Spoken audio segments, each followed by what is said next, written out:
We welcome you back to the Hazley Crawford Stadium in Port of Spain, Trinidad and Tobago, as we are just minutes away from the start of the afternoon session on this second day of the fun and festivities here in Port of Spain. Yep, the 2025 Carifta Games in full swing, and we're just about at the midway point, and we're looking forward to a really good afternoon session. It's still warm. No, I beg your pardon. It's hot. It's a scorcher. 32 degrees Celsius, humidity at 64%, which is a little surprising, to be honest. It actually feels a little bit more than that. And there is a slight breeze going around the ground at 4 kilometers per hour. Yeah, for those of us who are new to the area, I'm traveling to Trinidad and Tobago for just the second time. But as far as the East Trinidad area is concerned, here is a bit more that you can learn about it.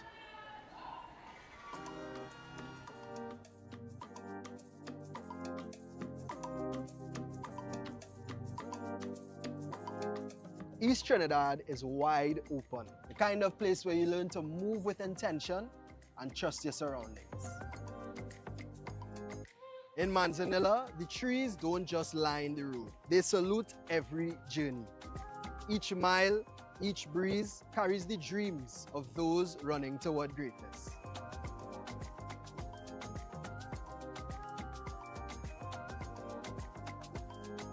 Sangre Grande holds a pulse of its own. It's steady, resilient, and full of character. In Lopino, the trails whisper history beneath your feet. It's a place where every footstep reminds you you're never running alone.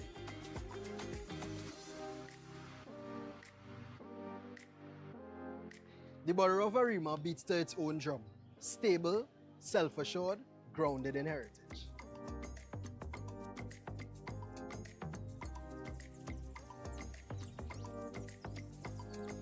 At Yeret, movement becomes meditation. Hummingbirds dart with speed and purpose, a reminder that strength can also be still.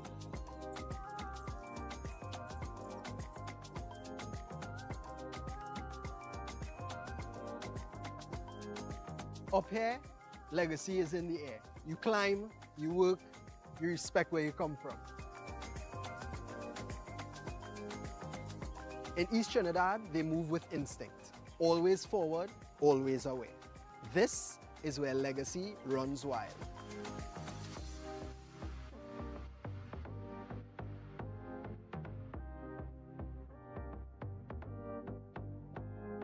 Tobago's beauty moves in stillness. At Pigeon Point, calm waves and coral shimmer beneath wide skies. At Store Bay, life flows to its own rhythm. Market voices, grill scents, children's riding the breeze. Tobago speaks softly but stays with you, not as a performance but a presence. This is where calm becomes power. Tobago, the soul sister. I know a lot is happening over by Tobago as well on this Easter holiday, but quite a few individuals actually here inside the Hazley Crawford Stadium for the Carifta Games. Would love to actually visit that side, but not on this trip, hardly enough time. Speaking of trip, we're going to speak a little bit about the activities surrounding these Carifta Games, and the man who has been basically in charge, he's the General Secretary of the National Association of Athletics Administrations of Trinidad and Tobago, and of course he's a world champion for Trinidad and Tobago over the 400-meter hurdles. This is a feature on J. Hugh Gordon.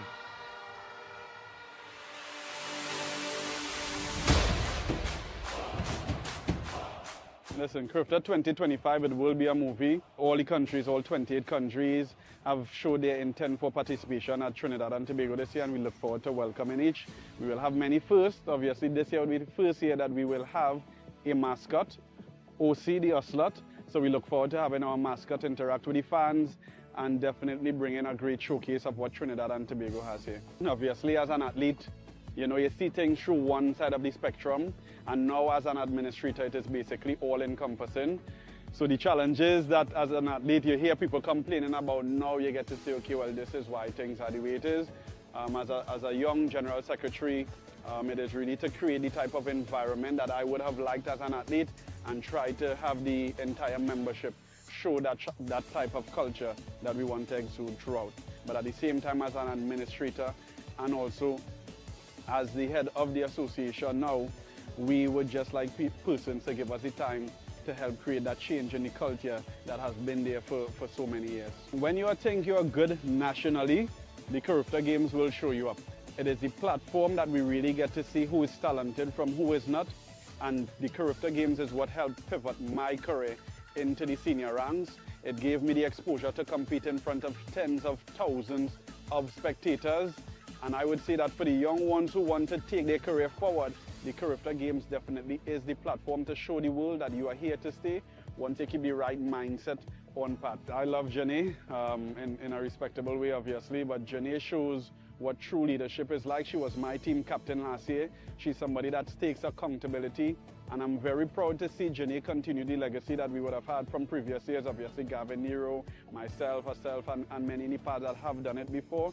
She has set herself apart from everyone else, and we look forward to the great things. And so many Austin City winners go on to do great things at the senior level. She's already doing exceptional at Baylor University. I believe she's top 5 ranked in the country right now at the US universities. So she's returning, and we look forward to see how our last year Austin Celia Award winner competes amongst the juniors this year.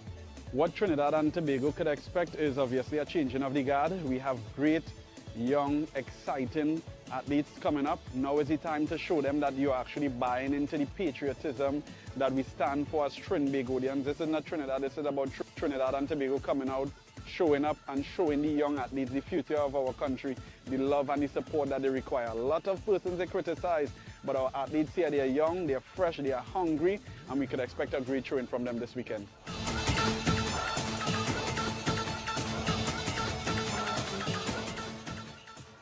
Well, they have been great hosts so far, so these Carifta Games have been a plus. And I'm sure all the athletes involved, they do feel at home, especially when they come out to the middle and perform in front of the crowd here. As we take a look at what's going to take place in the evening session on this second day. And coming up shortly will be the 4x100 meters for girls. The under 17 level. The heptathlon will continue, as well as the boys javelin open under 17, and a lot of the field events will take place. The high jump, the long jump for boys and girls under 17, the finals before the 4x1s come into play, and also the 800 meters as well before the boys shot put. A little bit later on, we'll have the javelin under 20 final for boys in the decathlon. We'll have the 800 meters as well as all the finals in the 400 meter hurdles. That really should be pretty exciting. The high jump on the 20 boys final will also take place, as well as the javelin on the 20 for boys, and the long jump for girls, as well as the 3,000 meters run will also take place. It is a long evening that will go right up until around 9:30 local time. The heptathlon will continue, so too the decathlon, as well as the 4x1s to complete action on day 2.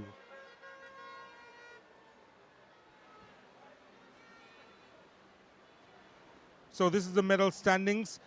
As Jamaica, they lead. They have 25 medals, 9 gold, 7 silver, 9 bronze. The Bahamas, 6 gold, 5 silver, and 2 bronze medals with 13 medals overall. And Trinidad and Tobago, the hosts, in 3rd spot at the moment.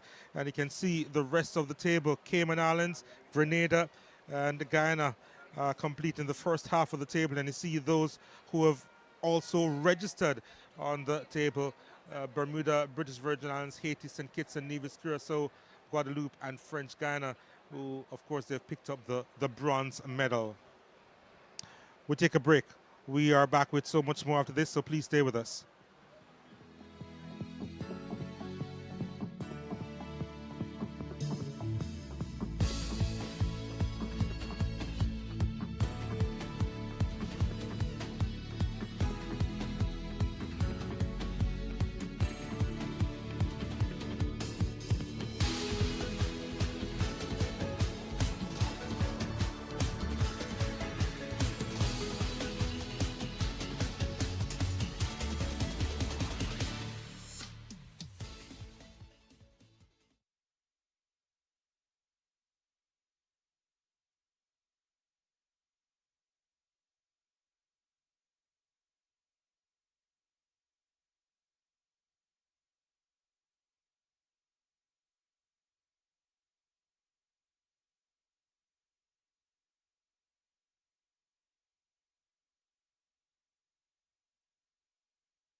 Welcome back to Port of Spain, Trinidad and Tobago, here at the Hazley Crawford Stadium, as we bring you continued coverage of the 52nd Carifta Games here. And we're just about to throw to the medal ceremony. And before we go to the medal ceremony, we just want to tell you that with me is Kenisha Shelburne. She actually won the under-20 girls triple jump yesterday, and she did 14.98 meters, which was actually a personal best for her, and she joins me in our studio here. Kenisha, how did it feel for you getting your personal best? I'm sure it was a bit of a relief to achieve that milestone. I was so happy achieving that PB, and I was relieved at the same time because I had a little setback some weeks before Carifta, so being able to overcome it made me happy. Hey, can you tell us a little bit about what happened back then in terms of the setback and how you were able to overcome? Well, I got a minor injury, and since the trials, so now I've been doing therapy and stuff. I become stronger. I passed my PB by distance, and even after my third jump, and I realized I was in position 3, the stadium, the crowd helped me to push, and I reached for the goal. Which is one of the reasons why you were so relieved in the end. All right, what do you have to say to Trinidad and Tobago after winning this gold medal, though? This is not the first gold medal we're going to receive, and I hope you guys continue coming and support us out here, and enjoy the experience. Yeah, that was a wonderful jump by you, and Thank you. Really, as you said, a relief, and I'm so glad you're able to cop the gold medal for your family as well as for your nation. Kenisha Shelburne, triple jump under 20 champion for TNT at the under 20 level. Ricardo, it's back to you. Buckle up, ladies and gentlemen. It promises to be quite an afternoon into evening of track and field on the second day of the Carifta Games for 2025. We start with qualifying in the 4x100 meter relays, and the under 17 girls will be first up. So much great action expected this evening, and we are in for it. Just after 4 o'clock local time. We're expected to be here for about 5 hours, and the fans already packed into the grandstand. A few coming into the bleachers as well. Hopefully the entire facility will continue to fill up throughout the course of the evening. Already a pretty decent crowd for the start of a competition in the evening session. Ricardo Chambers alongside Vidya Ramphal, and Vidya, so much to look forward to for this session. Certainly is, and of course we're starting off with the relays, the girls 4x100 meter relays for under 17s.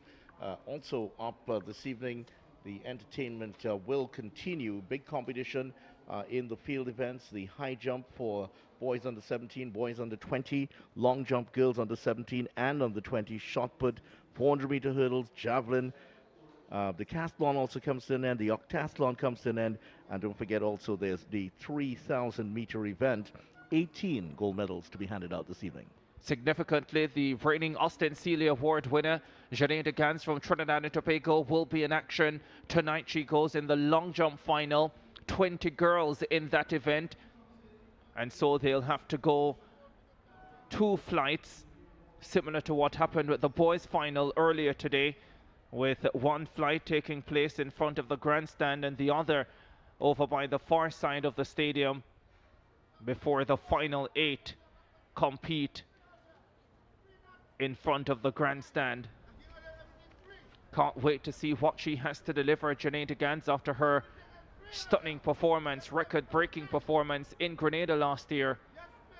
She returns home away now at university in the United States of America, and she is one of the big draws for tonight's competition schedule.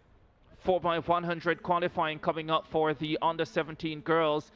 We don't always have 4x100 qualifying at the Carifta Games, and so it's fantastic to see that, because it means that the countries around the region are gathering greater depth in their teams. 44.95 is the record set in 2018 by Jamaica. There's the lineup for the first of 2 semi-final races. Turks and Caicos, British Virgin Islands, Trinidad and Tobago, Cayman Islands, and Barbados. Top 3 from each, plus the next 2 fastest to advance to the final. The 4x100 finals to close the show tonight. A number of these athletes would have already been in action earlier today over 4x1, over 200 semi-final action in the 200 meters closing the morning session. Trinidad and Tobago among the favorites for this first section. And there is Zaya Tobias. Looks as if she'll be on the second leg for Trinidad and Tobago.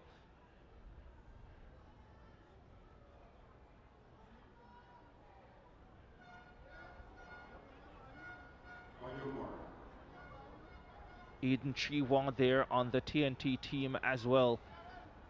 They have Zayda Charles on the opening leg with Michaela Grandison, a finalist in the 100 meters, expected to take them home. They are favored in this first heat. Let's see how it unfolds. Turks and Caicos, BVI, Trinidad and Tobago, Cayman Islands, Barbados. Off they go. First heat of the under-17 girls, 4x100 meter relay. Trinidad and Tobago off to a terrific start with Zayda Charles. They make the first change well. Barbados going brilliantly as well. Down the back straight away, it's the Trinbagonians in control. Tobias runs a very good second leg. Now Chihuahua on third. Trinidad and Tobago in control. They're well clear of Barbados and the Cayman Islands. The final change is effected, and the Trinbagonians are away with Michaela Grandison. Look at this massive lead. The battle is on for second and third. Barbados ahead of the BVI, but it's Trinidad and Tobago who leads them through to the final of the under-17 girls 4x100 meters relay, taking the first semi-final. Trinidad and Tobago made the exchange first, slightly ahead of the rest of the field, and then they just controlled the race from there. They made all of the other exchanges first along, so deserved winners, winning all 4 of the segments, if you could put it that way. And as you mentioned, in second place, Barbados, it was Alexis Mascal running the last leg, and it's BVI that turns in to third place. Samasia Leonard doing the last leg for them. Commanding performance from Trinidad and Tobago, the type of performance that certainly puts them in the reckoning for gold come the final later on if they can repeat this quality. Tobias, I thought, ran a stout backstretch. Barbados right up there with them as well, and once Chihuahua got the baton, she just separated from the rest of the field with Gardner, a 100 finalist, looking in cruise control down the stretch. Loud cheers in the backdrop for the black, red and white. Here we go. 45.94, Trinidad and Tobago through to the final alongside Barbados 47.60 and the British Virgin Islands 47.78. Cayman Islands 47.88 and Turks and Caicos 50.78. We'll have to wait and see if their times are good enough.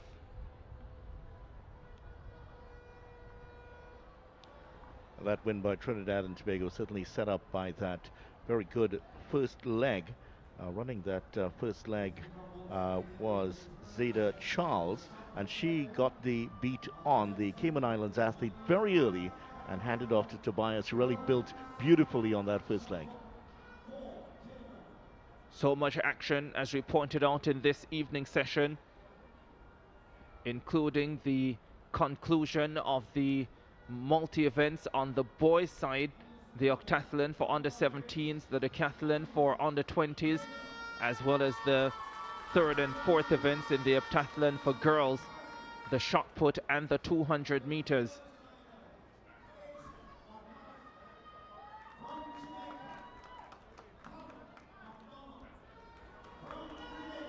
The teams getting ready for that second semi-final in the under-17 girls 4x100 meters relay. There are the first leg runners making their way to the start area. Jamaica been led off by Malaya Duncan, hurdles champion last year, returning to try and defend her title. Bahamas with Darren Rogers on the opening leg. And for St. Lucia, it's Isabella Emmeline. She will run the first leg. Will be interesting to see what leg the 100 champion JD Manuel contests for the St. Lucia team. She's also in the 200 final. Looked really impressive earlier today in qualifying. There is 153 for the Bahamas, Darren Rogers.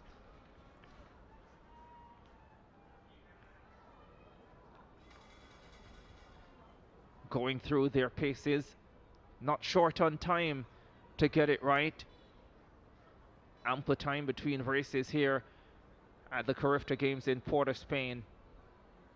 There's the lineup: Jamaica, Bahamas, St. Lucia and US Virgin Islands.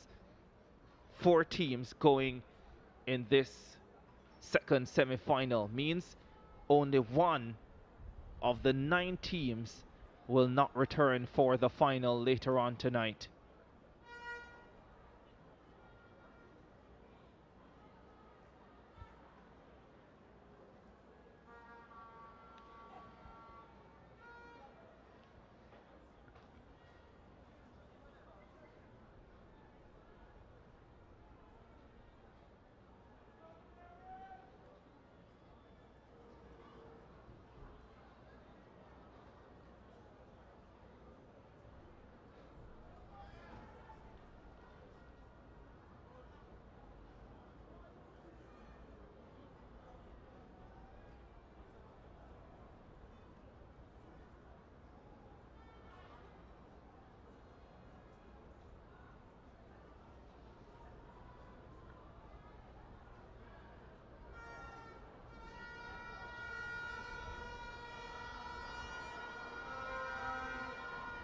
Second semi-final coming up in the under-17 girls 4x100 meters relay.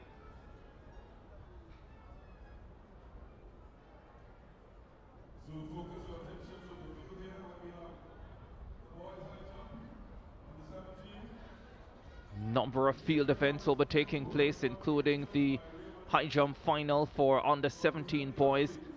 The high jump under-20 boys final coming up later on as well. That will be a cracker. The discus under-17 boys the shot put under-17 boys final, sorry. That could be a terrific battle. That shot put under-17 boys final featuring Jaden Walcott of Barbados and Kamari Kennedy of Jamaica. Both of them have gone over 18 meters this season, with Kennedy, the Jamaican, having gone 18.82, which is better than the Carifta record of 18.80 set last year by another Jamaican, Javonte Smith. Well, just to answer your question about St. Lucia, I'm not seeing JD Manuel out there at all. In fact, I'm seeing Emmeline is in leg number 1. Second leg will be run by Maximin. Third leg by Gabrielle Facey. And the fourth leg, Sinak, as that one. Really smart decision from the St. Lucian Federation, their management and coaching staff, because she's already run 100 heats and final yesterday. Qualifying round of the 200 meters earlier today, and she looked spent after that, and she's been running fast. If they do get to the final, always a chance that she could come in later on, or they may just make the decision, which would be another smart one, to rest her and keep her fresh for the 200 final on Monday. And also they could be very confident that the foursome that they do have on the track will do the business for them. Either way, love the decision. It's all about protecting the stars of tomorrow. Win, win, win, win, shall you say? There's Adora Campbell for Jamaica, silver medalist in the 100 meters behind JD Manuel. A year after she also won silver in the event. She'll be on the second leg for the Jamaicans.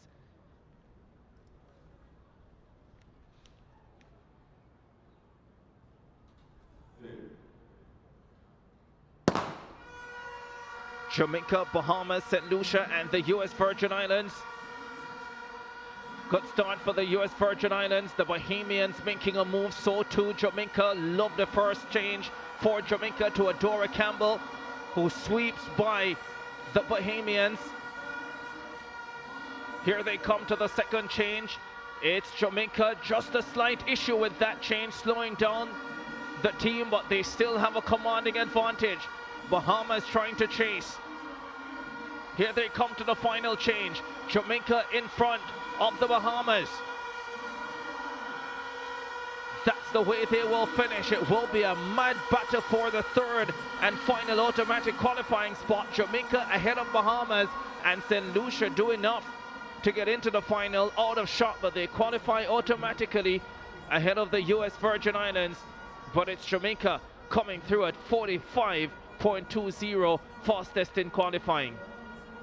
And the smile on the face of the Jamaican athletes tells you that job well done. It was Bahamas actually made the change on the first leg just ahead of Jamaica, but after that, that second leg really turned things around. Sharon Smith, fourth in the 100 meters, anchoring the Jamaicans to victory. Of course, if they desire, the Jamaicans, a number of changes that they could make to this team, including Rihanna Scott, who ran 200 qualifying earlier today. Here's another look at this second semi-final in the under-17 girls 4x100. Malaya Duncan to Adora Campbell. Sweet change, that one. This change, Campbell to Russell. Slow and dangerous, but they got away. And then Sharon Smith, compact, easy, composed down the stretch, taking the Jamaicans to the fastest time in qualifying, 45.20. It's not about having the four fastest athletes, it's about getting that baton around, and that third leg could have been a bit tricky there. For that pass could have been difficult. 45.21 officially for Jamaica. Bahamas 45.67. St. Lucia 49.82. They get into the final. US Virgin Islands at 50.01 will be in the final as well. That means it's Turks and Caicos who miss out.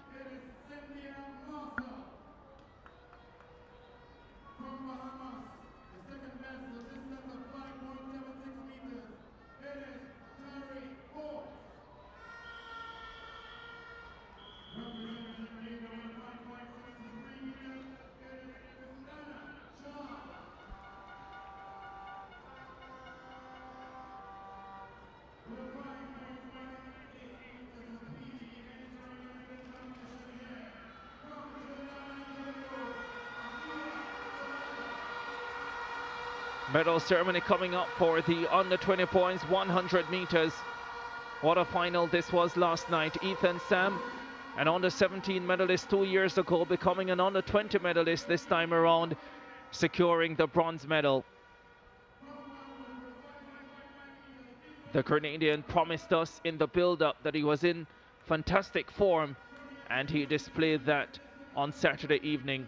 Dylan Woodruff didn't get away to a great start. In fact, he got a horrific start, but he stayed composed, stayed true to his training, finished like a bullet, and secured silver for Trinidad and Tobago in a lifetime best 10.30.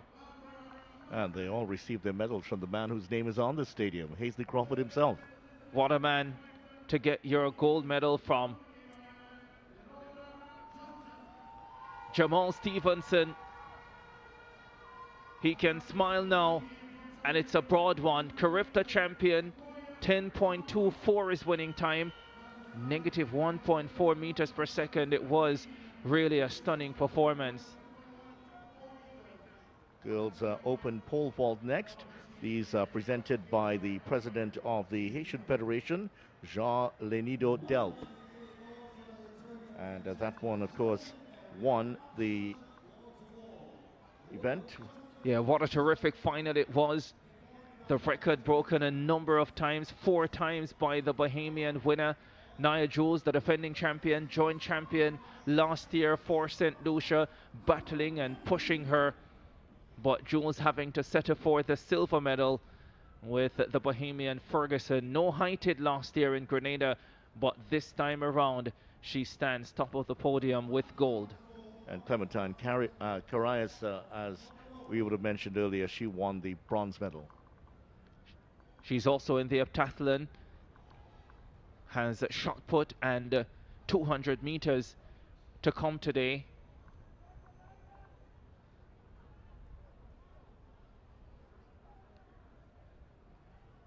.100 meters.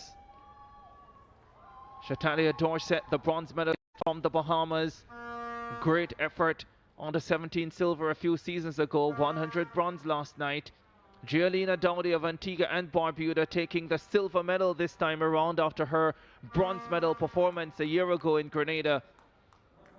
The favorite Sabrina Dockery of Jamaica false started, but another Jamaican stepped up to claim the gold. Shanoya Douglas, Carifta champion. Tomorrow she'll go for the double in the 200 meters where she's the defending champion. Also receiving their medals from Hazley Crawford, the 1976 gold medal winner, Trinidad and Tobago's first gold medal winner at the Olympics.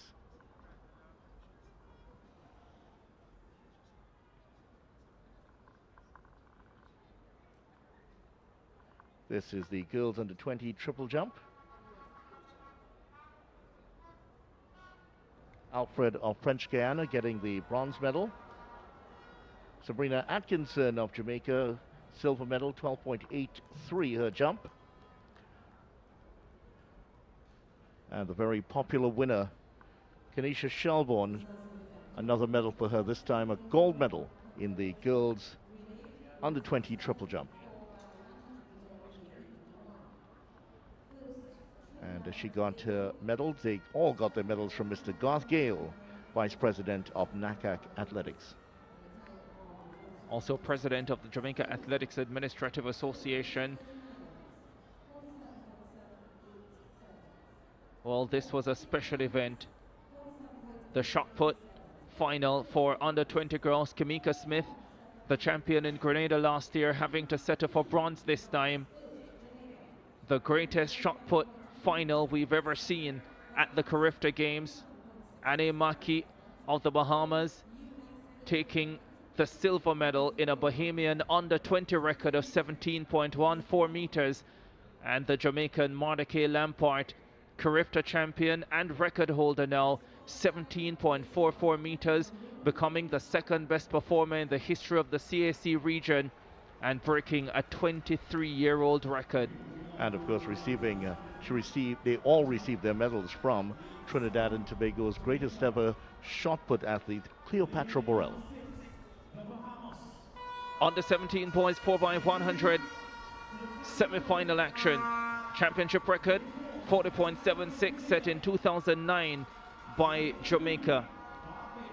There's the lineup for the first semi-final race. Barbados, Grenada, Turks and Caicos, Bahamas and Jamaica.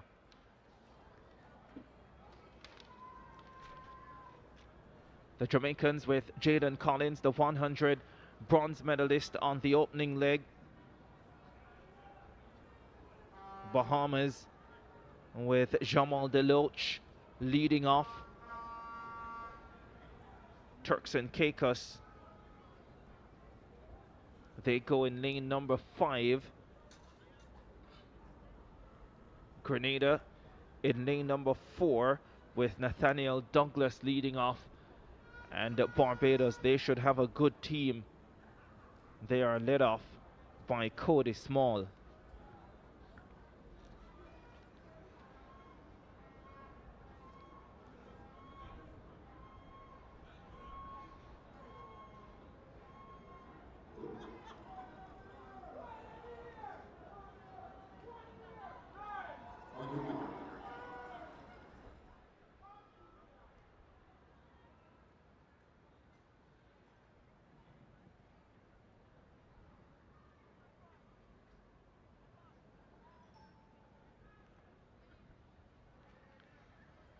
First semi-final coming up in the under 17 boys 4x100. Barbados, Grenada, Turks and Caicos, Bahamas and Jamaica. Top 3 sure to be in the final, plus the next 2 fastest on time. Off they go. The 100 bronze medalist, Jalen Collins, going out well for Jamaica. Deloge of Bahamas tracking well. The Jamaicans change first, with the Bahamas chasing down the backstretch. Grenada running brilliantly as well. Barbados trying to get into the mix. The second change effected, and the Jamaicans are away. Grenada running well still. Bahamas still in the mix, but it's the Jamaicans who are clear. The final change effected. Jamaica, Grenada and Barbados. Look at Grenada come through on the inside. They will win the semi-final. 41-71. Terrific anchor leg run for the Spice Isle. They go through qualifying with the win. Terrific finish. Wonderful anchor. 41-74. Well, that was an excellent last run from Grenada, but perhaps set up a little bit by maybe a very slow changeover in that last leg for Jamaica. Jamaica made the 2 other changes ahead, but that one really slowed down progress. Certainly did. The Grenadians delighted with that performance. Another look. Bahamas and Grenada, Bahamas and Jamaica strongest on the opening leg. Grenada steady. Michael Graham, the 100 champion, on the backstretch for the Jamaicans. Grenada strong on that leg too, getting right back into the picture. But this is about where things started to unravel.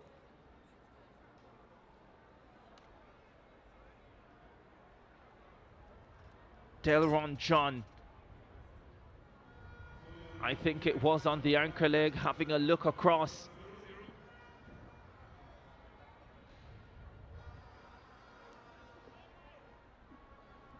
Grenada 41-74, Jamaica 41-83, Barbados 41-92. They're all through. Bahamas 42-11 and Turks and Caicos 43-21. We'll have to wait and see.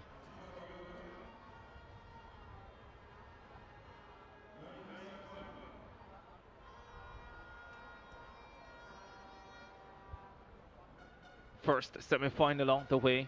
5 teams in that one. The second one to come, 4 teams in the second semi-final. 1 will be eliminated. Here's another look at this final exchange.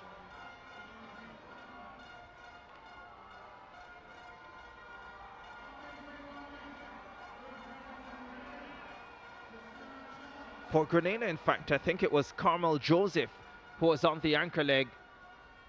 Terrific run. Flying through the field and having time to look across. Well, that was gunfighter-like, wasn't it? Just a flinty steer across to his right. But just going back to that final exchange for Jamaica, I think when the call was made, obviously, the sprinter's left hand went back and nothing was handed. He had to pull the arm forward and then go back again at the second attempt. I also wondered about the feet of the incoming runner and whether he encroached on the inner lane. I guess we'll find out in due time. Here's another look at it.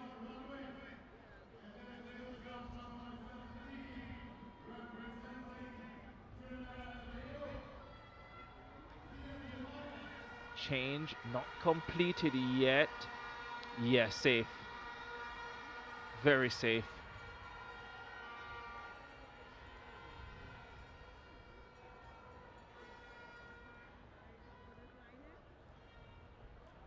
They'll all be back for the championship race later on.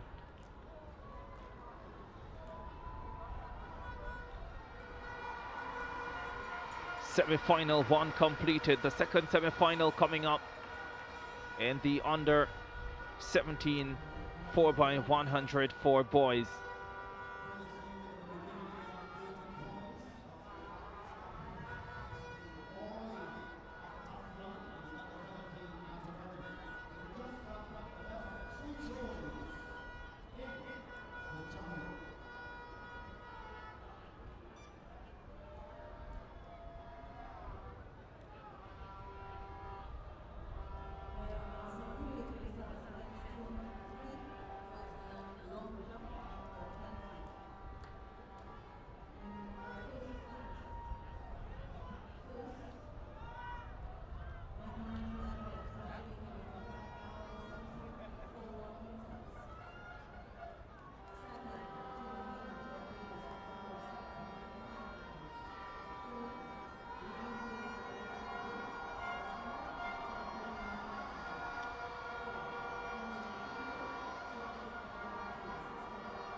Long jump on the 17 girls final also in progress.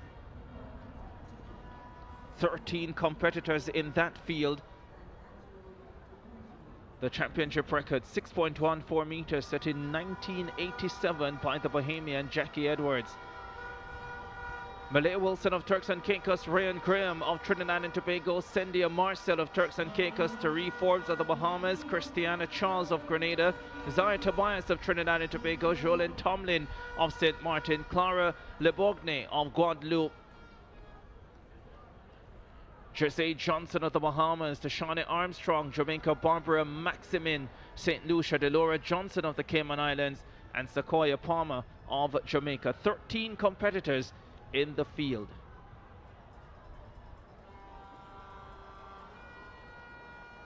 That record in 1987 was set right here at the Hazley Crawford Stadium. It was the first time that this stadium had hosted the Carifta Games, games in which Nicole Springer won the Austin Seeley Award. Jamaica, and she would have competed in the high jump, won the gold medal in the under 20 category. Opening round of the competition, Jose Johnson of the Bahamas, the 9th competitor in the lineup. How does she start?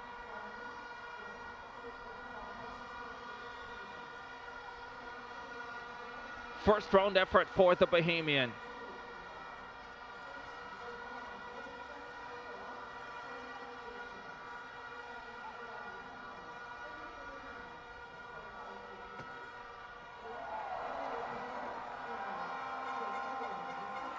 Gets the white flag. That one looks in excess of 5 meters. We'll find out momentarily.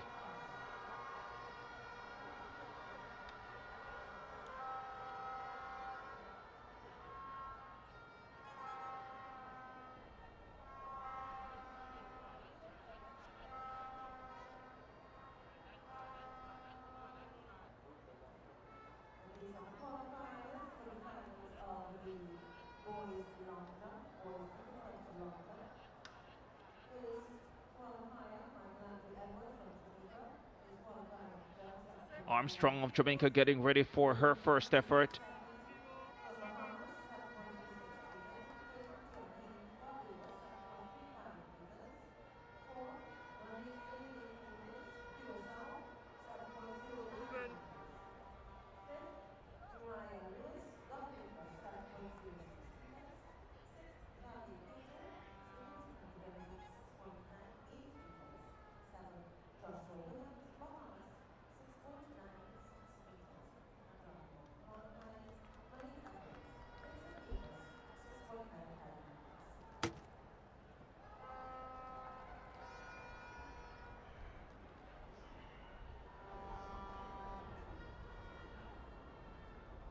We're ready to open the track for heat 2, semi-final 2 of the boys under 17 4x100 meters. In the 7, the British Virgin Islands. In the 6,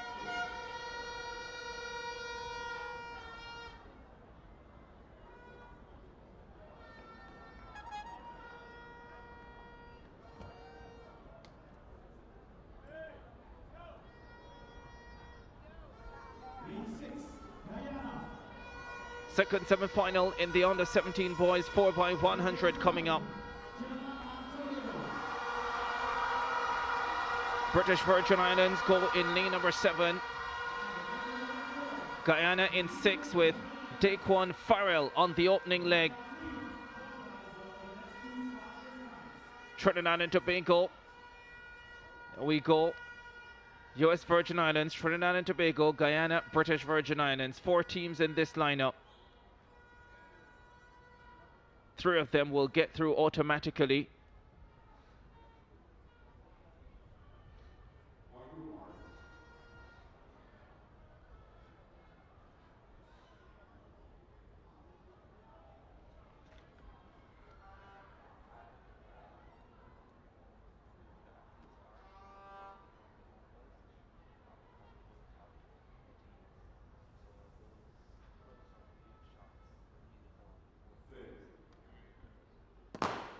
Off they go.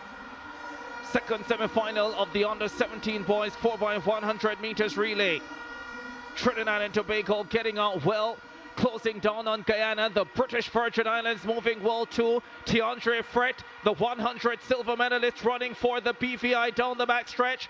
But the Trinbagonians holding them well. Oh, problems. Baton down for Trinidad and Tobago, and I'm not sure the BVI made the change inside the area. Here they come to the final change.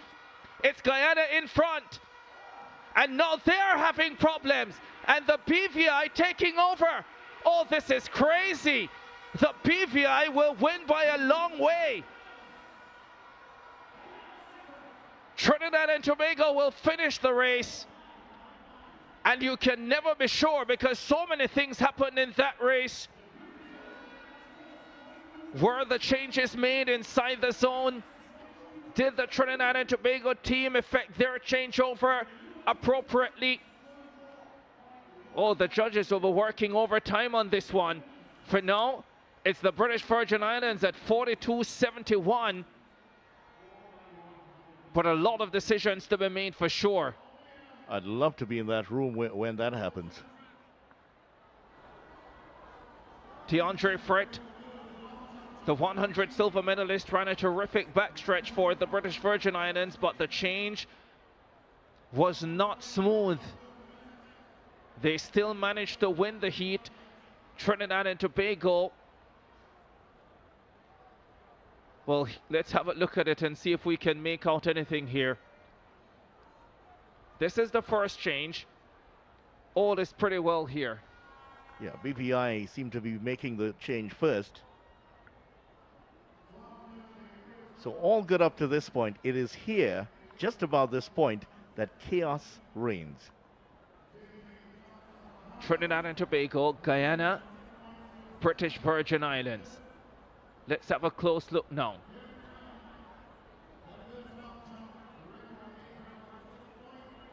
The outgoing runner for the BVI has to stop.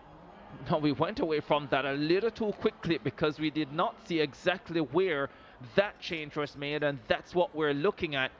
And we also need to see how the Trinidad and Tobago change was made eventually and whether that is legal.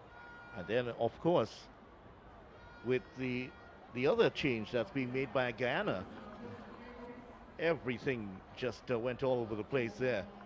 Now, I think what happened with the Trinidad and Tobago change, the runner coming in, because the runner in front of him may have gone just a little bit early and then he had to stop, he tripped on his back heel. Here's a good shot of what happened on the Trinidad and Tobago change and the BVI change as well. Actually, he just stumbled his left foot into the ground and he fell. Was the BVI change made inside the zone? That's the big question there. Well, I'm looking at the reaction of Frett, and he looks very unhappy. And look at Guyana now. They could be in problems here. Look at this final change.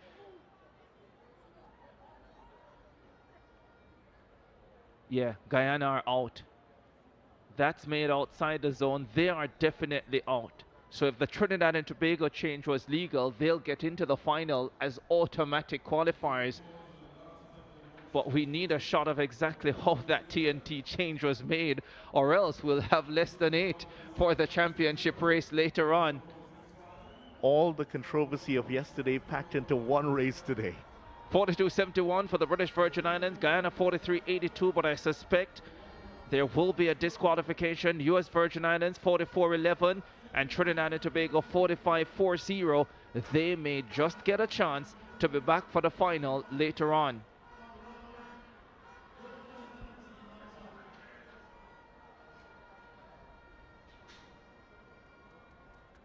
Pretty sure we'll get some updated results in short order. For sure, Guyana out.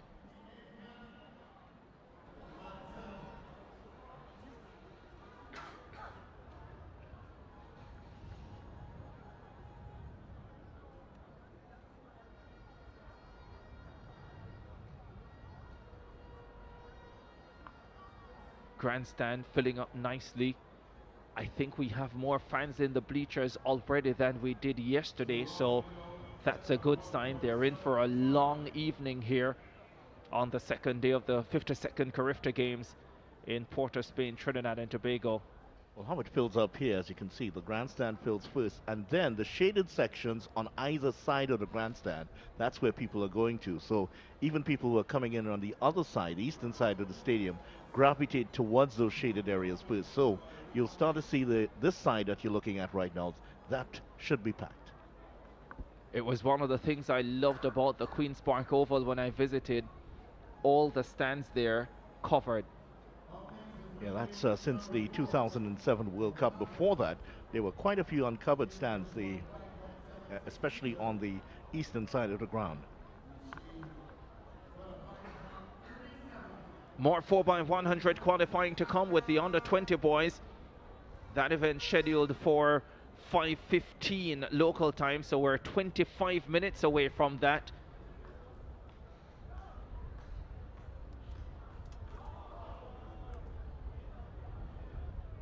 Back to the long jump we go for the under-17 girls.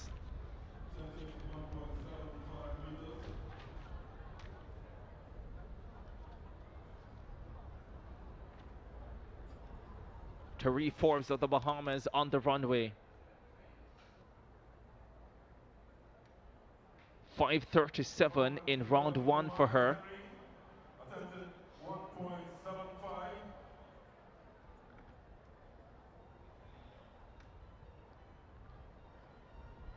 Forbes for her second effort.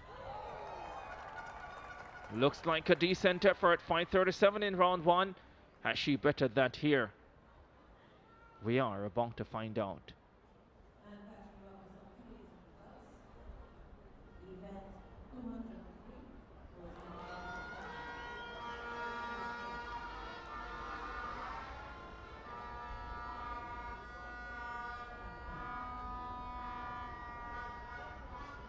'Jessie Johnson of the Bahamas, the leader with 6.07 meters.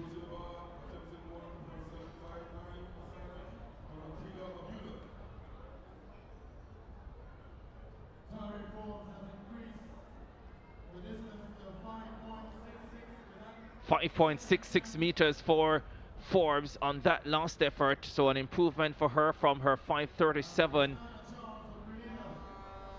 in round 1. Christina Charles of Grenada now for her second attempt. She's in 7th position with 4.95 meters.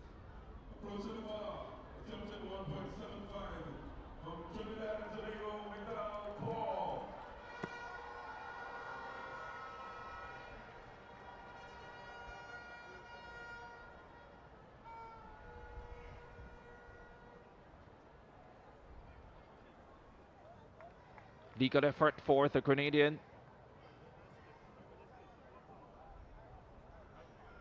Has she gone over 5 meters? Just looking for an improvement.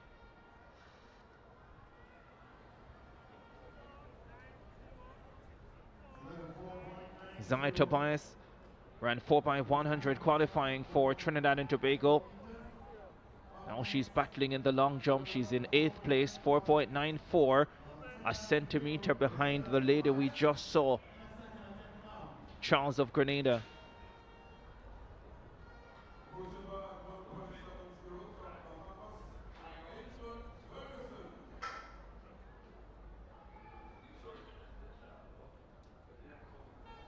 Tobias now.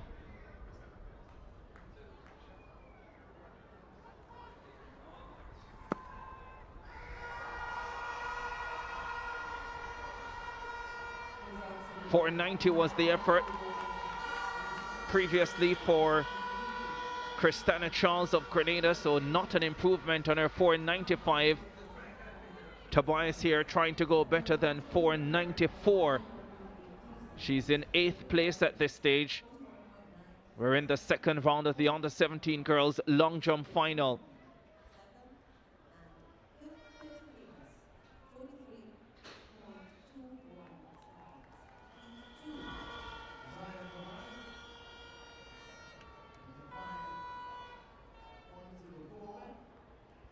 .5.044 Tobias. So an improvement for her. She will move up at least a spot. Definitely goes ahead of Christina Charles of Grenada, who has a best of 495. On the runway now, Jodine Tomlin. Jodine Tomlin of St. Martin.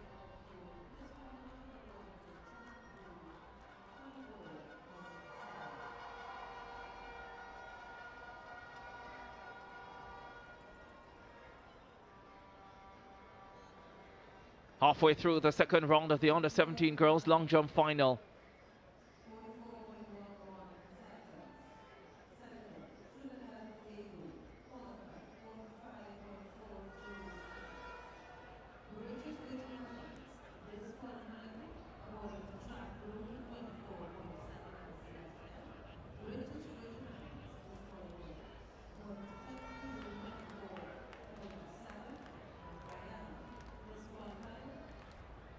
Le Borgne, 424, down in 12th, and I don't think that's going to help her much.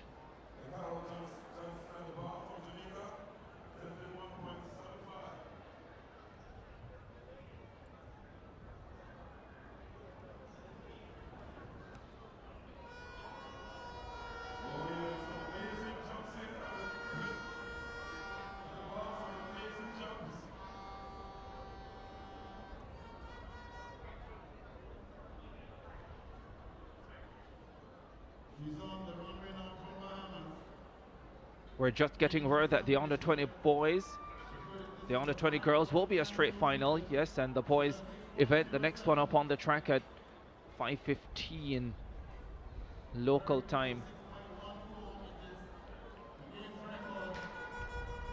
Here's the leader, Jose Johnson of the Bahamas, 6:07 in the opening round. That's just 7 centimeters outside this long-standing record. Can she test it here in round number 2?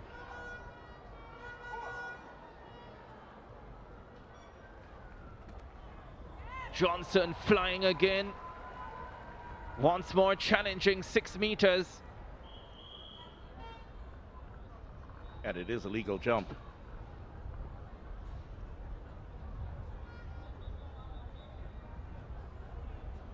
When you start the competition with an effort as big as 6:07, certainly should relax you.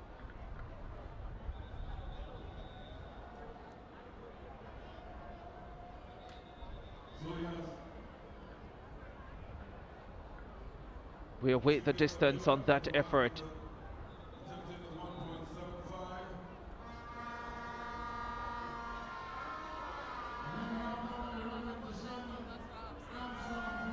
.557, so no improvement for Johnson. Here's Armstrong of Jamaica in 4th with 5.37 meters.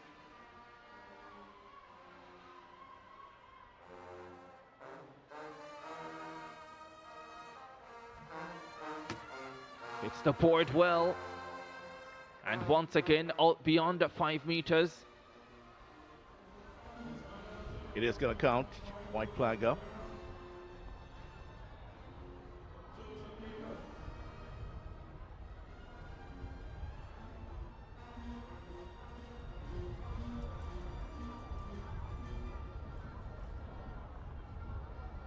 Track announcer Mariri Gonzalez, just to the right of your picture.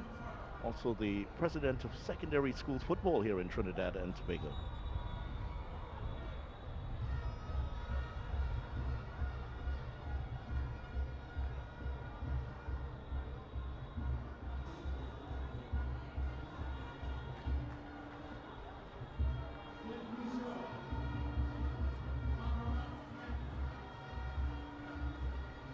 Barbara Maximin of St. Lucia outside the top 8 at this stage, 4.90 meters in 9th.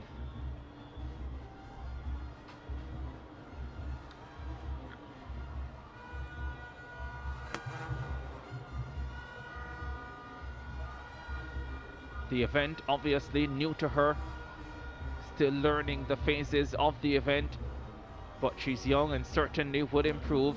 5:28 by the way for the Jamaican Armstrong, so her 5:37 keeps her in 4th position.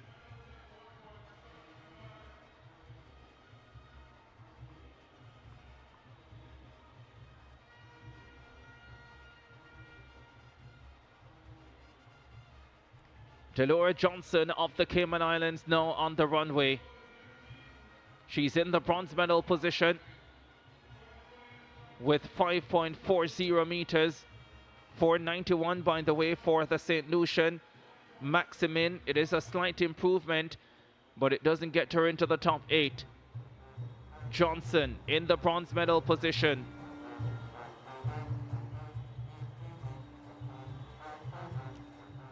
Is that an improvement? It looks pretty good. She doesn't seem too happy though. And it will count. The officials had a long look at it and then decided it will count. 5.40 meters has her in 3rd, 3 centimeters ahead of 4th.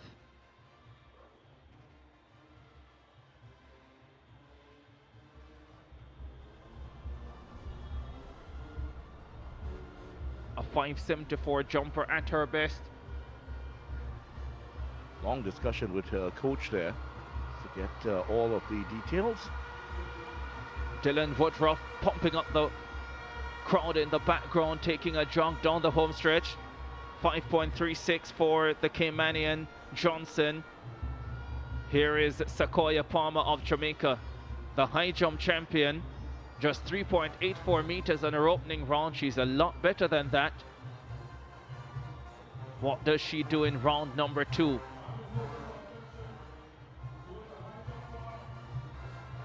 Not her best event,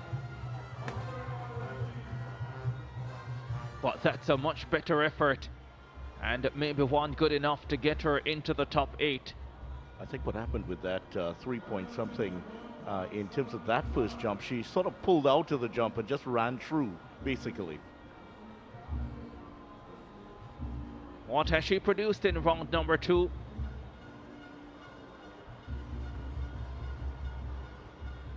Just in the region of 5 from the naked eye.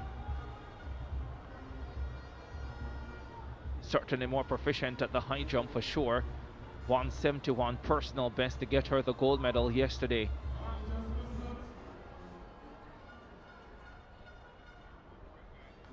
.98 meters. I think that will be enough to put her into the top 8 in 7th position. There you go, Sequoia Palmer. But there is still one round to come. Looks very unhappy. Now at the start of round number 3, Malaya Wilson. If she gets better than 3.84, she will move ahead of the Jamaican back into 7th.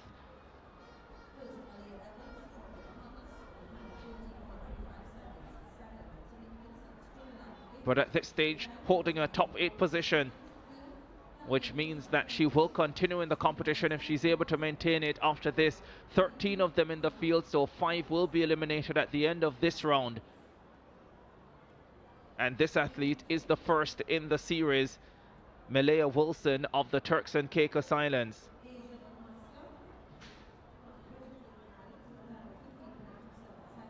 Ryan Graham now of Trinidad and Tobago as we await the distance for Wilson of the Turks and Caicos Islands. Graham 484 has her in 11th position. She needs a big one here.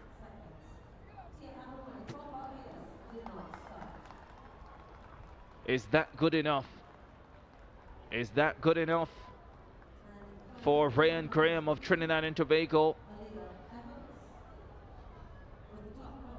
Again, just around 5 meters, and it is going to count. Sees the white flag.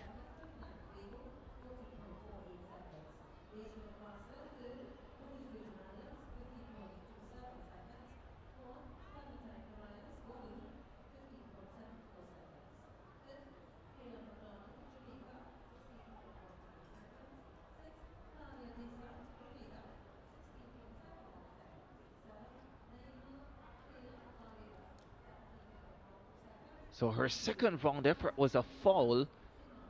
Waiting on the distance for that third round effort.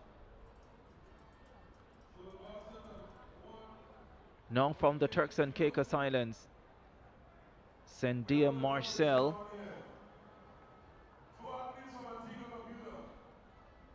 Left that right leg hanging. Will cost her valuable distance.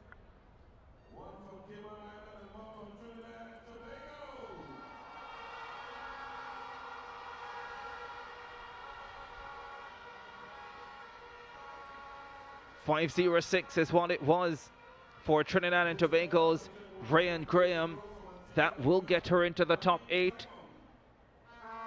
Will she be able to hold it? There is nothing else she can do. She's completed her 3 rounds. Here is Tari Forbes of the Bahamas. She's in the silver medal position at this stage. The Bahamians 1 and 2. 5:37 and 5:66 for Forbes. Does she continue to improve in round number 3?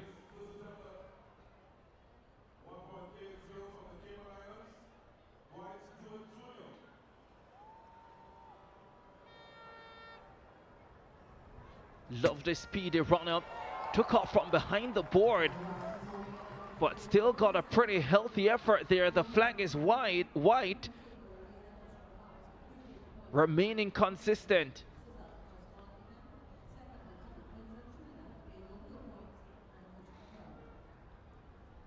What has she delivered here in round number 3? She is chasing her teammate who has the lead at 6.07. Tari Forbes 5.85, another improvement for Forbes. Still in second position, but she gets closer to her teammate Jose Johnson at 6.07. Now Christina Charles of Grenada down to 10th position at this stage. She needs to get over 5 meters if she wants to be in the final 8. For her, it's now or never. Or some would say, now or next year.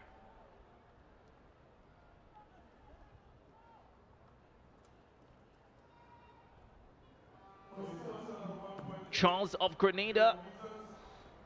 Not sure if that's good enough. Pretty close. From what we can see here, maybe in the 480s, 490s again. She needs over 5 meters. Has she done enough? All of St. George is watching on now with bated breaths. She definitely didn't get full extension in there.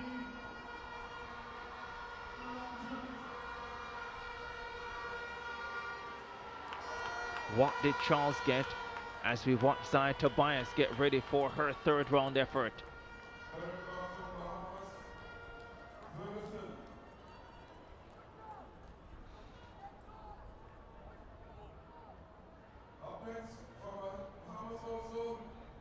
.89, suspected it was around that.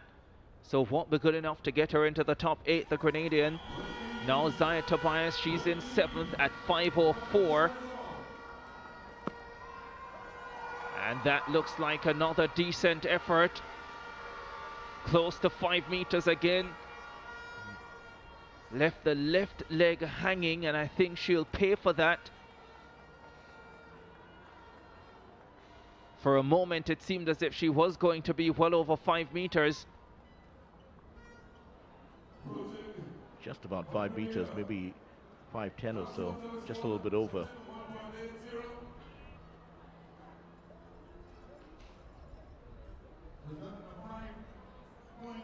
Yeah, you're pretty good, Vidya. 5.13 meters. It's an improvement for her, and it pushes her up a spot as well. The Trinbagonian goes into 6th after that effort. And that pretty much guarantees her 3 more efforts in this competition. Jolene Tomlin, 5:65 and 5:56, and I don't think that will be good enough to get her into the final 8. So she'll be on the outside looking in. She completes her Carifta journey in 2025 for the long jump under 17 girls. We are on record watch, by the way. The record 6.14 meters set back in 1987. The Bahamian Jazay Johnson has gotten close at 6:07. She has the lead as Jolene Tomlin finishes with 4:10 and finishes in 13th position. Now 3:55. Clara de Bognay, 4:76 her best. She's in 12th. Oh, for a second there I thought she slipped off the board. Gets the wide flag, safely out of the pit. Now we await the mark.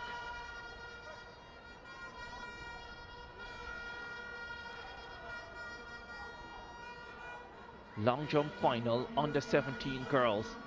4x100 qualifying for the under 20 boys coming up shortly as we get close to the end of the 3rd round in this event. Le Bourgnay, 4.19. It is an improvement on her best, but she remains in 12th position and will not move on to the final 8. Now the leader, Jazay Johnson of the Bahamas, 6:07 and 5:57. What does she have in store for round number 3? Deep in focus. Steadies herself, starts her run. Eyes on the prize. That's a healthy effort. Out towards 6 meters again, but I think it's below. Trying to rediscover the magic of the opening round, reproduce the magic of the opening round, and go even better. But I'm not sure that was better. But she will have 3 more attempts to try and challenge that record. 5:54. So she's gone 6:07, 5:57, and now 5:54. Jazay Johnson of the Bahamas has the lead in the under 17 girls long jump final. 4 competitors to come in this 3rd round to close the 3rd round, including Tashani Armstrong of Jamaica, 5:37 and 5:28. She's in 4th. Needs better than 5:40 to move into a medal position. Sure to be in the final 8.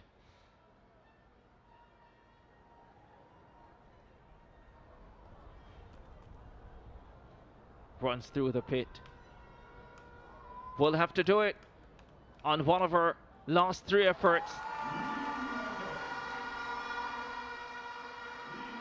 Armstrong will have 3 more rounds to come. She wasn't happy with that run in coming.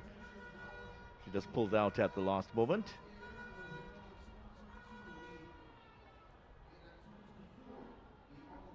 .595, the St. Lucian, Barbara Maximin.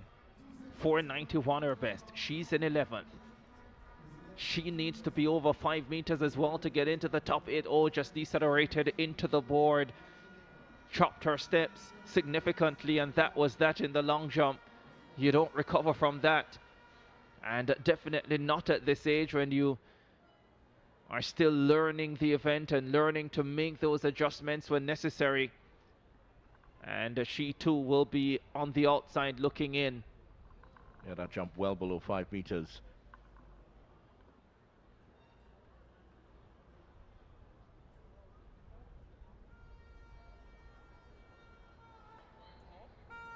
.66 meters the effort for the St. Lucian. Now Delora Johnson of Cayman Islands, as the first section in the 4x100 for under 20 boys is getting ready to begin. The stadium announcer going through the lineup there.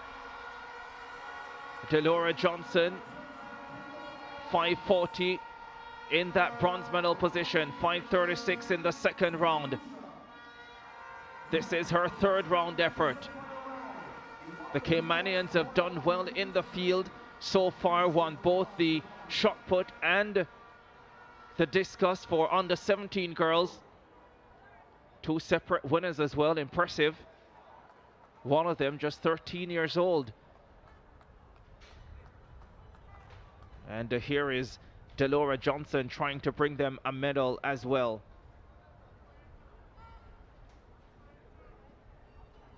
Athletes standing behind their blocks, less than a minute away now from the start of the first section in the under 20 boys 4x100.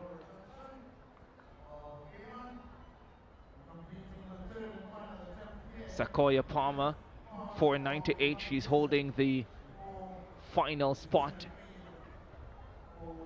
to get 3 more efforts in this competition.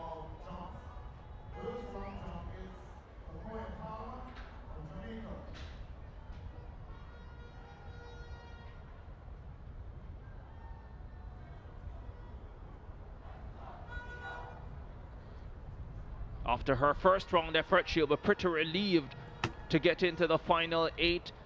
Getting a lot of height, but the extension not there. Maybe a little bit short on speed as well. And also contracting those strides as she got towards the board. Under 20 boys 4x100 prelims coming up. The record set in 2022 by Jamaica at 39.15. First of 2 semi-final races coming up. St. Lucia, Turks and Caicos, Grenada, Trinidad and Tobago, and Antigua and Barbuda. Very excited to see this Trinidad and Tobago team.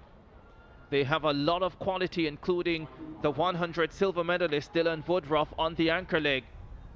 Grenada, they start off with Michael Redhead. St. Lucia going lane number 3. Antigua and Barbuda on the outside, likely without Kasaya Daly, who didn't turn up for the 200 meters earlier today. They're sub-21 man, so that could hurt their team. Top 3 sure to go through, plus the next 2 fastest. And they have been recalled here. Second gun. What does this mean?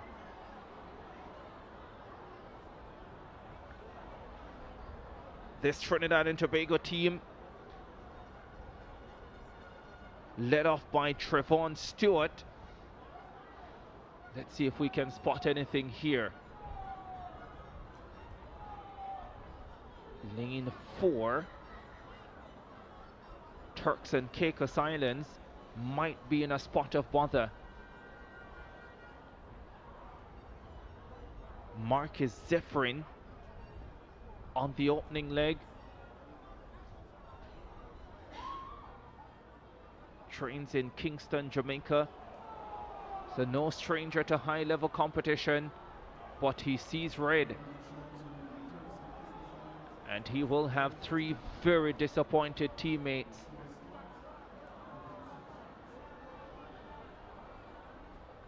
And I think they haven't realized it yet. He's off the track, and now the other members of his team are being told.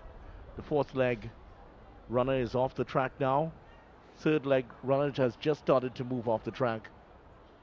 And the man in the 2nd leg is still on.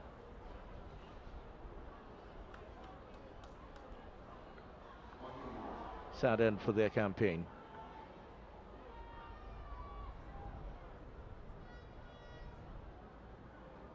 That tells the story.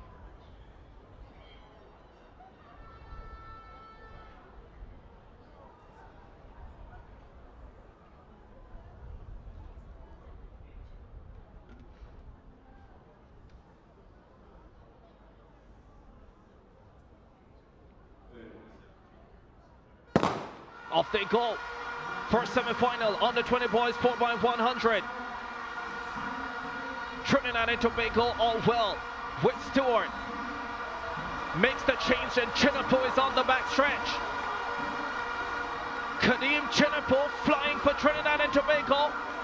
Antigua and Barbuda holding their own though. Looks like Michaelan Woods on the third leg for TNT. And he runs brilliantly.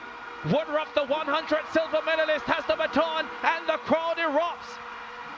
They know the baton is in safe hands. Grenada and Antigua Barbuda battling. Antigua and Barbuda second, Grenada third, 39.92, sub 40 for Trinidad and Tobago. Well, Trinidad and Tobago getting to the changes first, all the way through this one. And when it got to Woodruff, it was all over. And they will have Akeem Chinapo to bring in on this team as well to make it stronger for the final. 39.96. Dylan Woodruff anchored them to the gold medal in an upset win over Jamaica last year. And they are back this year even stronger and in front of this home crowd. It is going to be a fantastic race to close the show. Yesterday, Dylan Woodruff said one of the amazing things when he looks up in the crowd, he knows everyone. His entire family was here, as they always are. They always provide great support for him. Interestingly, he's the cousin of Layla Haynes, the Barbadian Carifta champion. Only a couple seasons ago, Layla Haynes. Here's another look at it. Chinapo down the back stretch. Fall started in the 100 meters yesterday, was allowed to run on the protest, but of course ultimately disqualified. And Trinidad and Tobago with the 400-man Michaelan Woods on third. Woodruff got out there. Woods did well to catch him in time, I think. But when he doesn't have to go from the blocks, he is very, very difficult to beat. Antigua and Barbuda in second, Grenada third. They are through as well to the final. An entire nation just cannot wait for that final later on. But there is so much more to come before we get there. That will be the event to close the show. Trinidad and Tobago sub 40, 39.96. Antigua and Barbuda 40.69. Grenada 40.78. They are through. St. Lucia at 41.67. We'll have to wait and see if their time is good enough to make progress. Still, Trinidad and Tobago will look back at the second and third exchanges. The second exchange a little bit slower, and the third exchange to Woodruff maybe not quite as well timed, so they will look to improve on those. Certainly, I expect Akeem Chinapo to come in on the third leg. And so that will change the dynamic of that change. We'll see what they decide later on.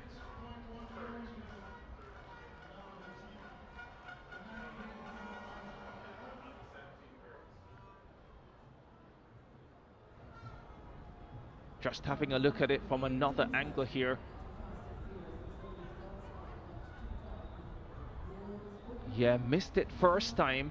Michaelan Woods, of course, he's more accustomed to making 4x4 baton changes,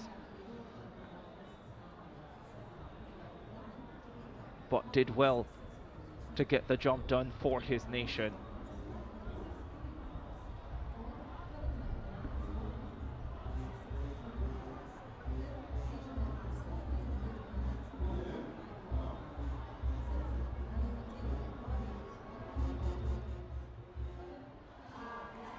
Tell you what, it's under 40, but he was slowing down at the end. So it could have been even a lot, maybe half a second or more faster. They'll definitely go faster later tonight. Promises to be a fantastic race. The Jamaicans have a quality team as well, but they still have to get into the final. They still have to do their business. They're coming up in the second semi-final.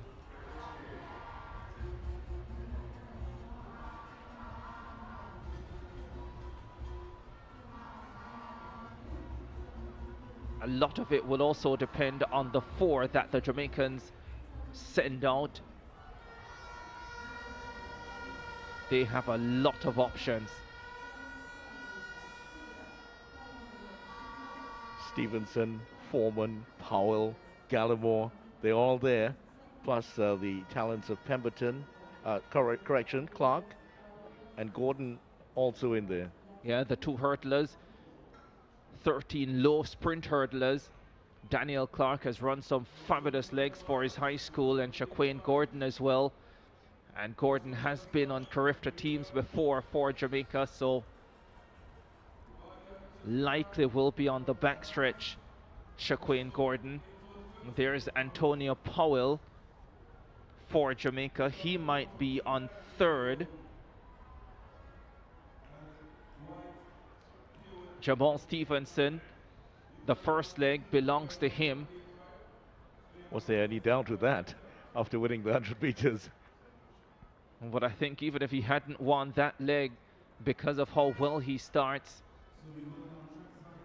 there is Shaquane Gordon on the backstretch for the Jamaicans, the defending 110 hurdles champion at the Carifta Games, a Commonwealth Youth champion here at the Hasely Crawford Stadium 2 years ago as well.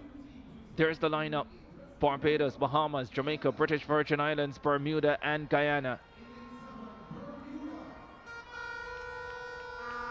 Top three sure to go through, plus the next two fastest. St. Lucia in a non-automatic qualifying position at 41.67. There are the Jamaicans in 5, led off by the 100 champion Jamal Stephens. 10.24 into a negative 1.4 meters per second wind. Antonio Powell will be on the third leg for the Jamaicans. Guyana, they're in lane number 8 with Rodell Green, I think, on the opening leg. Bermuda with Norrie Robinson leading off for them. Mario Carter will start for the British Virgin Islands. Stevenson, of course, for Jamaica. The Bahamians in lane number 4. They have really good 4x4 teams, but maybe a few questions about their 4x1 quartets. Najee McBride will lead them off. And then Barbados on the inside. They have Mackay King on the opening leg.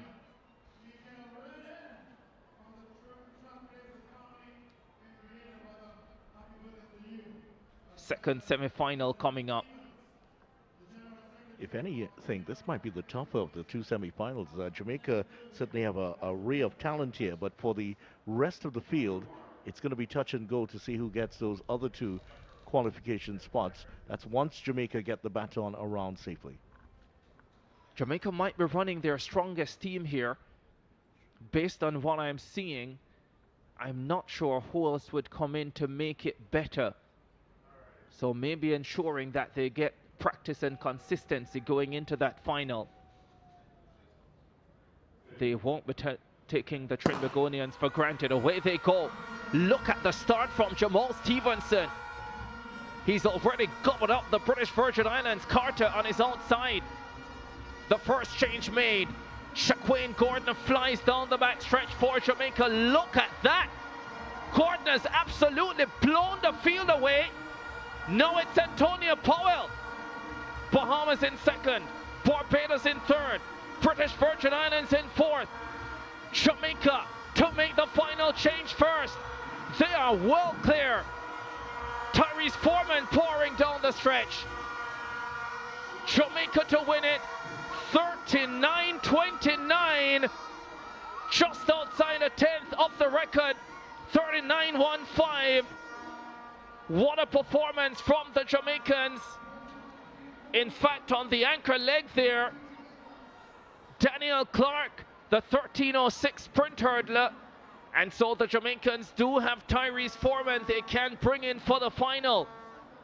And based on that lineup, I suspect he's the man who'll come in for the final. But that's 39:34 for the Jamaicans. The record is unnoticed. It certainly is. Jamaica very impressive here. Trinidad and Tobago laid down a mark, but Jamaica have said, we are not going to lie down here at all. We are on your turf, no problems at all. Now, there was a flag on that final leg changeover. In fact, the two Bahamian athletes were left standing on the track staring at each other. So Bahamas are out. Another look at it. Jamal Stevenson, the 100 champion, leading Jamaica off. Terrific first leg, but the eye-catching leg was the second to his high school teammate, Shaquane Gordon. Look at this. First run of these Carifta games, Shaquane Gordon decided against running the 100 meters to focus on his sprint hurdles defense, and that was a terrific leg. It certainly was, and the exchange was pretty good. And here was the final exchange. Now keep an eye on the Bahamas here, just to the right of the Jamaica team.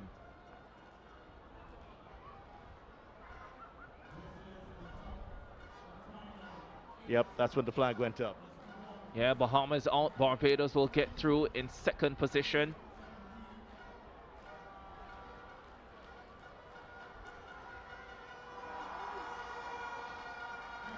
Can't even see who came across the line in third.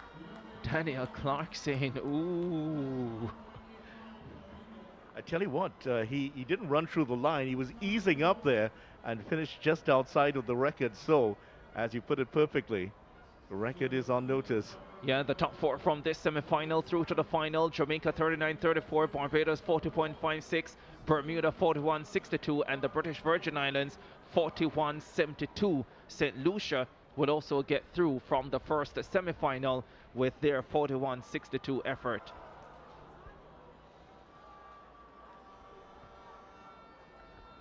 That's the event that will close day number 2 of the Carifta Games. Under 20 boys, 4x100 meters relay. After that, it's a good time to take a break.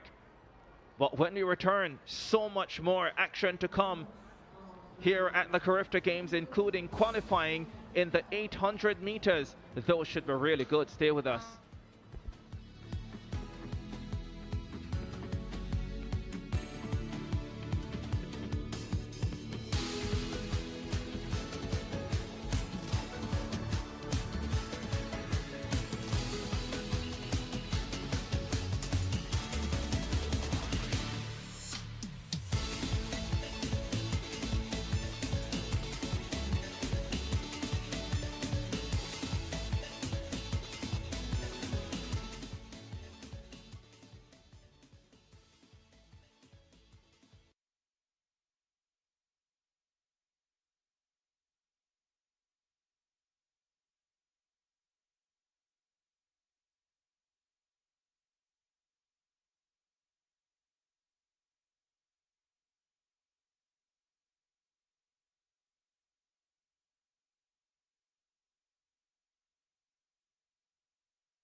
Back at the Hazley Crawford Stadium in Port of Spain, Trinidad and Tobago, Day 2 action of the Carifta Games, the 52nd edition.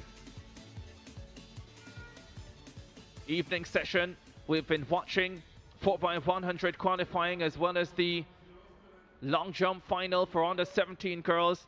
There is also a high jump final taking place for the under 17 boys, and we'll endeavor to show you some of that. 1.90 is the height of the bar in the high jump final for under 17 boys, and right away we get a clearance.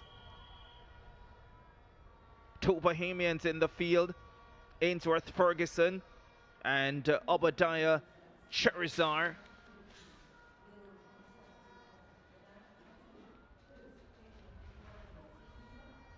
We'll tell you in a moment how many competitors remain in this field. We started with 11.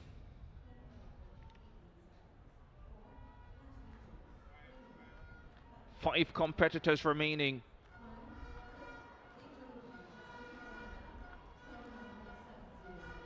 The under 17 Carifta record, 2.13 meters, set by Raymond Higgs of the Bahamas in 2007. Joshua Tellisford of Grenada now getting ready for his attempt at 1.90 meters.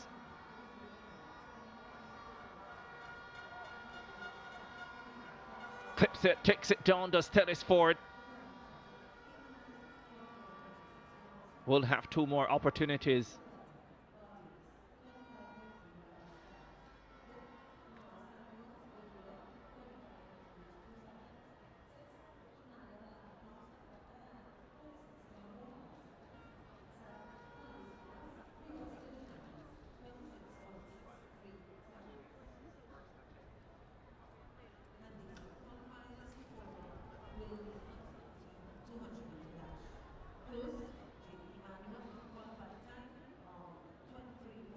.459 there we're looking at from Jamaica, Nikara Johnson.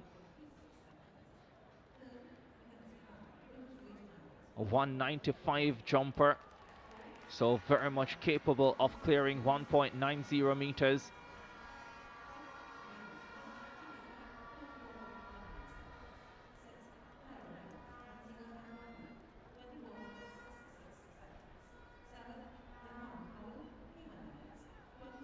Clean card so far, 175, 180 and 185 and 190 as well. He's jumping brilliantly.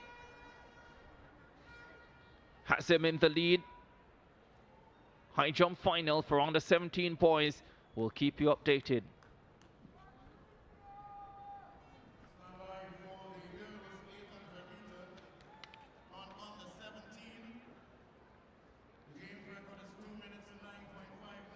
Next Jamaican, Selethel Johnson, maybe the favorite for the gold medal here, and clips the bar at 190, but it stays on. 203 jumper this season, gets the job done.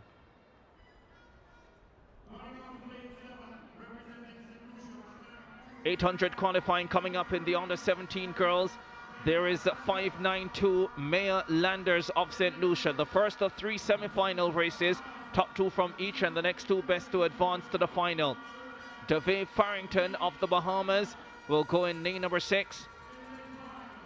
In lane number 5, representing Barbados, Trinicia Bryan. And then in lane number 4, the big favorite for this semi-final, the 1500 silver medalist from last night, Aisha Wajid of Haiti. She starts in lane number 4. With Safia Prasad of the US Virgin Islands in lane number 3. Wajid is the outstanding favorite. The record 2 minutes 09.59 set in 2006 by Natoya Gould, who, if memory serves me right, never lost the Carifta 800 race. And neither did she lose a 1500. She won 3 consecutive doubles in the under 17 and then 3 more at under 20. She was absolutely unbeatable. She was amazing. Still is. Just at a different level.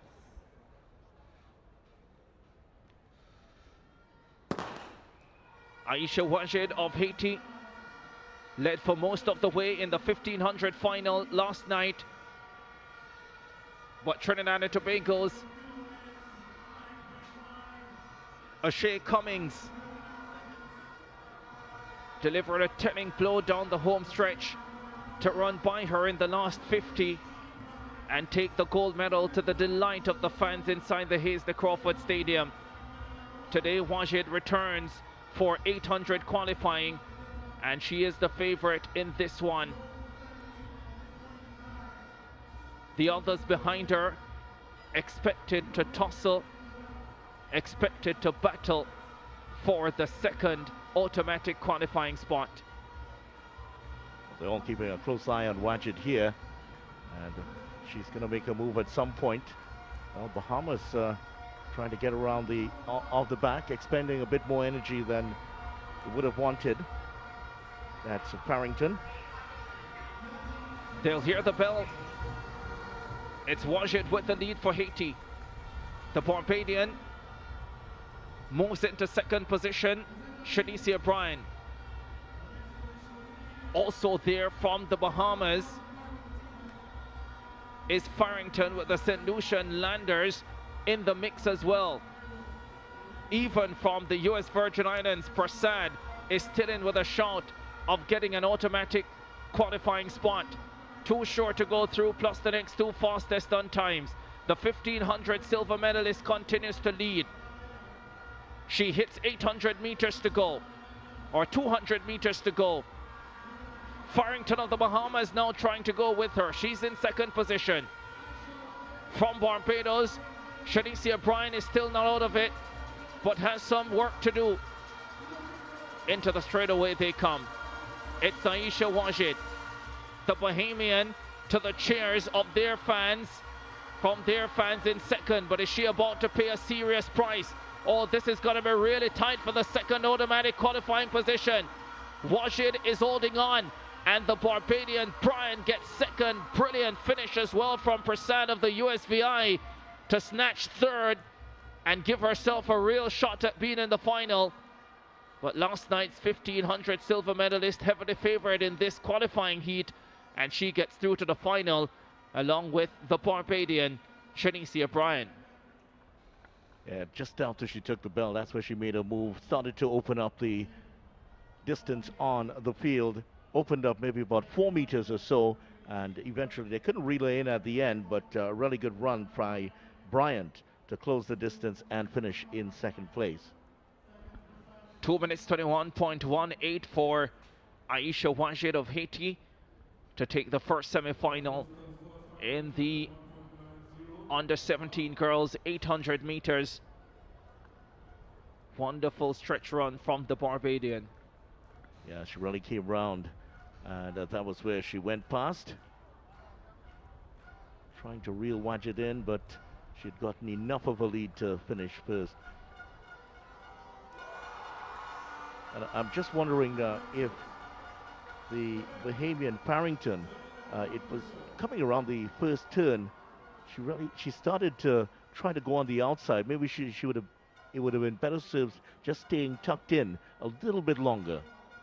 2:21.18 for Aisha Wajid of Haiti, 2:21.52 for Shanicia Bryan of Barbados, 2:21.86 for Prasad of the US Virgin Islands, and Farrington 2:21.93 for the Bahamas.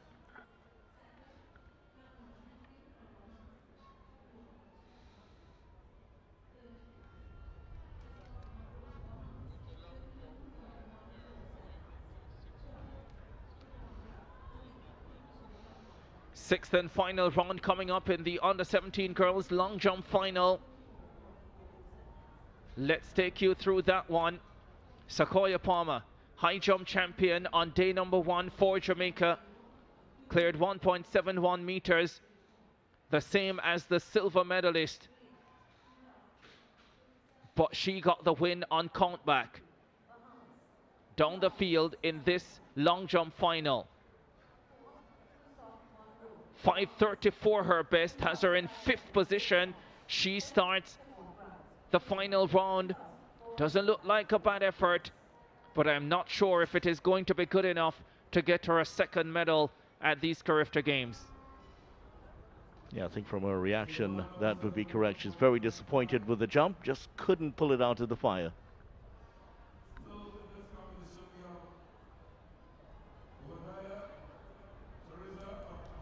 Hopping away, the Jamaican, slight discomfort obviously, but she can be extremely proud of her exploits here in Port of Spain, taking a very close high jump competition yesterday with a personal best at that. Pulled that out at a very significant and critical moment. 5:26 to close the show. She's in 5th, but can finish lower depending on some of the other performances. Now from Trinidad and Tobago, 2 of them in the final.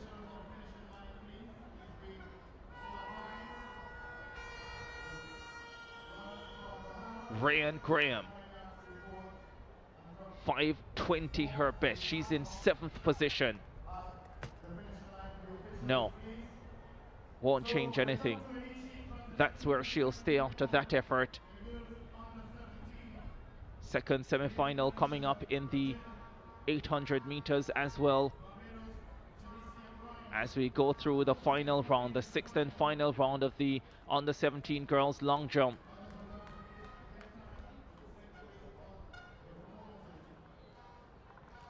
Johnson of the Bahamas still leading the run with 6.07 meters, and we're about to see Zaya Tobias of Trinidad and Tobago. She's in 6th position with a best of 5.29. That came in round number 5. Can she go better here?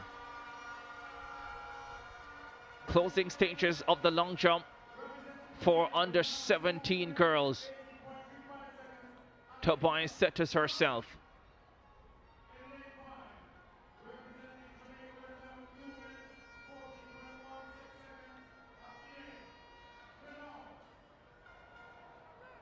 Starts her run. Nice takeoff. Maybe could do well with a little more patience in the air and a foot extension, but it's a decent effort. We'll get the distance on that one. 5:29 her best before that. How much better has she gone? We'll get confirmation shortly. Here's the lineup for the second semi-final in the under 17 girls 800 meters. Esther McKinnon of Guyana, Jade Knowles of Bahamas, Annika Reynolds, Jamaica, Annalisa Brown, Grenada, Fallon Sirban of Haiti, and Tanir Gardner of Turks and Caicos. By the way, all 3 medalists from Grenada last year return in Port of Spain this season. Last year's silver medalist Annika Reynolds of Jamaica is in this field. We'll tell you more about that. Off they go. Annika Reynolds won her first Carifta title at her first attempt in the Bahamas in 2023. She won the under 17 800 meters. In Grenada last year, she looked to defend her title, but the Grenadian you see behind her, Annalisa Brown, disrupted her rhythm, made a move with 250 meters to go in the final. Reynolds followed her. The second Jamaican, Kevin Gay Fowler, didn't, and although it seemed as if Annika Reynolds had done enough to win it, Fowler joined her with 50 meters to go, and it was Kevin Gay Fowler who snatched the Jamaican, who snatched the gold medal from her countrywoman. And now Reynolds returns to try and win her second under 17 800 gold, and she's leading qualifying ahead of last year's bronze medalist Annalisa Brown of Grenada. Those at the front too, they really have separated themselves a good 10 meters back to the 3rd placed athlete. So those two looking to sew up the top 2 spots and the qualifying for the final. 2 automatic positions. Annika Reynolds in control. 3 times the Carifta medalist Annika Reynolds, twice silver, including over 1500 meters in Grenada last year, and her lone goal in the Bahamas back in 2023 over 800 meters. 200 meters to go. It's rare that she takes control of the race like this from the front early. That's what she's done here. And Annalisa Braun, last year's bronze medalist, just ensuring automatic qualification in second position at this stage. The Bahamian Jade Knowles, well back in third, will be running for a non-automatic qualifying position. But the Jamaican will clear here. She'll come through to win it, and win it comfortably. Annalisa Braun of Grenada gets the second automatic qualifying spot. She's through to the final as well. And a very good finish coming from Haiti's Fallon Siriban to take third, which will give her a shot at a non-automatic qualifying spot. Commanding run there from Malike Reynolds to win this one against Brown. As you mentioned, that big battle last year. Well, this time she took control and finished off the race quite well. So she will be a serious threat for this gold medal later on. No doubt about it.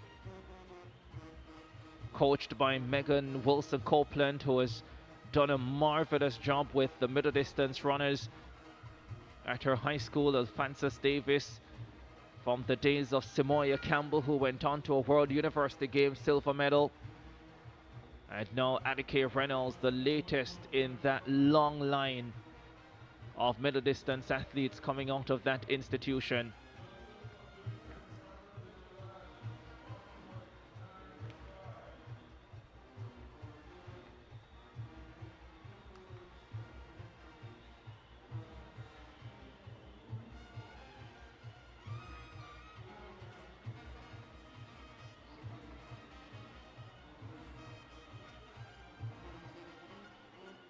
Closing stages of the under-17 girls long jump. Just two competitors remain.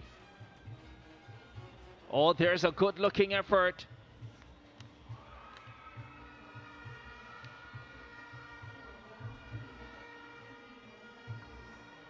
Therese Forbes in the silver medal position. The flag is red though, so it's a fall.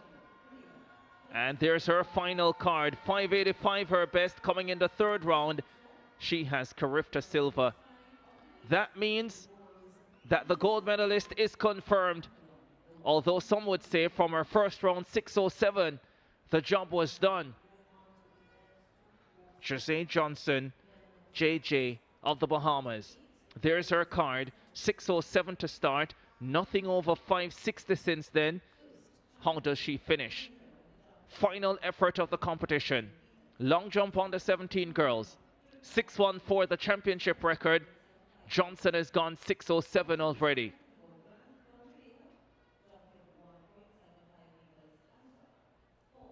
Trying to get the rhythm right. Starts her run up, nice and bouncy, hits the board well. Once again, I think it's well short of that 6-meter mark, gets the white flag, but she has the Carifta gold medal, and the Bahamians have gone 1-2 in the under-17 long jump. Strong performance from her, got it right on the first jump and did the job. I think she really pushed to try to get that record after that, but as you mentioned, just did not get over 560. Confirmation, Johnson 6:07, Forbes 5:85, 1-2 for the Bahamas. Delora Johnson of the Cayman Islands gets the bronze at 5.40 meters.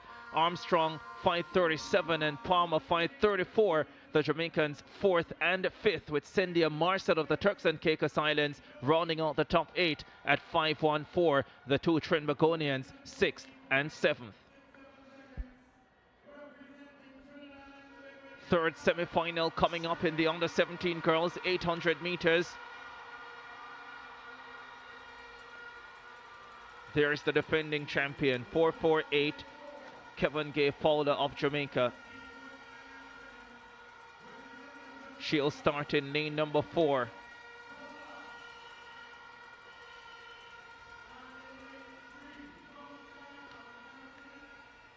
The last two champions in the field, along with Wajid of Haiti and last year's bronze medalist Annalisa Brown of Grenada will make for a fabulous final.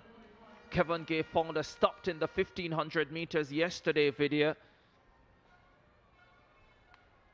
I guess we'll find out if she is back to her best. Cheyenne Lewis of Trinidad and Tobago, as we mentioned yesterday, netball star, MVP at the recently concluded Jean Pierre Netball Under 16 Championships and the top scorer. Won a medal last year over 1500 meters. Outside the medals this time, so the starters having an issue with the gun here. And so that is delaying the start of this third and final semi-final in the under 17 girls 800 meters. High jump final for under 17 boys also in progress. We'll get you updated on that one in short order as well.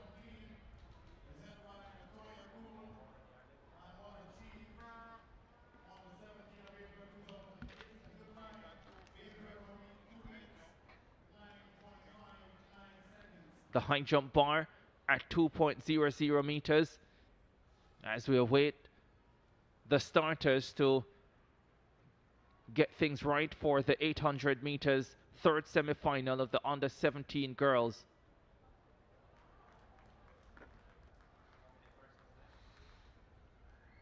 .459, the Jamaican.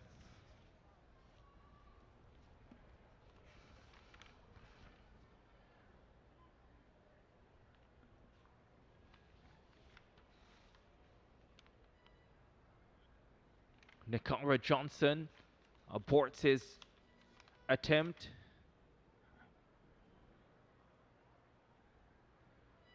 There's his card. Clean all the way through 195. Needed a second attempt to get over 195. Now trying to get over 2 meters first time.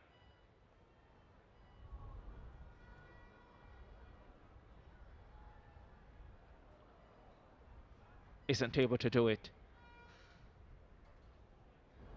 So a second failure in the competition for him. But unsurprisingly, as the bar gets to more difficult heights, not the favorite of the two Jamaicans. In fact, the Jamaican number 2, but he's been jumping brilliantly.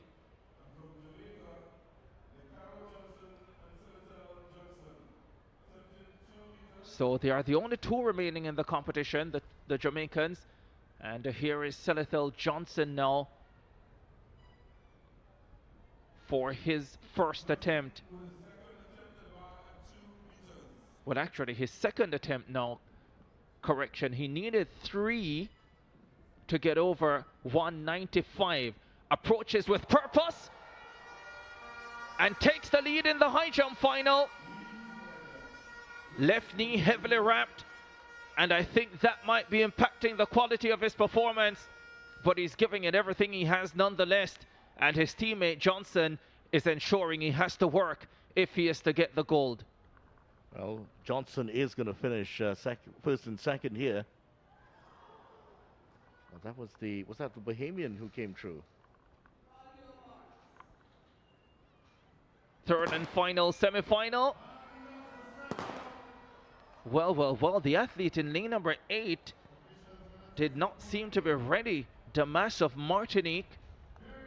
And so they had to be recalled. And you are right, correction, it appears to me that the Bahamian is still in that high jump competition. And would of course get confirmation in short order. Well, one of the 2 Bahamians, and the Grenadian is still there as well. So we'll definitely get the updated information for you in short order when we head back to that event. But 800 qualifying coming up, third and final semi-final in the under 17 girls event. 4 athletes remaining in the high jump champion. Off they go. Third and final semi-final in the under 17 girls 800 meters. The defending champion Kevin Gay-Fowler is in this lineup. Tallest in the field, Trinidad and Tobago, Cheyenne Lewis, expected to do well as well, favored to be among the automatic qualifiers. But you never know, given what we've seen at the Carifta Games so far. Soane Damas of Martinique has flown to the lead, and she's giving the rest of the field something to think about.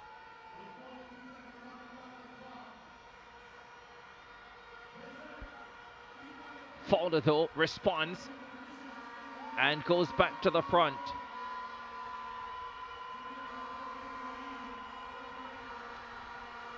Cheyenne Lewis tracks into second position. Grenada's Annie Logie is in third. But Fowler's opened a commanding advantage here in qualifying. The champion laying down a marker here. Lewis looking to clinch that second qualifying spot. She finished out to the medals in the 1500 meters yesterday. She'll be trying to make amends here. She's never won a Carifta 1500 medal, but at 800 meters, she's a different beast.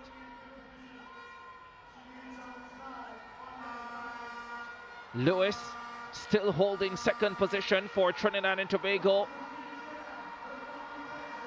Janeda Gans, the reigning Austin Celia Award winner, has also entered the facility, and the Trinbagonian flags are being waved in the grandstand.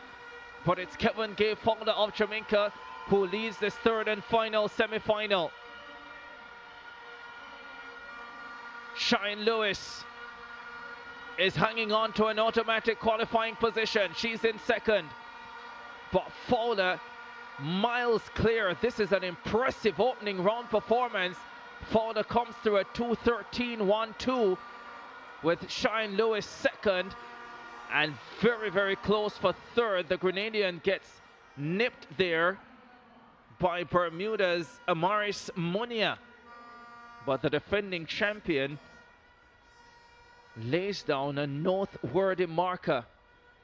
Very impressive. She actually opened up an 8-meter lead after the first lap, and certainly went on and extended that over Lewis. Lewis gets the second spot, so a bit of applause for her from the local fans. 2 minutes 13.22 for the winner. Lets her hair down after that performance.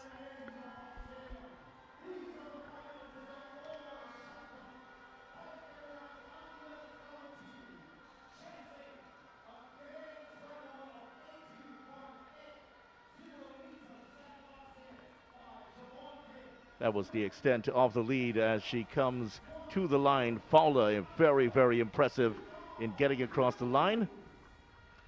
Huge win for her. Lewis clinching second. She looks like she could go 10 more laps in that speed.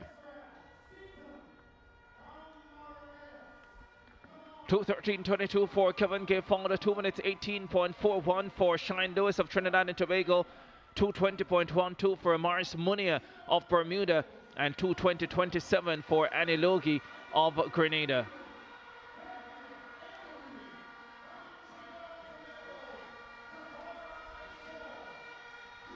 Final attempt at 2.00 meters coming up right here. Doesn't get it, doesn't have it. The Grenadian Joshua Tellisford exits the competition. Has he done enough to be in the medals? We'll find out, but there's not much more that he can do.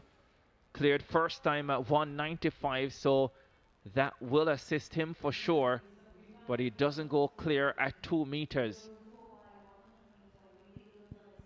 Well, when we were last with the competition, it was the two Jamaicans, Nicara Johnson and Selatel Johnson. Also staying alive in the competition was Obadiah Sherazar of Bahamas.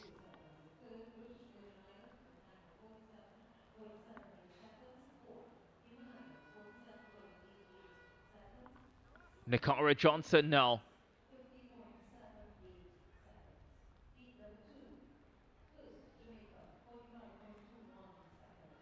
2:03, the height of the bar.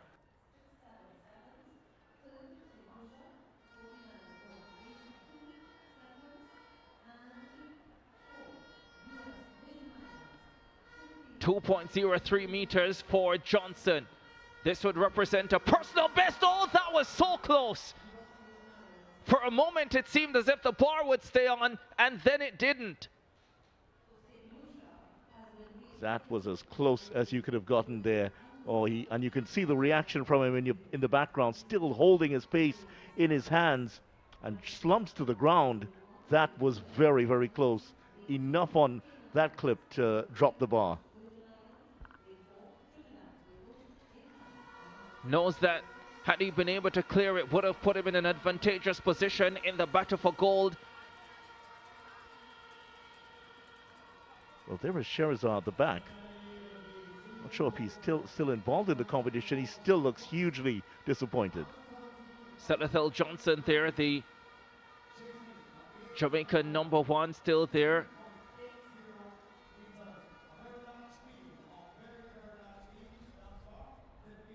But we'll get confirmation shortly as to how many are still alive.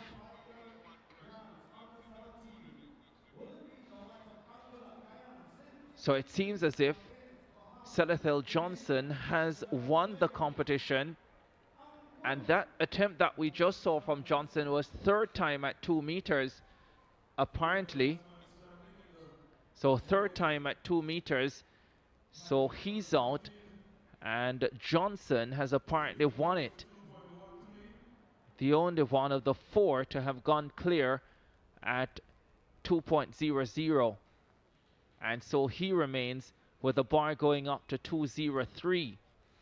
So Johnson is Carifta champion. We'll have to sort out what's happening behind him in terms of the silver and bronze medalists.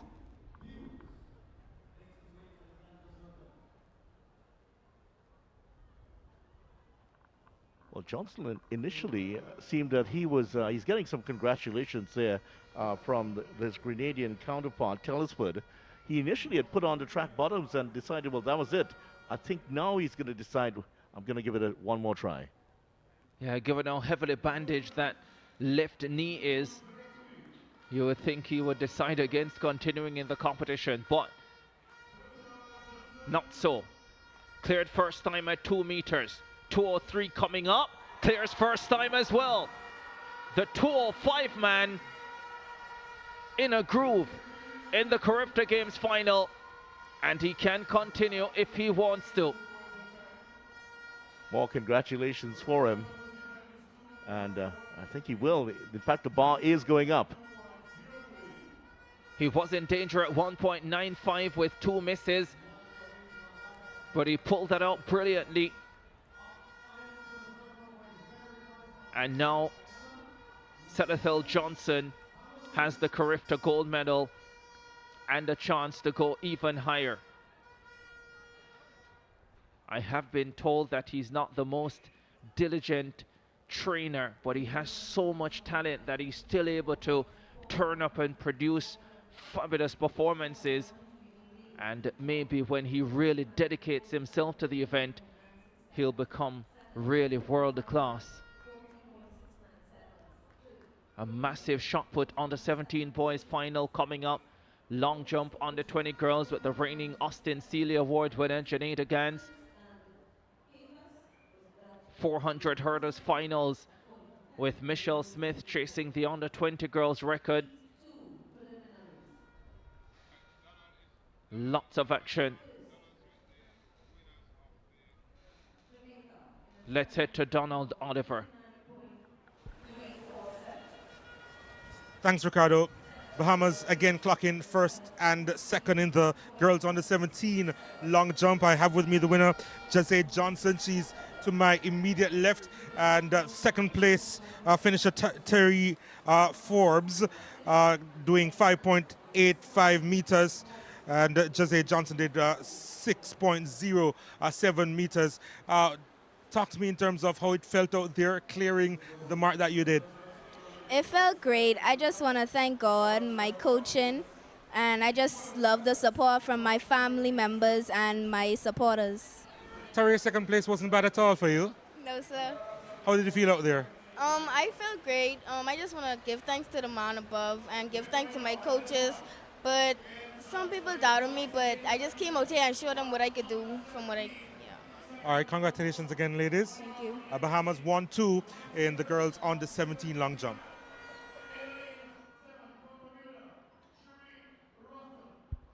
Well, we were initially set to have 3 semi-final races in the under-17 boys 800 meters, but there has been a revision and we're down to 2. Semi-final 1 coming up.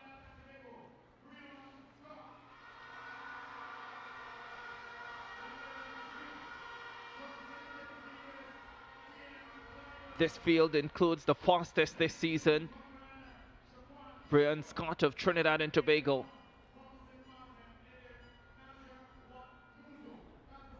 There he is, competitor 55 in lane number 5. One of 3 sub-2 minute performers in this first semi-final. Off they go. Wyatt of St. Martin, Cyril Russell of Bermuda, Newton of St. Kitts and Nevis, Bryce Anderson of Guyana, Scott of Trinidad and Tobago, Johan Scarty of Jamaica, Arcady Thompson of Bahamas, and Kamori Francis of the US Virgin Islands. The top 3 plus the next 2 fastest to advance to the final. And the Trinidad and Tobago athlete Scott just been pushed aside slightly by the Jamaican Carty, who goes to the front. Johan Scarty, 1:57.80 this season. Brian Scott, brilliant at the Trinidad and Tobago Carifta trials on April 6th at the Manny Ramjan Stadium.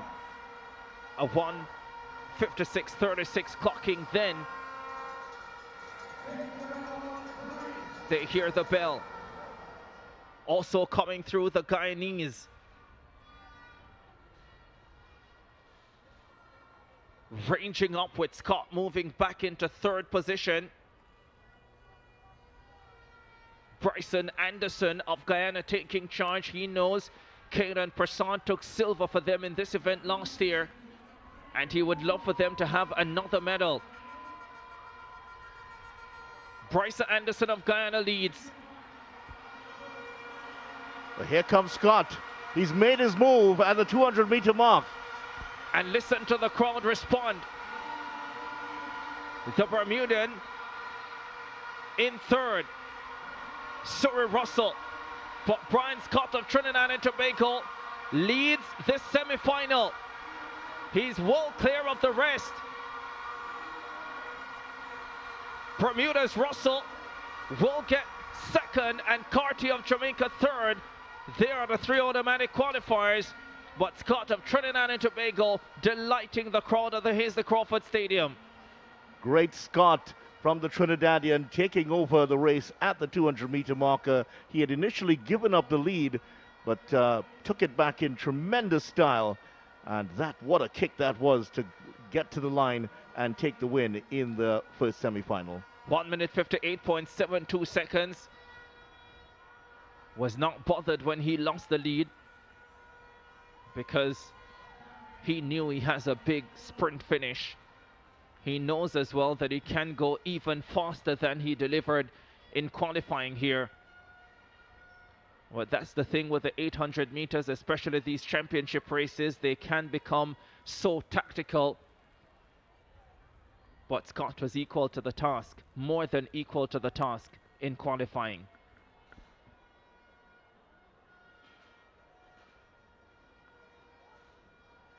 Acknowledge the crowd and the applause. Russell coming in for 2nd, and the Jamaican Johansi Carty coming in for 3rd place. Nice celebration from him, but he knows that the job is only half done. Imagine the celebration if he crosses the line first in the final on Monday, and he is the favorite, I think. Scott 1:58.72. Cyril Russell of Bermuda 2:00.57. Johan Scarty of Jamaica qualifies at 2:01.41. Bryson Anderson of Guyana, 201.66. And Munners of St. Martin, 201.83. We'll have to wait and see if their times are good enough to make progress.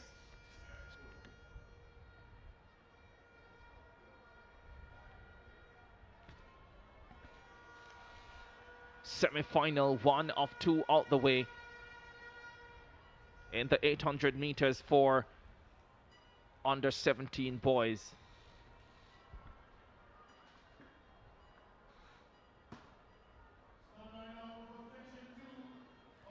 There's the lineup for the second semi-final. Well, that's the record, Gerard Mason, 2011. There's the lineup. Shaquan Shepherd of Guyana, Javante Hurst of the U.S. Virgin Islands, Eden Anderson of Aruba, Tyreek Thomas, Grenada, Darian Whiteman, Trinidad and Tobago, Luke Plummer, Jamaica, Ali Eliasu of Turks and Caicos, and Kaim Liburd of St. Kitts and Nevis. Full field, 8 in this lineup.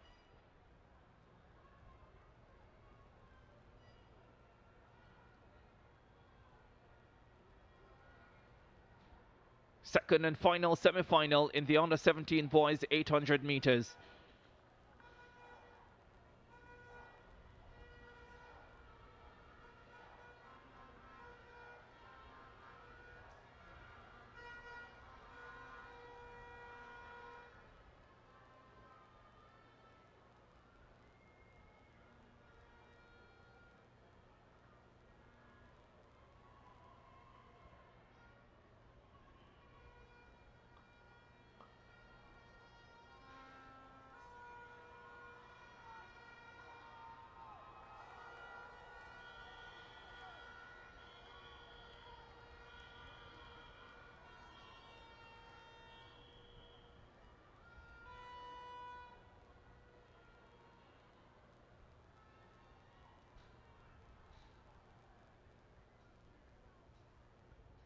Luke Plummer there from Jamaica finished strongly for bronze in the 1500 last night.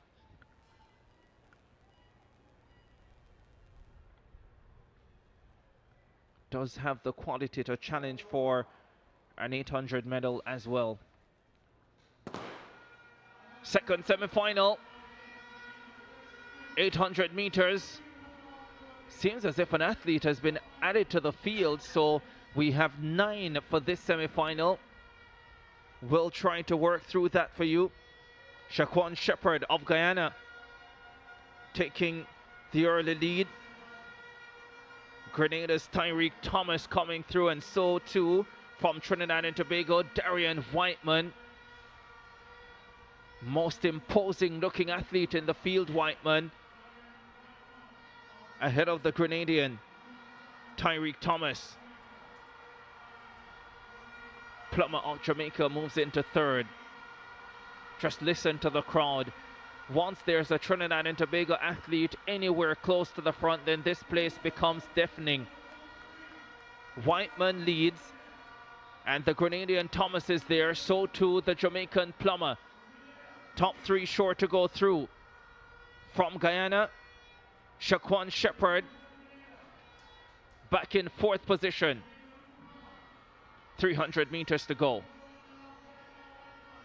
Whiteman, Plummer, and Thomas.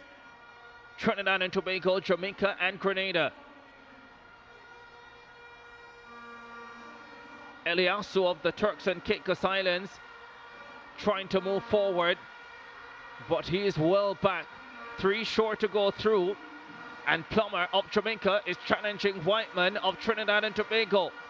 The crowd will really get involved now.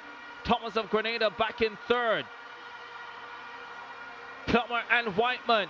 What a battle down the home stretch. It's only a semi-final, but they both want to win it. And Luke Plummer obliges for Jamaica. Whiteman of Trinidad and Tobago gets 2nd, and Tyreek Thomas of Grenada takes the 3rd and final automatic qualifying spot, with the Guyanese Shaquan Shepherd left in 4th position, and we'll have to wait and see if his time is good enough to make progress. 1:58.03, the 1500 bronze medalist is through to the 800 final. And they will join Brian Scott of Trinidad and Tobago, Cyril Russell. He also made it into the semi-final, so the top 6 there are in. Let's see, this is how it ended. Whiteman and Plummer going at it here.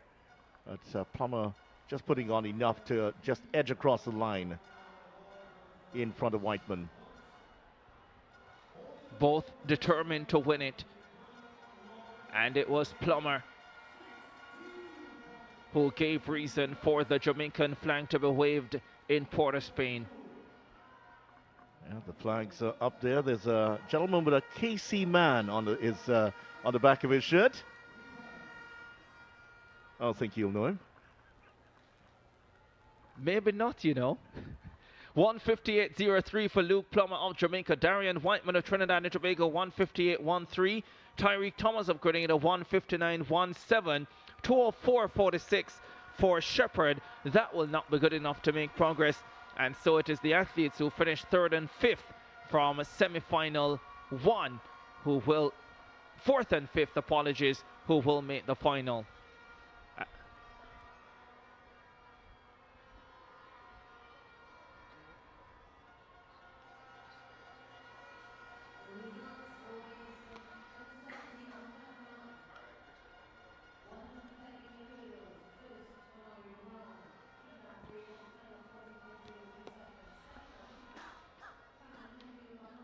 Semi-final round of the under-20 boys, 800 meters. Next on track. We are bang on time for that, scheduled for 6:21 local time. It's now 6:20 local time. And Vidya, the 800 meters is one of my favorite events. And the storylines in this one are so compelling. Can't wait to walk you through each semi-final. We'll have 3 of them. The record 1 minute 48.95, set in 1987 by the Jamaican Kenroy Levy. Some really good athletes have attempted to better that and to come up short. Could this be the year? And the truth is, I'm only saying that because we've seen some remarkable performances, some unexpected performances already over the last 2 days. And especially after the shot put competition this morning, Vidya, I am a believer that anything is possible. There's confirmation of what the record is. 148.95, Levy in 87. Here's the lineup for the first semi-final. Jareem Allen of the British Virgin Islands, Benique Mann of St. Lucia, Aaron Morris of Barbados, Adriel Mitchell of Grenada, Shavon Jarrett of Jamaica, Carlos Bryson Keynes of St. Martin, and Nathan Langley of the US Virgin Islands.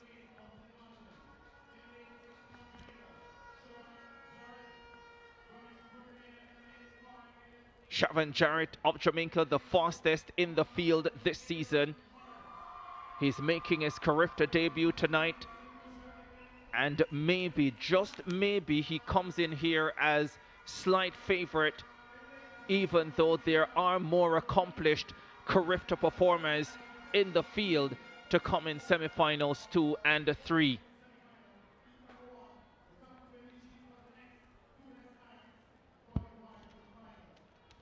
First of 3 semi-finals. Top 2 sure to advance, plus the next 2 fastest.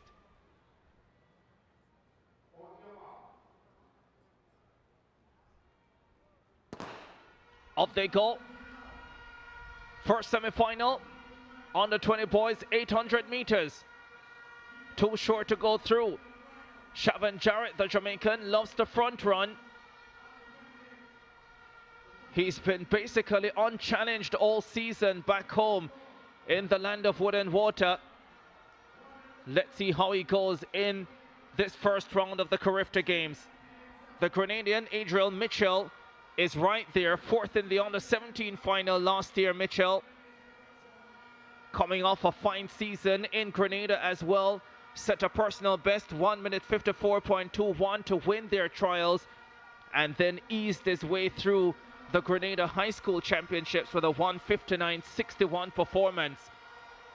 Oh, lots of pushing and shoving going on behind the leader Jarrett, and the Grenadian escapes in second position with Aaron Morris of Barbados in third. Fell out in the heats last year, the Barbadian, but was brilliant at the Barbados trials. Let's see what he delivers here. 1:53.99 at his best, the Barbadian, still fighting with Jarrett of Jamaica still out in front. He has a 3 or 4 meter lead, and this is pretty much how all his races have gone in 2025. Jarrett of Jamaica, but there are 3 queuing up behind him, and Mitchell has been pushed, this time viciously, and it launched him forward. And there's a battle going on behind Jarrett, who continues to have a look behind to ensure that he's safe. Battle on for the second automatic qualifying position. The Barbadian is holding strong. Jarrett of Jamaica wins it. Aaron Morris of Barbados out in the heats last year into the final. Automatically this season, it's 1:51.5 for the Jamaican, and that looked very, very comfortable. Certainly did, but what a battle for that second position there. Aaron Morris outlasting his rival to get that second spot. But this man, he looked absolutely comfortable, and walking off there, he's barely looking as he's broken a sweat after that race. Credit to Adriel Mitchell of Grenada, because he was shoved around a number of times in that race and somehow managed to stay on his feet and still have enough to fight down the home stretch. Oh, we might get a look at that, and well, they're still discussing what happened in that. Yeah, you can see the motion of the gentleman in front. They're not happy. I think he's saying, let's lodge a protest and see if anything comes of it. I'm not sure there's enough to have a successful one, because he didn't actually go down. He stayed on his feet all the way, and it's unlikely that any protest would be successful. Carlos Bryson Keynes coming up on his outside here from St. Martin, and I think, yeah, that's where the first incident occurred, and maybe it was Bryson Keynes who came away worst from it, and that took him out of the race essentially. And then here again, and we missed the third one just coming into the straightaway. Yeah, that was a spicy race indeed. But you really have to give some credit there to the Grenadian athlete Mitchell, who has survived those 3 challenges, still comes in for third, and he may still qualify. Thanks for that laugh. I won't get over that spice for a while. 1:55.54, Siobhan Jarrett of Jamaica, along with Aaron Morris of Barbados, qualify automatically. Mitchell, 1:55.94. He'll have to wait and see if that time is good enough to make progress.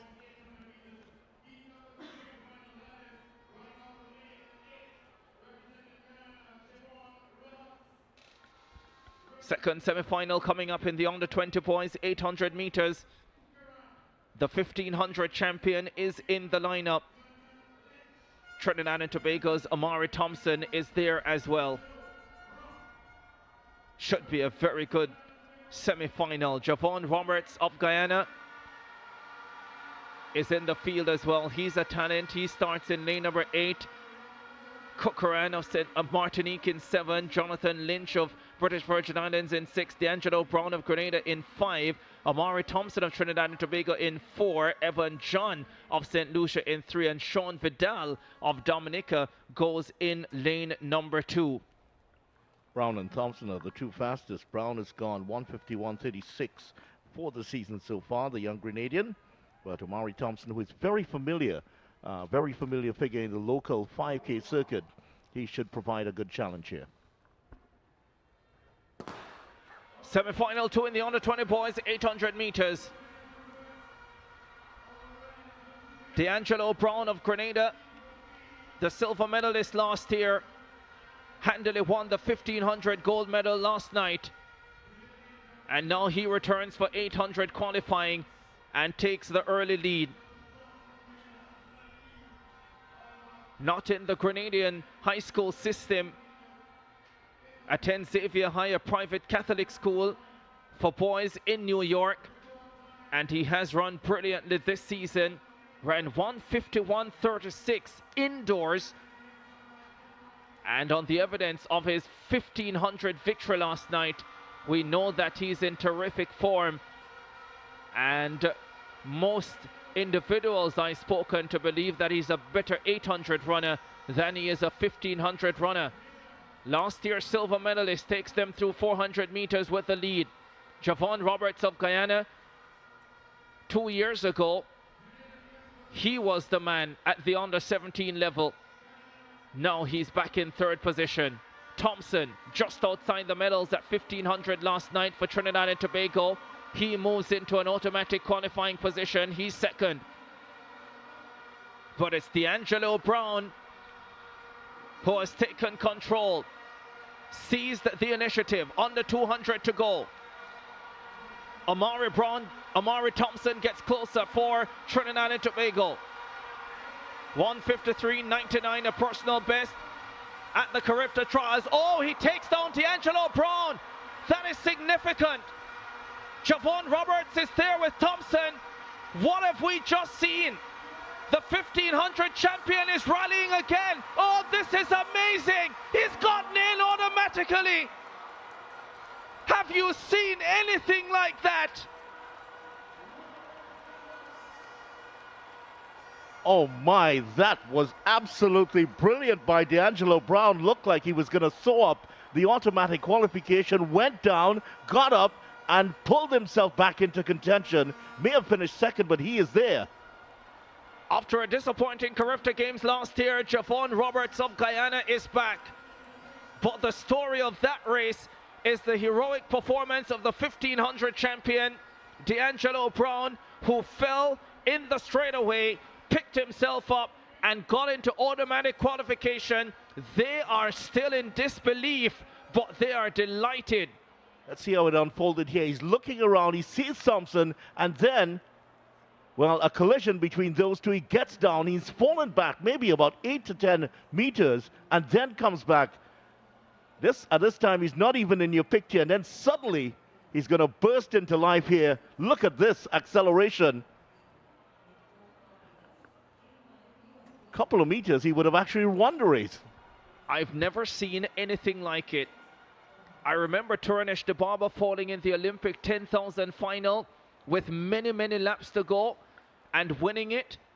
But to fall with 70 or 80 meters to go in a semi-final at this level, pick yourself up from 10 meters behind and qualify automatically.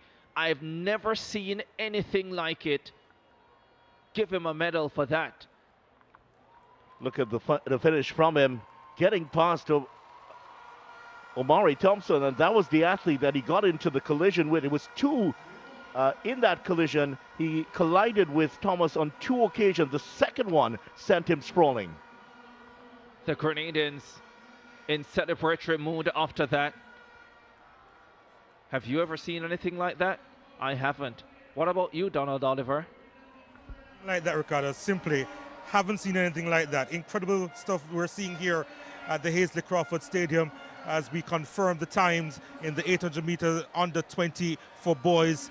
And you see there Javon Roberts going through just ahead of D'Angelo Brown. Just incredible running there from D'Angelo Brown. But here with me is the under 17 boys high jump winner, Salithal Johnson. He did 2.03 meters, which was equaling his personal best. And it's the first time that he's actually traveling out of Jamaica, first time on a plane, and he managed to settle to do a PB. Talk to me about what that felt like. Well, you know, it feels really good because I've been training really hard and praying about it and all of that, and I'm really grateful for this. I listened to my coach's instruction and I executed it, and I got a gold medal. You're competing at the Carifta Games for the first time. What's the atmosphere like? How have you been enjoying it? It's really good. The vibes is nice, the stadium nice, and the guys are nice too. All right, all the best for your future, all right? Yes, thank you. Ricardo, it's back to you. Yeah, thanks very much for that one, Donald Oliver, with the high jump under 17 boys champion. As we get ready for the third and final semi-final, Mitchell of Grenada at 1:55.94 and Amari Thompson of Trinidad and Tobago at 1:57.07. the competitors on the bubble. And this is a very hot third and final semi-final of the under-20 boys 800 meters. Isaiah Shockley of Haiti, Joel Morgan of Jamaica, Kiran Sishkanjaranja of Trinidad and Tobago, Asha Patel of Aruba, Kailan Prasad of Guyana, and Nevilio Raffenberg of Suriname. Away they go. Trinidad and Tobago well represented in this semi-final by Kiran Sishkanjaranja, a bronze medalist last year. Said that while he was pleased with the medal last year, on his mind this time around is gold. He already has one Carifta gold medal, Sishkanjaranja, that came in Kingston over 1500 meters at the under-17 level in 2022. He moves into second position. Kailan Prasad was in the 400 final for Guyana. He moves into second position now. A silver medalist at the under-17 level last year, the Guyanese, sitting comfortably with Joel Morgan, the 1500 bronze medalist from last night, stepping forward. Patel, the 1500 silver medalist from last night, is at the back of the pack, and you have to watch him because he'll be in this. This is a really tough semi-final. The lead being held by Isaiah Shockley of Haiti. Is he about to shock this field? Down the back straight away they go. Joel Morgan of Jamaica in second. Prasad of Guyana in third. Sishkanjaranja of Trinidad and Tobago tucked in on the inside. Joel Morgan pushes the pace and goes to the front. Shockley might be out of running for Haiti. He quickly goes back to fourth. Sishkanjaranja comes up on the outside. Joel Morgan is passed. That's a decisive move from Sishkanjaranja. Patel of Aruba battling with Morgan of Jamaica. Prasad of Guyana is there in the battle for second. Sishkanjaranja, the UK-born Trinidad and Tobago athlete, is well clear. What a battle for the second automatic qualifying position. Morgan of Jamaica escapes to get it. Prasad of Guyana third, and Patel of Aruba, the 1500 silver medalist, is well outside automatic qualification. Has he done enough? How quick was that? Sishkanjaranja, 1:54.27, said he watched Trinidad and Tobago win the 4x4 at the World Championships in 2017, and that made him want to represent the country of his mother's birth. And here he is in his third Carifta Games, advancing to the 800 final for the third time. Twice a medalist already, under 17 silver in Kingston, under 20 bronze last year.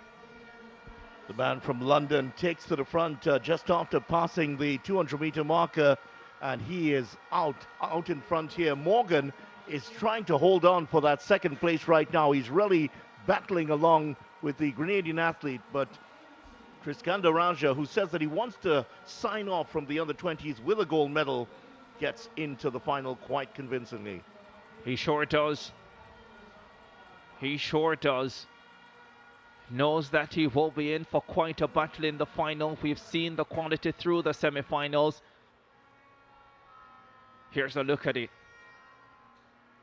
Sishkanjaranja 1:54.27, Joel Morgan 1:54.60. Those two are through automatically. Kailan Prasad of Guyana at 1:55 flat gets into the final, as does Asha Patel of Aruba, 1:55.27. The top four from this third semi-final are all through to the championship race on Monday. That means no place for Adriel Mitchell of Grenada at 1:55.94 and Omari Thompson of Trinidad and Tobago at 1:57.07. Breathtaking stuff. Told you those semi-finals would be hot. The final will be an absolute cracker on Monday as well. You'll want to tune in for that. So much more still to come. 400 hurdles finals.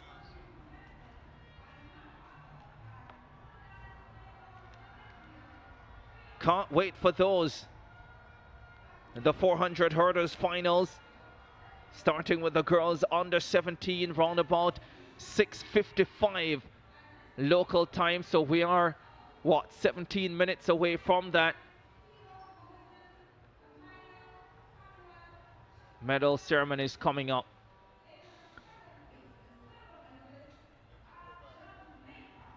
Mixed 4x4 medal ceremony from last night closed the show.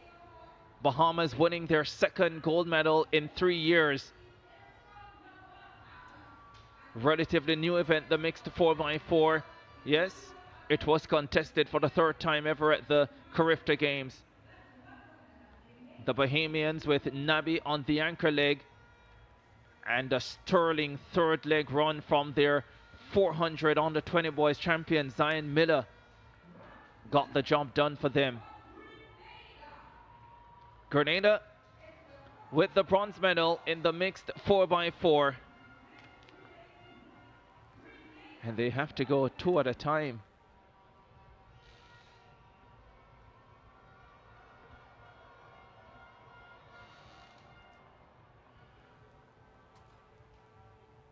They do have much wider podiums here, Vidya, or a much wider podium, but it's a way up to the start of the 100 meters. And this is where center stage is. Cleopatra Burrell, who's handing out the medals, well, she has been on this podium several times over the years. Outstanding athlete from Trinidad and Tobago, a part of the several Olympic finals. Yes, outstanding.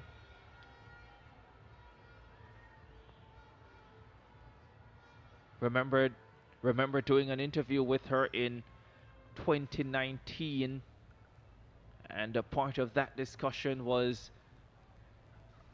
about how long she would stay on, and with the 2020 Olympic Games in sight, and that was like to be her last one, but then of course COVID struck and it didn't happen until 2021. But she was outstanding, broke so many barriers in shot put for the region, for Trinidad and Tobago, and she's actually the most delightful of individuals.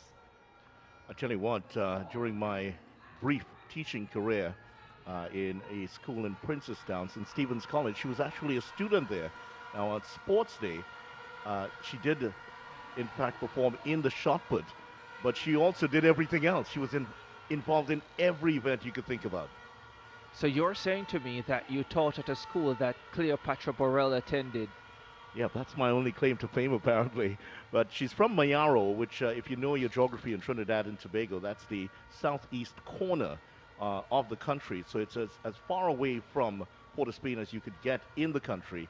And she has done remarkably well. Her whole family, they're sporting mad. Grenada bronze, Jamaica silver, Bahamas gold.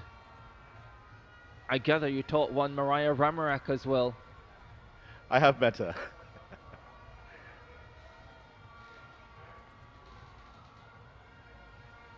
Mariah's sister, of course, West Indies off spinner. Mixed 4x400. Yeah, they figured it out.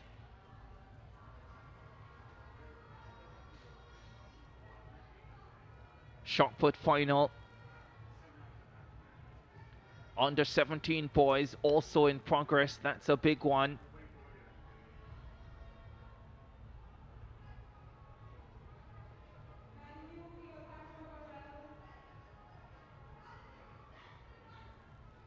Deep into that competition with the 400 hurdles finals to come.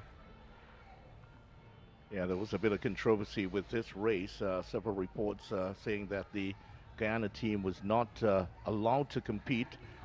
The submission deadline, they submitted after the deadline, according to one of the reports that I saw, and they were not able to compete. The Guyana quartet had consisted of Tiana Springer, Malachi Austin, Narissa McPherson, and Appy Blair, but they were not able to compete in that one. Controversy as well in the long jump for under 20 boys. We'll get that medal presentation now.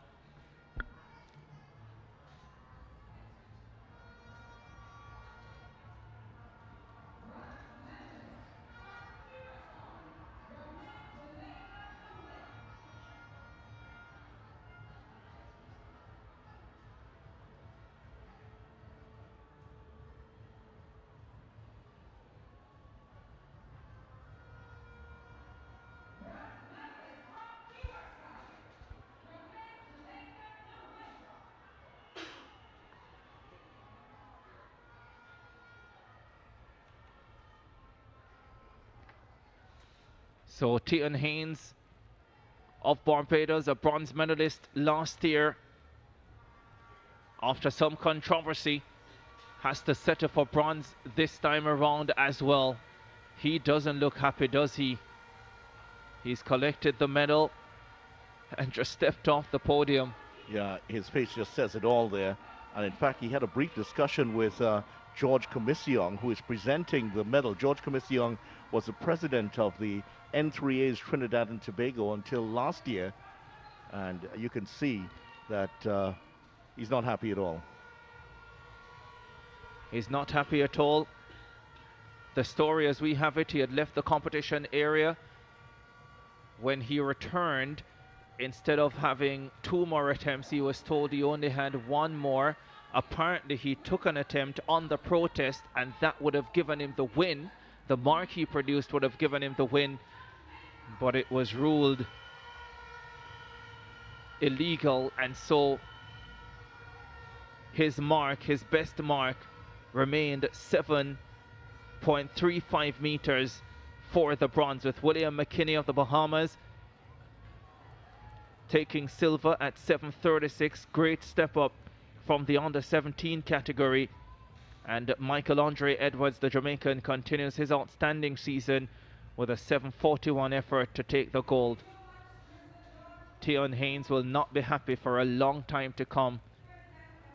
But it is an interesting conversation to have about those situations, and I've seen, you know, various schools of thought as to how those situations should be handled. If an athlete leaves the competition area for whatever reason, should there be some amount of coordination to ensure that they don't miss a round? Is it completely up to the athlete to ensure they return on time? Do the officials have a part to play in the whole coordination process? And I guess that debate will go on, especially in Barbados. Yes, he was considered to be one of the great threats in this competition for the gold medal, and his performances would bear that out. And I think there will be a request in Barbados about this particular incident. Victory ceremony now for the discus under 17 girls. That final went earlier today. The Jamaicans finishing 2nd and 3rd, but they could not deny this young Caymanian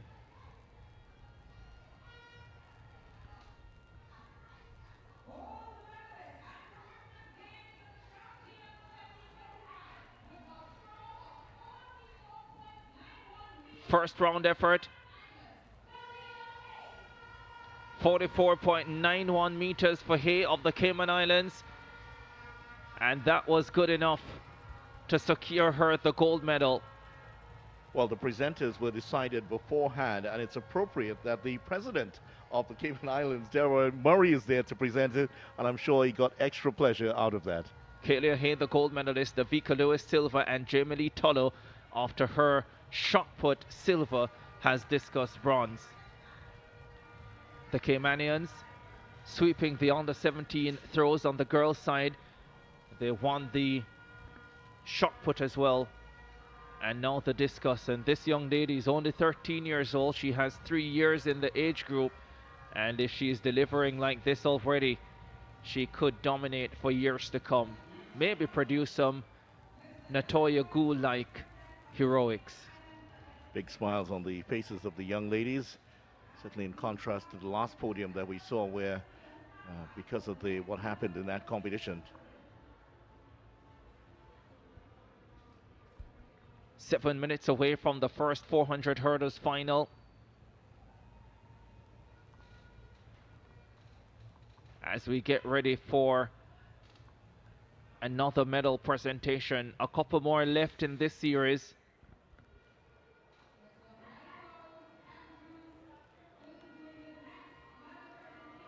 This is for the 100 meters for under 17 girls, which went last night.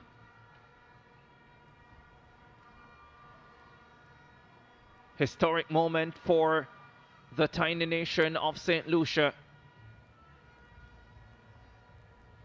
First sprint gold medal at the Carifta Games. National under 18 record.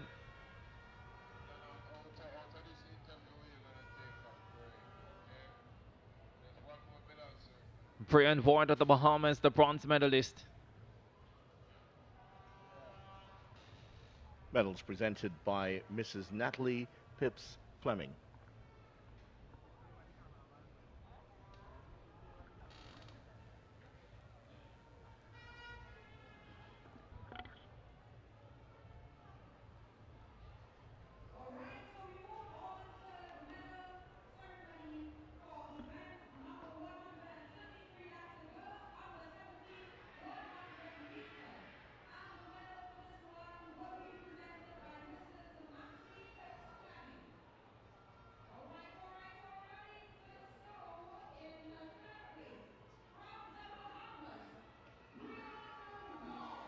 Brian Ward came in as a medal favorite, and she delivered on that expectation last night with an 11.76 clocking in the final to secure the bronze medal.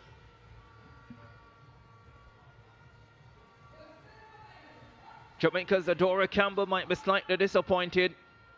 A silver medalist last year when she was beaten by Athalia Hinkson of Guyana, returned this year as the favorite, came in with a personal best of 11.52, but even if she had run that fast, it wouldn't have been good enough for gold, because J.D. Emmanuel of St. Lucia was just too good.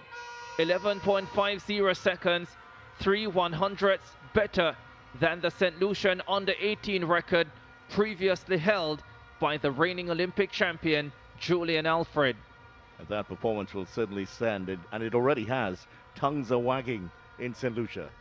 Maybe there will come a time when J.D. Emmanuel, Naomi London and Julian Alfred will be part of a St. Lucian 4x1 team at the Olympic Games.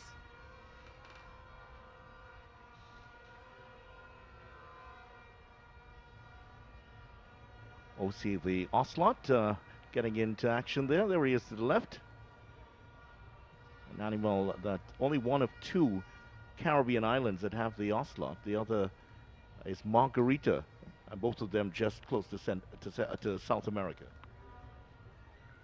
All smiles on this podium, the brightest of them all, covering St. Lucia.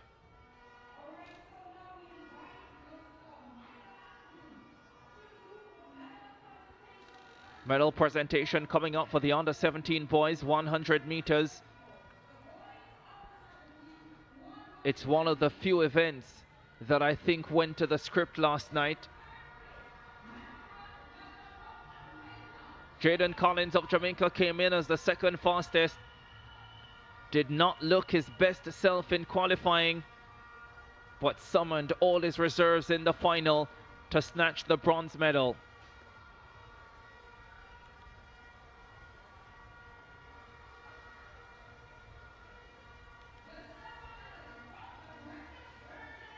Tiandre Frith of the British Virgin Islands, 200 bronze last year, has looked a much improved sprinter in 2025, and he is a much deserved silver medalist in the 100 meters. Will be battling for 200 gold on Monday. Michael Graham was not to be denied, came in as the fastest at 10:44. Looked brilliant and comfortable in his semi-final, and in the final it was a no contest. 10:53 to beat Frith by 5/100ths of a second. A very good long jumper as well.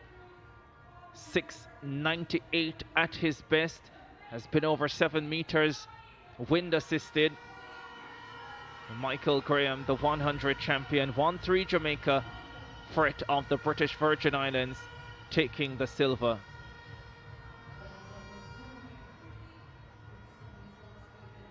Let's head to Donald Oliver. Thanks, Ricardo. I'm here with Michael Andre Edwards. He is the boys under 20 long jump champion. after doing 7.41 meters, another gold medal for Jamaica. Michael Andre, talk to me about what happened out there with you. 7.41 meters. Were you pleased with that? No. No. Well, I'm okay with it because of what I know I've been going through for the past couple of days. Right. So I'll take it. I'm grateful for it. What have you been going through the last couple of days? Well, my hamstring isn't so right. So all 6 rounds, it was me versus the hamstring. In between rounds, massage gun, roller, just trying to hold it out. So what, you're a little bit surprised that you got gold in the end? No, I'm not that surprised. I did it at champs as well. Right. So I'm used to jumping on the pain, so I'm okay with it. So what we knew that there were some controversial circumstances in terms of jump back and all that. How were you able to go through that process? I just sat still, bro. I'll be real. I just said a prayer, and whatever happened, happened. I was okay. I wanted a gold, but I was okay with the silver because he technically was better than me. He just didn't get a chance to show it because he hurt his knee. Right. So, I'm happy for the win. I'll take the luck, I guess. Because you'll probably get some more luck, or it may not go in your favor in the future. So you take it as you can. So what do you take away from these Carifta games? I'm still not done. I have triple jump tomorrow, right. But I'm glad for the experience. It's my first games after three tries. My first games. Wow. So I'm glad to have gotten a gold medal. I'm happy for the experience. Michael Andre, congratulations again. Thank you. All right, so he won the gold in the under 20 boys long jump, doing 7.41 meters. We go to a commercial break. When we return, more action on the track and on the field. Stay with us.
Back in Trinidad and Tobago, Port of Spain, we're at the Hazley Crawford Stadium. It's the second night of the Carifta Games in track and field for 2025, and we're getting ready for some massive finals on the track and in the field as well. The 400 hurdles finals are coming up. The long jump for under 20 girls final is coming up as well, with the reigning Austin Seeley Award winner Janae DeGans. Yes, we're in for quite a treat. The shot put final for under 17 boys is also in progress, and we'll be getting you an update from that event in short order.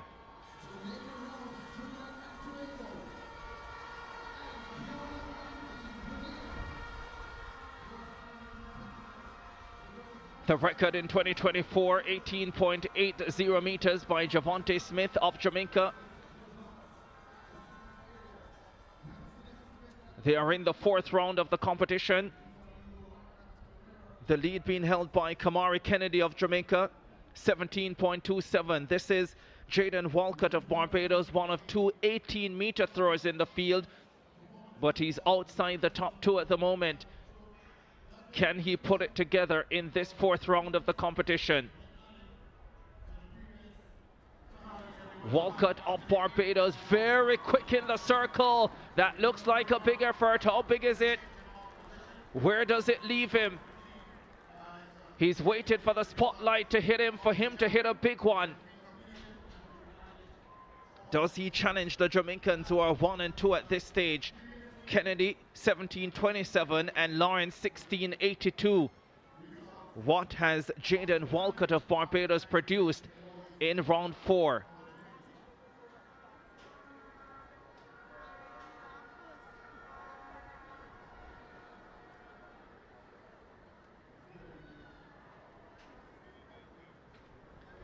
Here's 4.64, Brandon Lawrence of Jamaica. He's in second position, 16.82.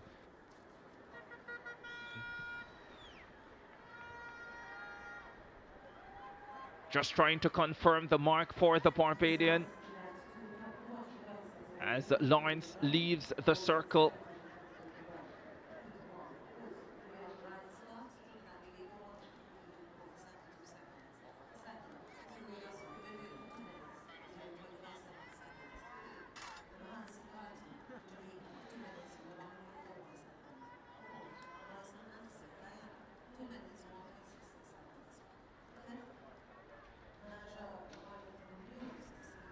Here is Kamari Kennedy of Jamaica, 17.27, has him in the lead.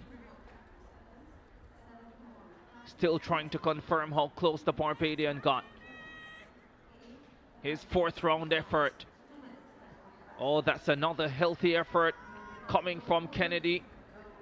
Falls the mark though, doesn't like it. And the flag is red. Doesn't look completely happy, but he is an 18.82 shot putter, and at 17.27, well down on his best.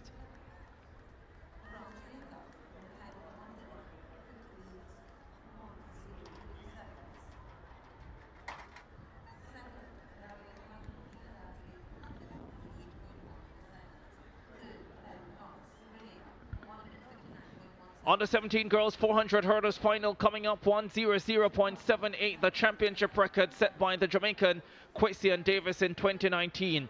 There's the lineup: Sophia Prasad of the US Virgin Islands, Zariah Pascal of Trinidad and Tobago, Danica Gittins of Bahamas, Alyssa Carty of Jamaica, Shamea Crowley of the Bahamas, Darlena Rouse of Trinidad and Tobago, and Kiona Ballantyne of Bonaire.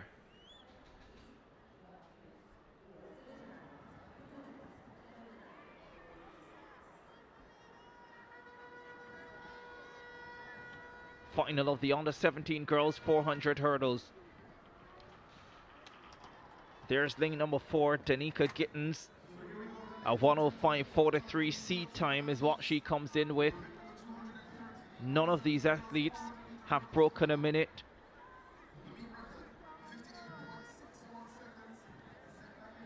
The record actually 58.61. Set in 2022 by Michelle Smith. So she had broken that Quasian Davis record. Let's go through the field. Kiona Ballantyne of Bonaire starts in lane number 8. Slowest in the field at 1:08.16. Lane number 7, Darlena Rouse of Trinidad and Tobago, in with a shot of a medal for sure. Lane number 6, Shamea Crowley of the Bahamas, among the favorites for the gold medal. So too this young lady, Alyssa Carty of Jamaica, she starts in lane number 5. inside of her. Second Bahamian, Danica Gittins, 105.43 at her best. Can she improve in the Carifta final? Lane number 3, second Trinidad and Tobago athlete, Zaraya Pascal, a 108.11 performer, needs a big run to stand a chance of a medal. No better place than at home. And on the inside, Sophia Prasad of the US Virgin Islands, slowest in the field, coming in at 109.50. Final of the under-17 girls 400 hurdles. Record 58.61 set in 2022 by Michelle Smith of the US Virgin Islands. She'll be looking to add the under-20 record to her collection after this final.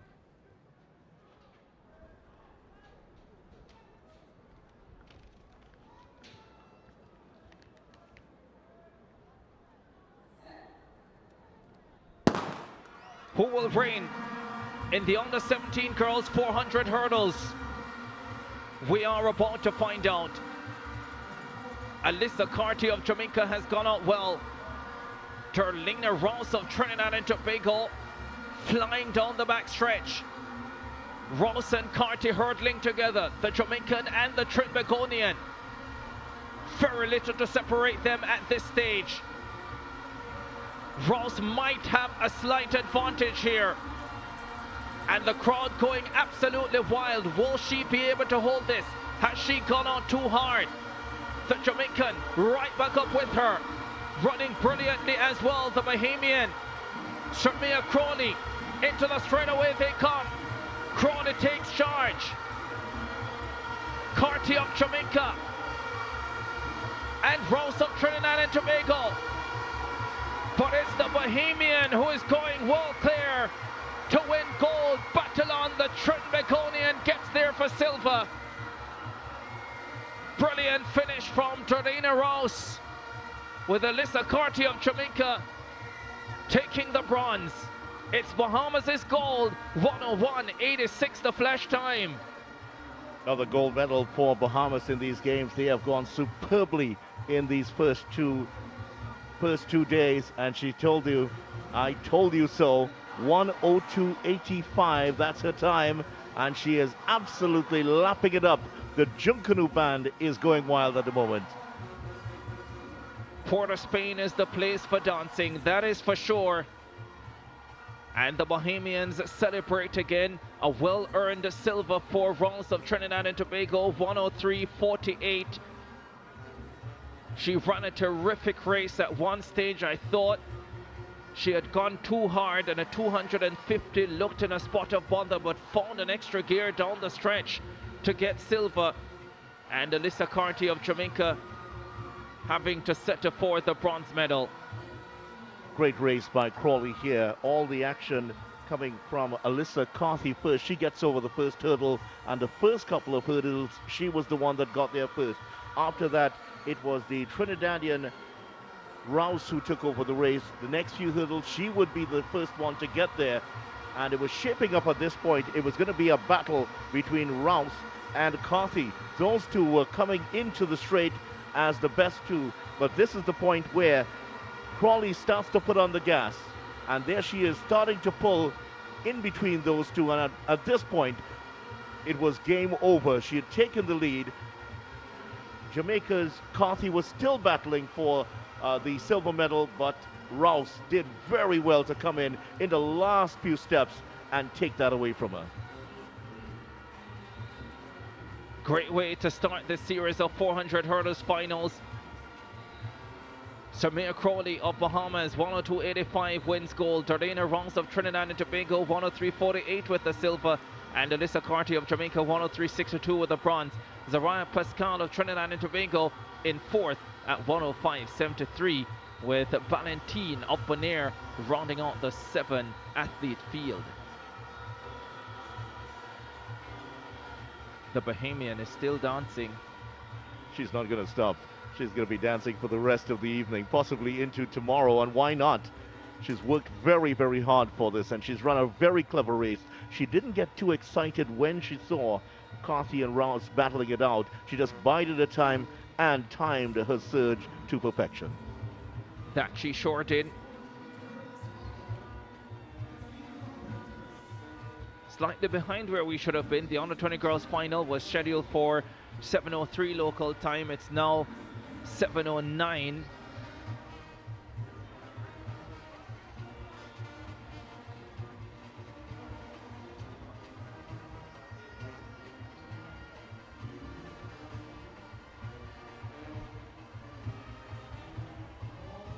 Back to the shot put.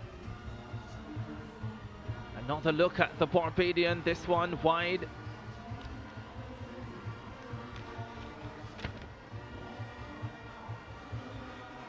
Jaden Walcott, 18:29 coming in for this Combermere High student.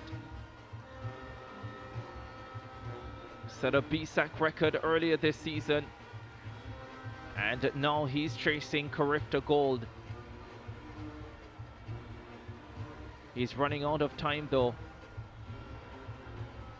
to deliver a telling blow.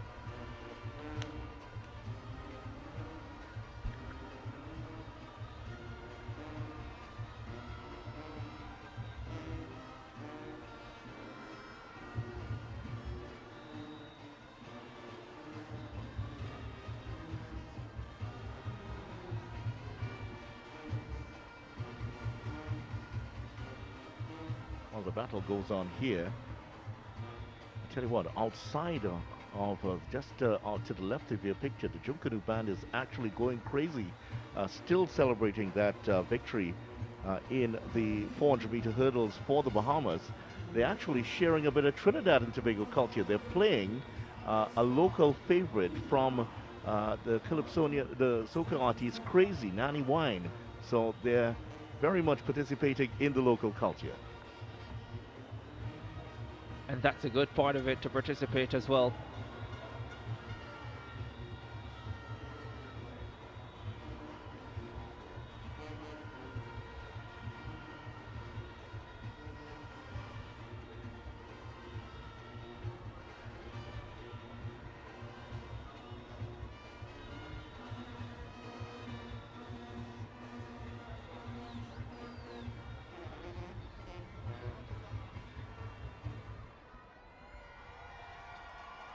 Donald Oliver.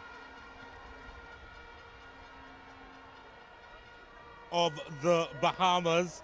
She's the newly minted girls 400-meter hurdles under 17 champion, and she's all smiles after copping gold just then. It was a dominant performance from you. Talk to me about the race. I just want to, first off, I want to thank God. Without him, I wouldn't be able to came across that last hurdle to be able to push as hard as I can. Coming in here was a bit hard for me. I had doubts in myself. I just had to do what I had to do and just run and bring that gold for my country because we deserve it. And I love everybody who supported me and all my BME people. We do the best. Congratulations again, and all the best for the future. Thank you. Back to you, Ricardo. Under 17 girls 400 hurdles champion.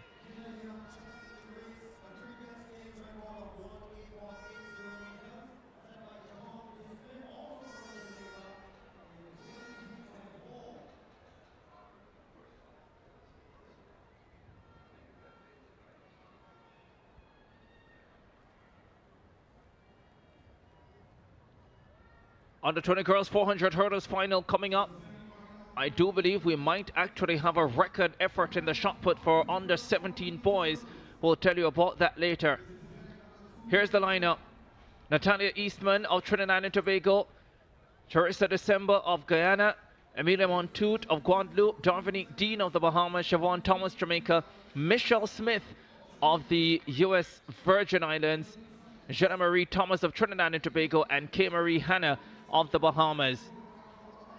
Jamaica's Kamari Kennedy has broken the shot put on the 17 boys record with a throw of 18.90 meters to the final. There's Kay Marie Hanna. She goes in lane number 8 for the Bahamas.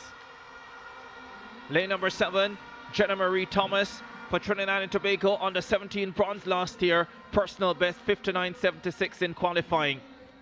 Then in lane number 6, the favorite and the two-time defending champion, twice close to the record, 56.28 last year, 56.41 in qualifying. Is this the night she finally gets it? Lane number 4. Lane number 5, Siobhan Thomas, the Jamaican, ran a personal best, 58.41 in qualifying.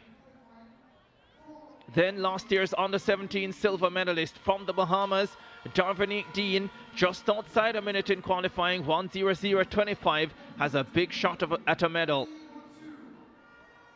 Emile Montoute of Guadeloupe, 1:03.51 in qualifying, needs to improve massively to have a chance at a medal.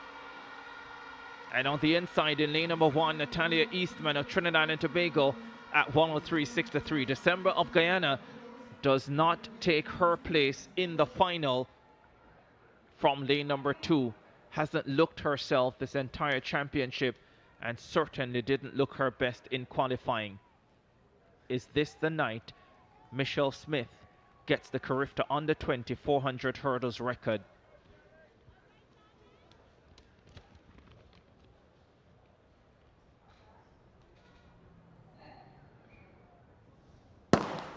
Off they go.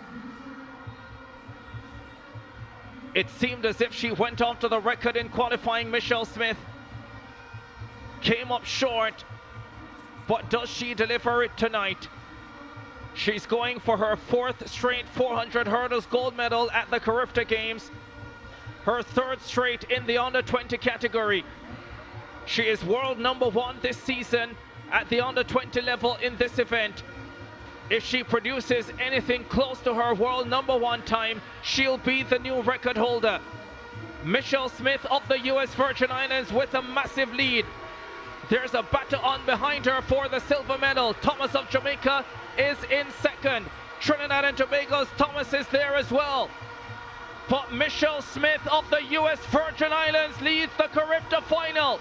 Is this the moment she finally gets the record?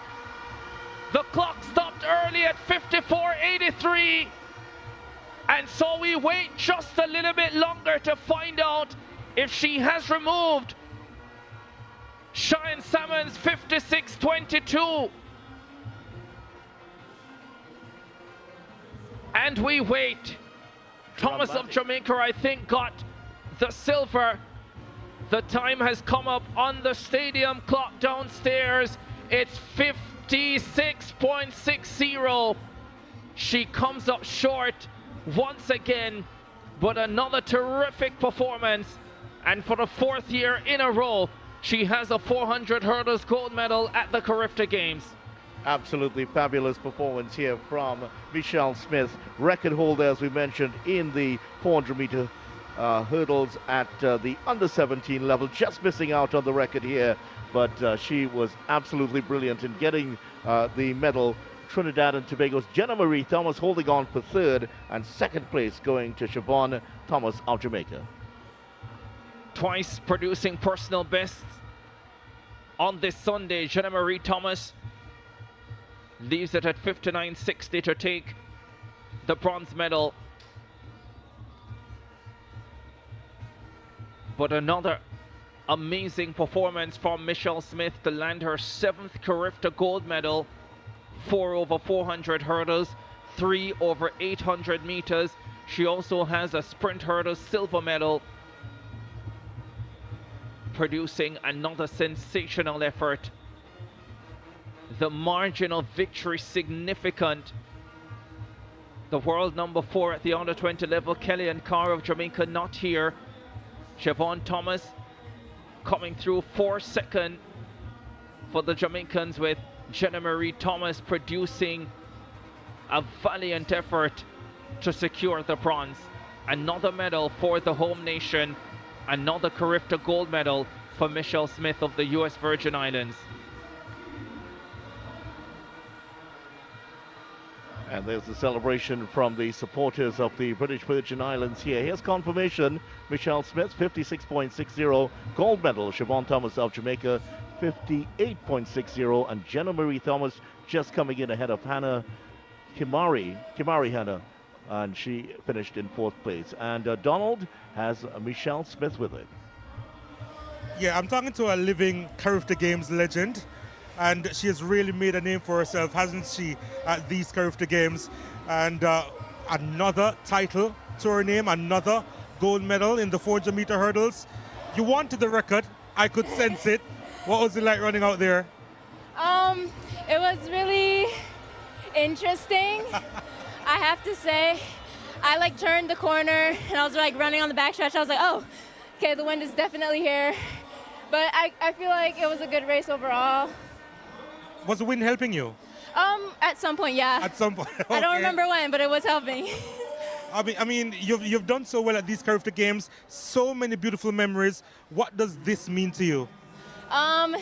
It's a great honor and privilege to carry on from start to finish.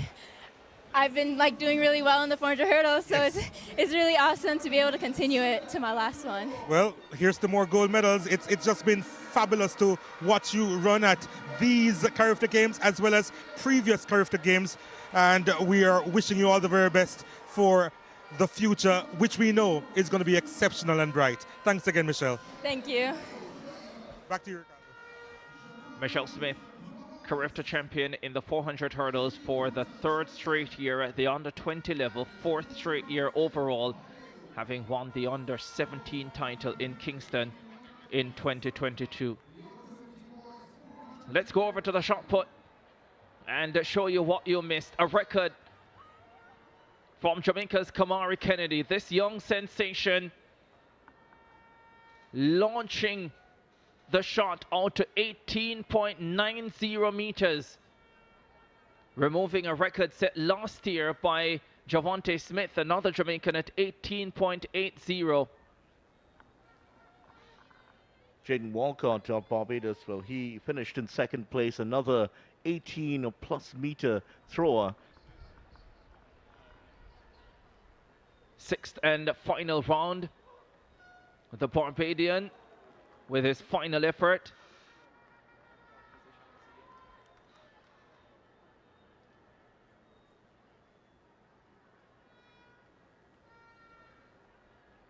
Still trying to get confirmation of the positions behind the record holder. Walcott, an 18-meter thrower.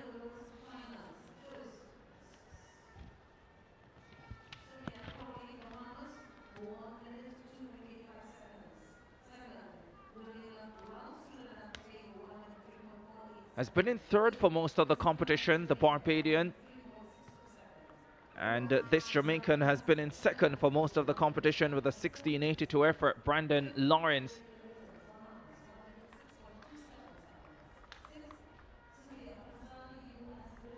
But we'll get you confirmation of the other places as soon as we have them for sure.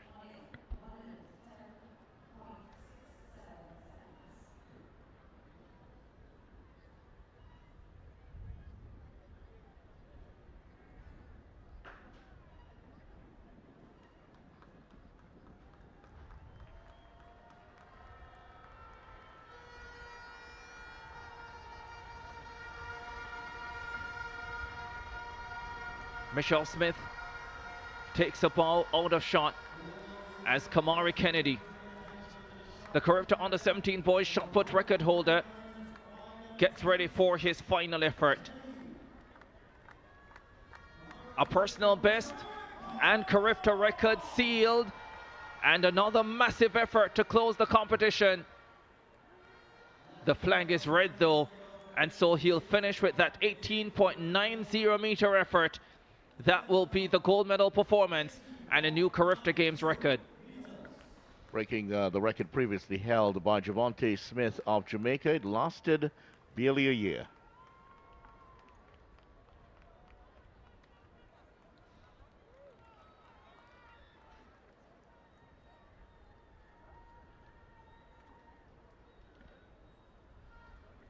So that concludes the shot put final for under 17 boys. We'll wrap that up later for you with all the place positions.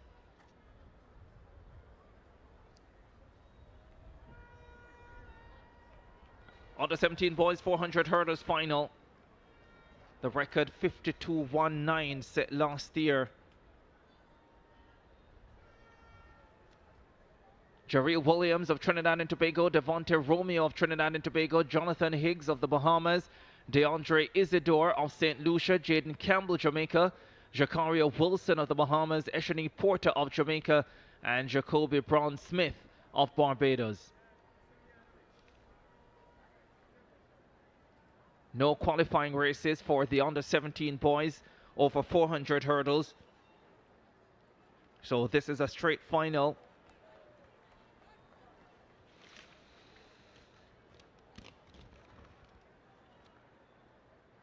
The favorite, Jacario Wilson of the Bahamas, fastest in the field at 52.25. That is only 6/100th outside the championship record of 52.19 set last year by Jamaica's Robert Miller. Can he deliver? Jonathan Higgs, his Bahamian counterpart, was in the 400 final. Trinidad and Tobago with 2. What can they do? Jarrell Williams and Devonte Romeo.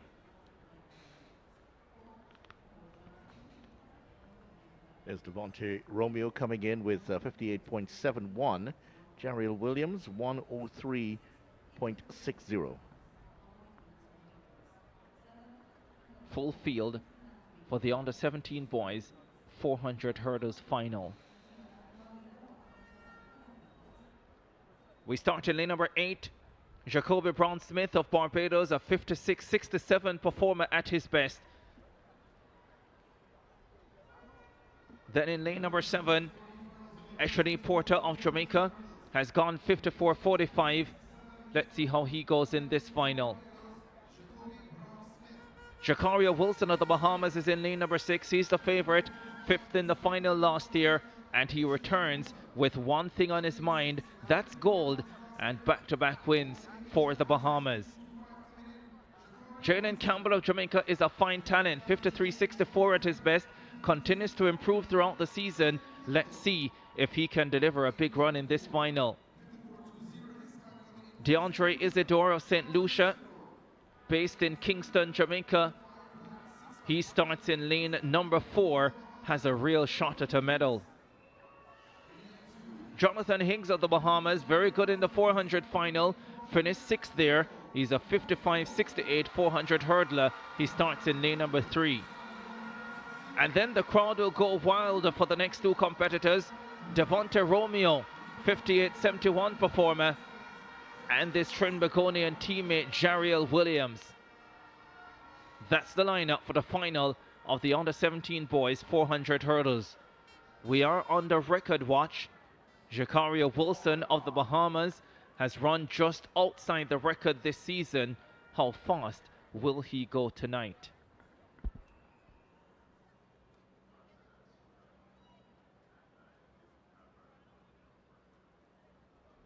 Well, we have seen 2 records go for the day. Are we in for a third now? Under 17 boys 400 hurdles final up and running. Jaden Campbell of Jamaica has made a bright start. Wilson of the Bahamas in lane number 6, stepping strongly down the back straight away now. The Bahamian takes control of the race, and he's hurdling well clear of the rest of the field. Oh, look at this assault.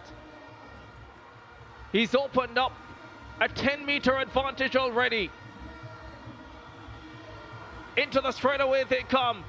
Jacario Wilson of the Bahamas leads Jaden Campbell of Jamaica. 1 barrier to clear, and Wilson is well clear.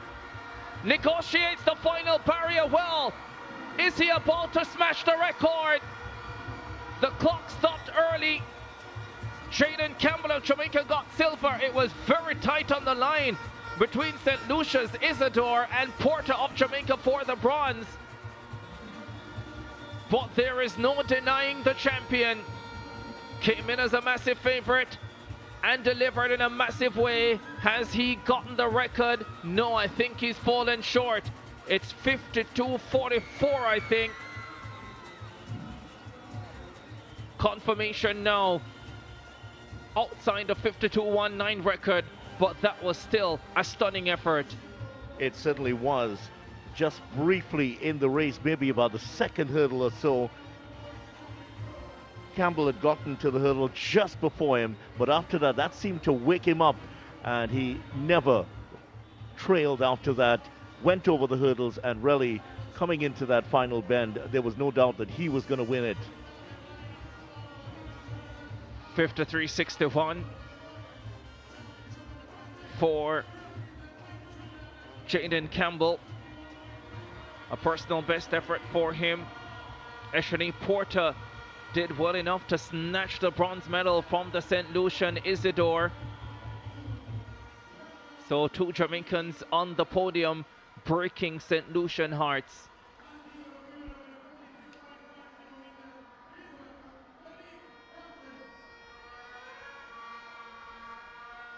It was Wilson that got to the first hurdle, and at this point, Jaden Campbell is really fighting hard for him.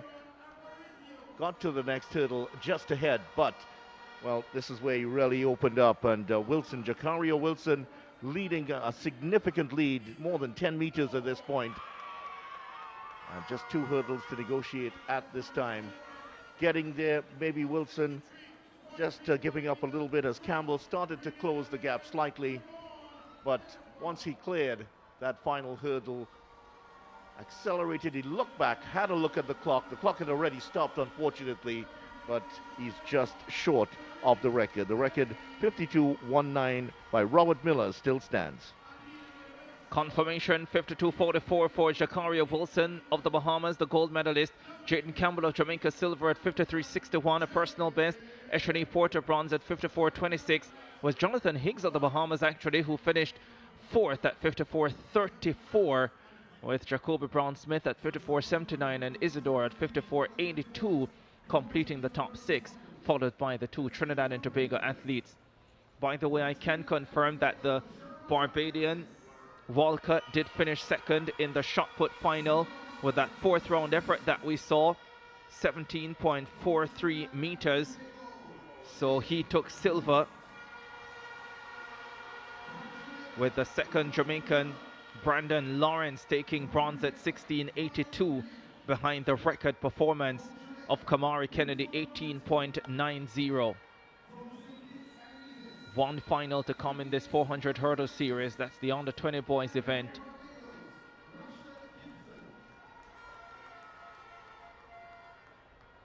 There are the athletes making their way out for that final. The under 20 boys high jump final in the mix tonight as well. The long jump final for under 20 girls with the reigning Austin Sealy Award winner Sinead Gans of Trinidad and Tobago. That will set this place alight. It's a long night of track and field. We're only at 7:30 local time. We're about 2 hours away from the close. Still so much to come, including the closing events, the 4x100 relay finals.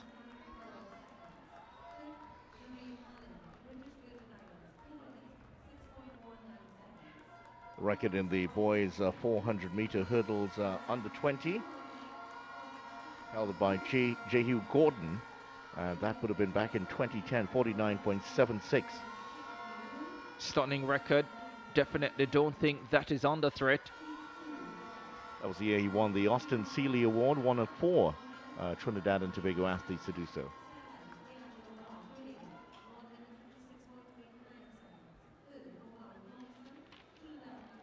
We did have qualifying in the under 20 boys 400 hurdles. And we're set for quite a final coming up.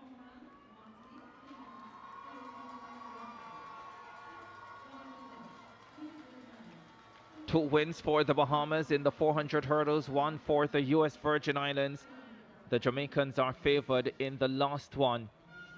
They have 2 big guns, the only 2 who have gone under 51 seconds this season, ranked 5th and 6th in the world this year at the under 20 level.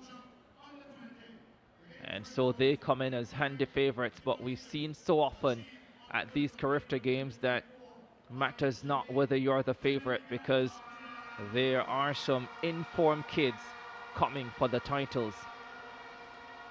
If anything, there is a slight boost for Robert Miller. His record in the under 17 competition still stands.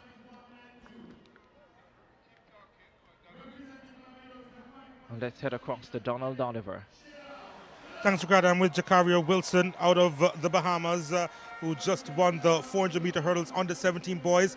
You left it all out on the track just now. Yes, sir. I just was doing it because last year I came fifth. I was just determined to get the goal this year. And all thanks to God. I'm proud of myself. Yeah, you went out really hard. What was on your mind? None, basically. I wasn't thinking, I just running. Yep. What do you take away from that race moving on? Oh, my hands. Say something to your supporters right now. Oh, I want to thank my parents, my auntie, my coach, and my supporters back home and at the stadium today. Yeah, just a fabulous race there, Jacario Wilson. Obviously leaving it on the track, everything on the track in copping the gold in 52.44 seconds. Ricardo, back to you. Thanks very much. The under 20 boys 400 hurdles final coming up. Jehu Gordon, the record holder, 49.76. Here's the lineup. Jeremiah Francis of Trinidad and Tobago, Zion Davis, Bahamas, Shane West, Trinidad and Tobago, Robert Miller, Jamaica, Kyle Ned, Grenada, Princewell Martin, Jamaica, Akane Samuel Francis of St. Kitts and Nevis, and Rashad Gibson of Barbados.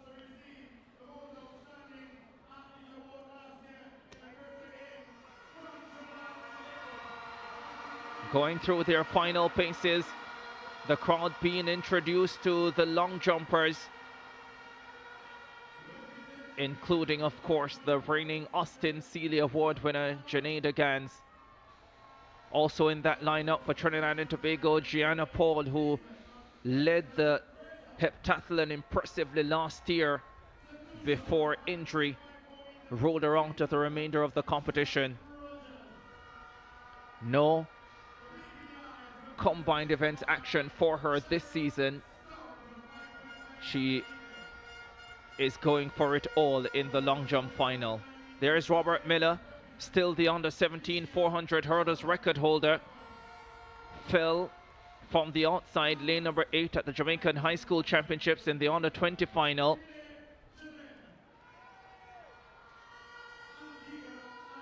He'll be hoping to avoid a repeat tonight in search of a medal. The introduction of the long jumpers has been going on for quite a while now. There are 20 of them, so you can imagine it's taking a little while. Here's a look at Kyle Ned of Grenada. Looked good in qualifying this morning. Is there a chance for a medal? Let's start on the outside. Rashad Gibson of Barbados, 54.23 in qualifying.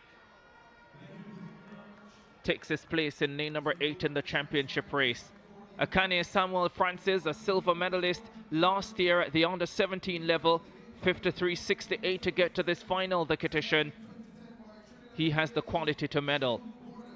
Princewell Martin won the under 17 400 hurdles title in Kingston in 2022, took silver at the under 20s last year. He's one of the favorites. Kyle Ned of Grenada, good in qualifying at 52.16, ran with a lot of confidence this morning. Let's see if he can repeat or get even better in the final.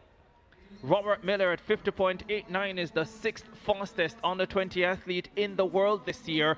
He is last year's under 17 champion and still the record holder. In lane number 3 from Trinidad and Tobago, Shane West, 52.20 in qualifying today. Has an outside shot to the medal, and with the crowd pushing him, you never know. In lane number 2 for the Bahamas, 52.23 in qualifying, Zion Davis. And closing out the field, in lane number 1, Jeremiah Francis of Trinidad and Tobago. He qualified with 54.46.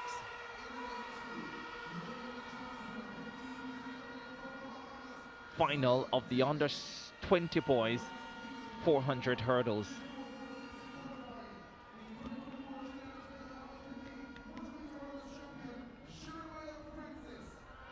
Shane West just taps his right thigh. Hopefully everything's all right. You know how athletes are. A little superstition. Just get the feel, make sure everything's right.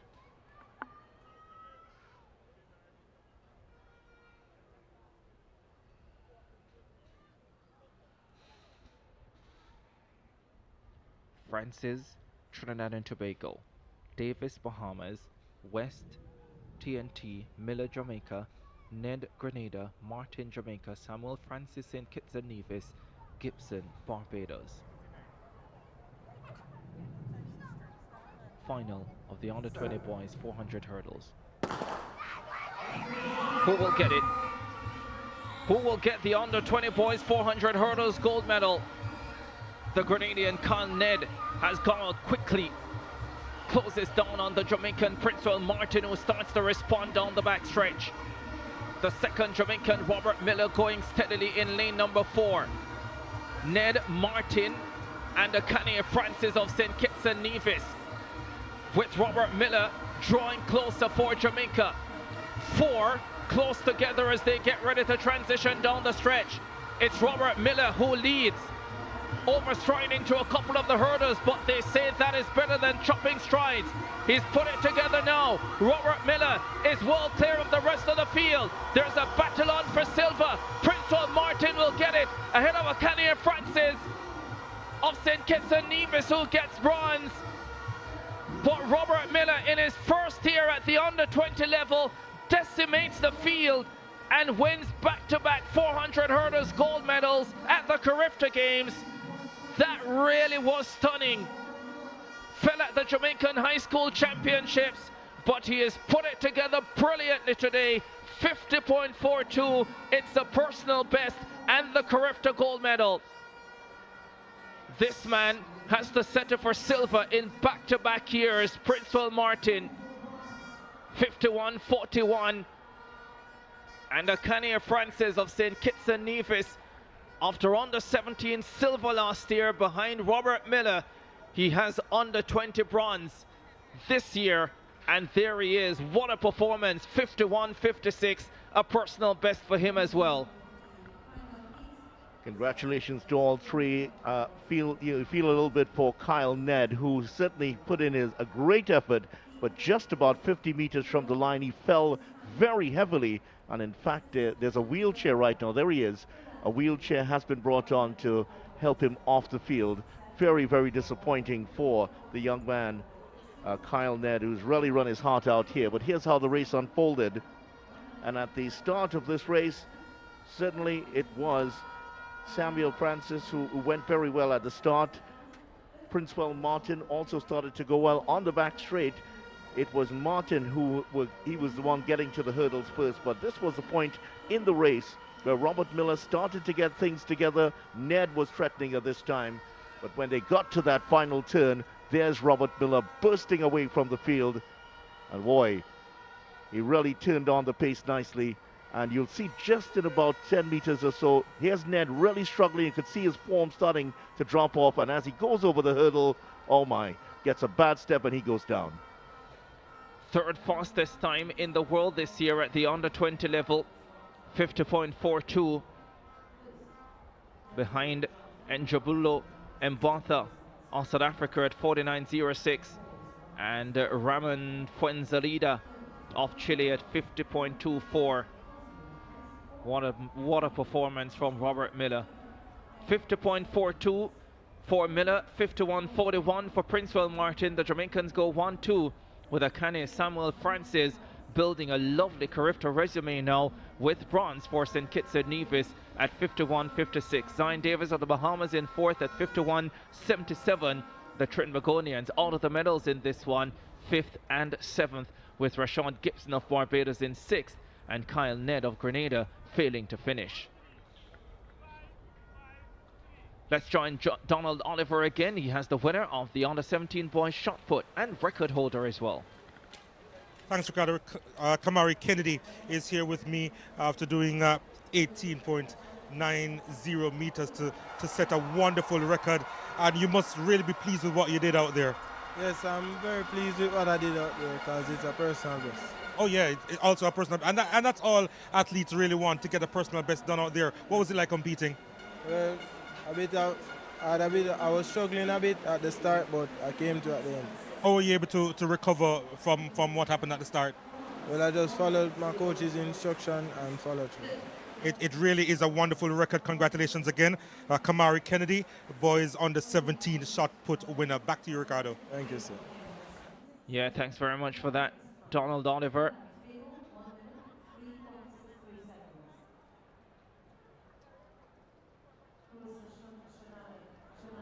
What an evening. Long evening of Carifta track and field. We've gone past the halfway stage of the evening session for sure, but we still have a lot to come.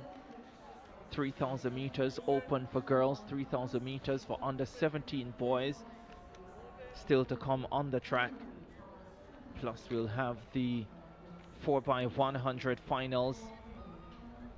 There is also the girls long jump final, the high jump final for under 20 boys, and we have the conclusion of the octathlon on the 17 boys, the cathlon on the 20 boys, and one more event, the 200 meters to come in the octathlon open for girls. Let's head to a break, more to come after this.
The 3,000 open for girls coming up. There's the lineup. John of St. Vincent of the Grenadines, Cummings, Trinidad and Tobago, Charles, Antigua and Barbuda, Wilkinson, Barbados, Bias of Guyana, Gaskin of Barbados, Barr of Bahamas, Fleming of Anguilla, Bailey of Trinidad and Tobago, Harvey of Guyana, Johnson of Jamaica, Barbie of Curacao, Freighter of Jamaica, and Robinson of Bermuda. We'll have 7.5 laps to get to know them better. 14 girls for the 3,000 open final. The record, one of the longest serving marks, 9 minutes 50.56, set in 1991 by the Jamaican Janice Turner, one of the outstanding Turner sisters.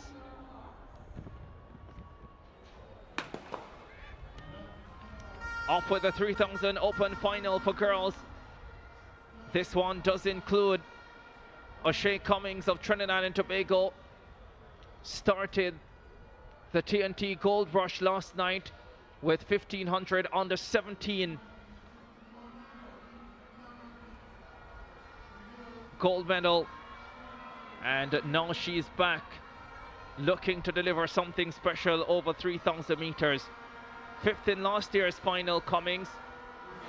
She takes her place just on the outside, moving up into fifth position at this stage. The fastest in this field, the Jamaican Sashana Johnson, a silver medalist in the 1500 meters under 20 last night, promised then that she would be back to do better next year. Well, she has an opportunity to do better already. That's tonight. 449, sorry. Ashara Freighter, also of Jamaica. She is the highest finisher from last year, returning for this final. Silver medalist last year has run 10:22:43, so lots of quality there as well.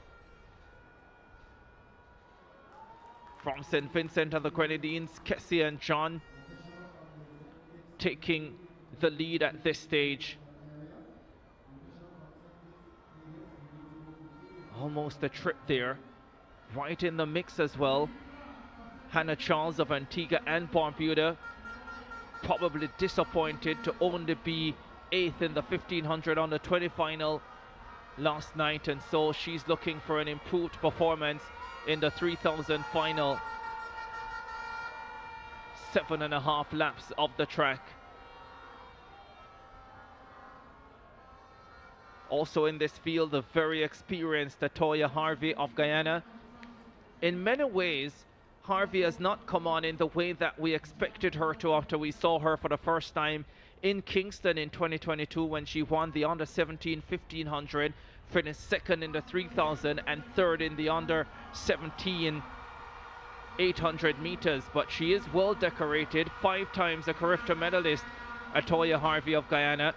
1 gold, 1 silver and 3 bronze medals, and having added to her collection last night, getting the 5th medal in the 1500 of bronze, she would love to get another one here in this final.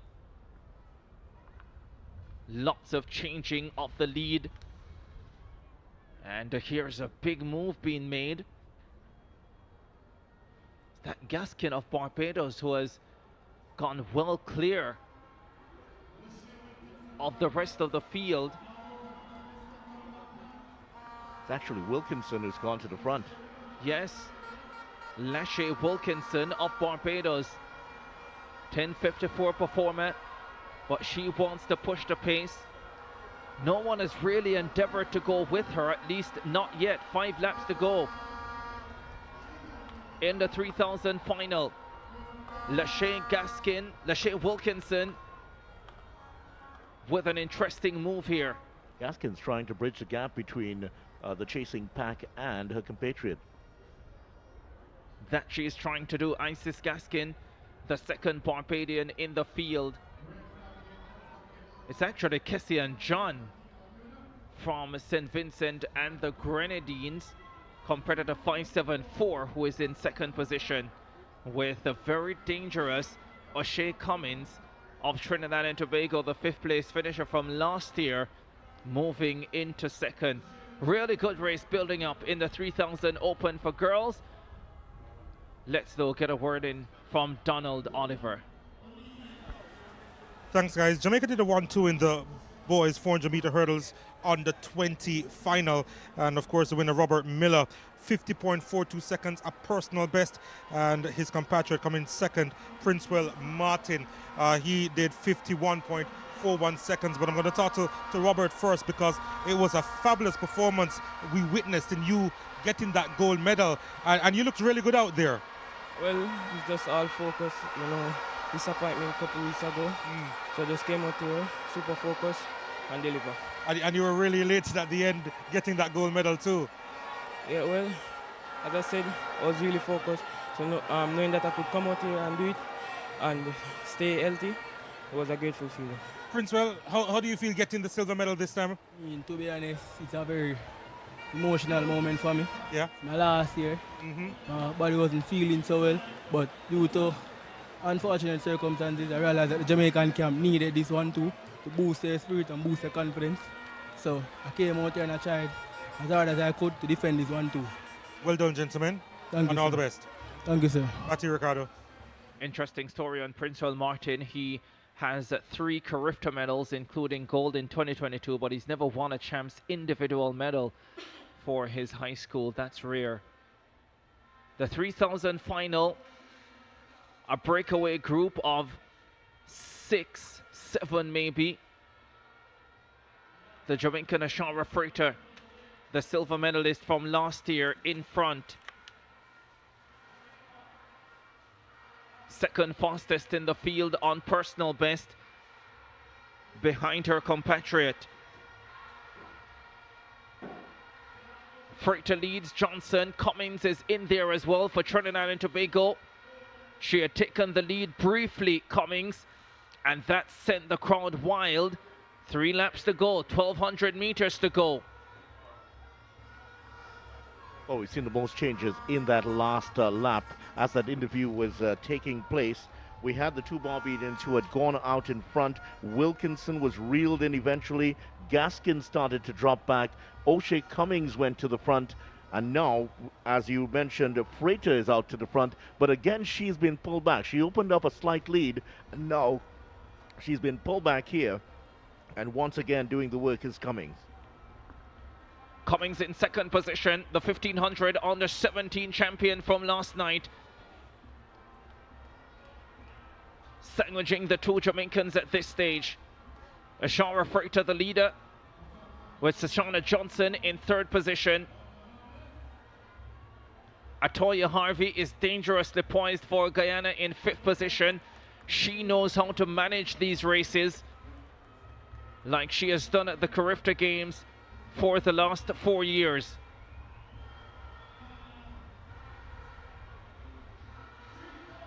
Six in that leading group in the 3000 final. They'll have 2 laps to go after this one. No decisive move made yet. Still a lot of work to be done. Trinidad and Tobago's Anika Bailey at the back of that leading group in 6th position. But is she about to be disconnected? 2 laps to go in the 3000 final, under 800 meters now. And your guess is still as good as mine as to where the gold medal is going. The Jamaicans look comfortable. How much does the under 17 athlete have left in her? That's Cummings from Trinidad and Tobago. She will have the crowd though to push her all the way. She fed off the atmosphere last night on her way to a comfortable under 17 1500 title. Can she do the same tonight? But it's Freighter of Jamaica who still looks full of running. This is comfortable pace for her. Still 5 at the top. Well, 6. Because Anika Bailey of Trinidad and Tobago isn't allowing this leading group to get away from her. Ashara Freighter of Jamaica leads. O'Shea Cummings of Trinidad and Tobago is in second. Shoshana Johnson of Jamaica on the outside in third. They are coming up to the bell lap. Atoya Harvey is in 5th position. I think the Barbadian Wilkinson is in 4th. They hear the bell, and it's Freighter of Jamaica with the lead. Cummings just on her outside, right up on her right shoulder. Atoya Harvey in 5th position. Does she have a kick? Anika Bailey, the second Trinbagonian in the field, back in 6th position. Down the back stretch they go. And don't write off Bailey. She made her name a couple of years ago as a 10-year-old. She finished second to one of the Kenyan athletes who was visiting Trinidad and Tobago in a 5K race. We're down to 4 in the 3000 final, and we're coming up to 200 meters to go. The Jamaicans are 1 and 2, led by Ashara Freighter. Shoshana Johnson is in second. Cummings is dangerously poised for Trinidad and Tobago. This is going to be a terrific finish. Freighter leads for Jamaica. Johnson is there. Cummings is full of running for Trinidad and Tobago. But Freighter steps on the accelerator and pulls away and pours it on. 1-2 Jamaica in the Girls Open 3000. Freighter leads the way. Sashana Johnson in second. And O'Shea Cummings, the 1500 on the 17 champion, gave it all she had. But against the big girls, she has to settle for bronze.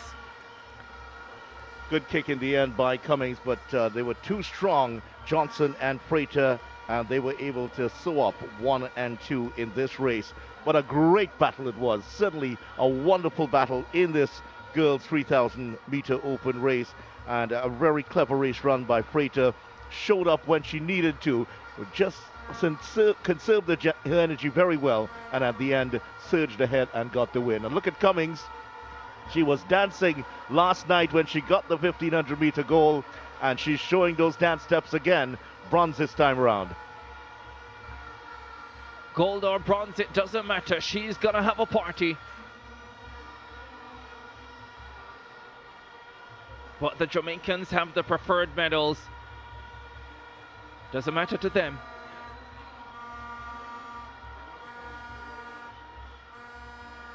The Trinidad and Tobago flag parading across the Hasely Crawford Stadium. O'Shea Cummings has a nation's attention once again. And just as she was approaching the bench of the under-20 girls competitors, the 2 Trinidad and Tobago competitors in the girls under-20 long jump were applauding her lustily there, showing their support for their compatriot. And she still continues to dance on here. I don't think she's going to stop anywhere tonight. And there she is, joining the 2 Jamaicans. 1, 2, 3. There we are, the top 3 in the girls 3,000 meter open. Really a brilliant race, and certainly these 3 have written their names into the history books here as the top 3 in the girls 3,000 meter event. Well, the press wants some pictures, and they're calling them in for that. Certainly the Trinidad and Tobago supporters really enjoyed that.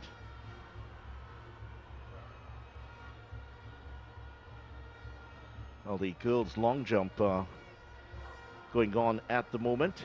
Of course, Trinidad and Tobago, Gianna Paul involved in that. And here is the confirmation. Ashara Freighter of Jamaica, gold medal, 10 minutes, 27.29 seconds. Tashana Johnson, also of Jamaica, 10 minutes, 28.01. O'Shea Cummings of Trinidad and Tobago, 10:28.92. Lachey Wilkinson, who led briefly, she has fallen to 4th, held on for 4th, 10:36.78. And Aniqua Bailey of Trinidad and Tobago kept with the leading group for a large part of the race, but fell away 10:40.42. Bobby of Curacao finishing just outside of them.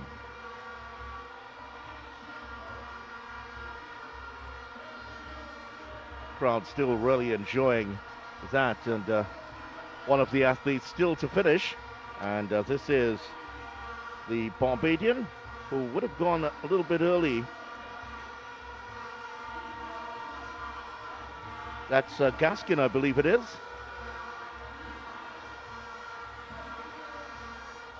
Yes, it's Kessin John, correction, of St. Vincent and the Grenadines. Yeah, certainly she is coming across the line now and gets there, and she collapses to the ground. Medical staff quickly waiting to assist her. But she gave everything in this race and finally gets across the line. And there was a loud round of applause just encouraging her to get to the line. And she is across there, John, for St. Vincent and Grenadines. Vidya, she entered this event with no time. Guess what? She has a time now. I think she's cramping right now because that look of agony on her face says a picture. They're going to put her in the wheelchair and try to get her out towards to get some medical treatment. Let's hope that she's going to be okay. They're wheeling a wheelchair across to her right now.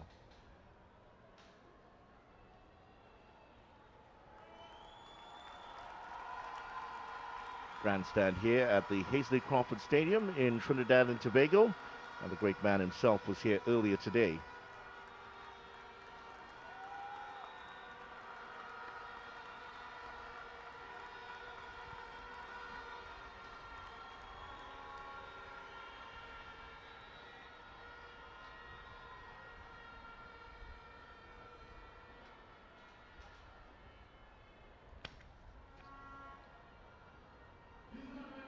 Still in tears here, Kessian Johnson of St. Vincent and the Grenadines, and the two medical staff just trying to do their best just to comfort her as she makes her way across. The two members of the medical staff just having some kind words with her, and she'll be okay as she heads across towards the medical area. What a lovely sight that is. The Hazley Crawford Stadium, red predominantly showing up in the grandstand. The yellow of Jamaica away to the left. Bahamas' blue also in there. Grenada's yellow also showing up.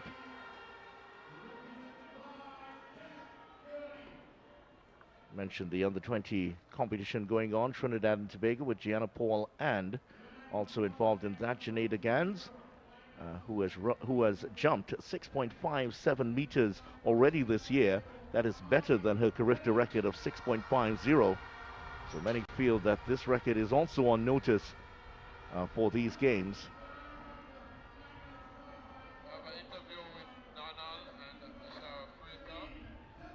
Let's take you across to Donald at this time. He has an interview lined up.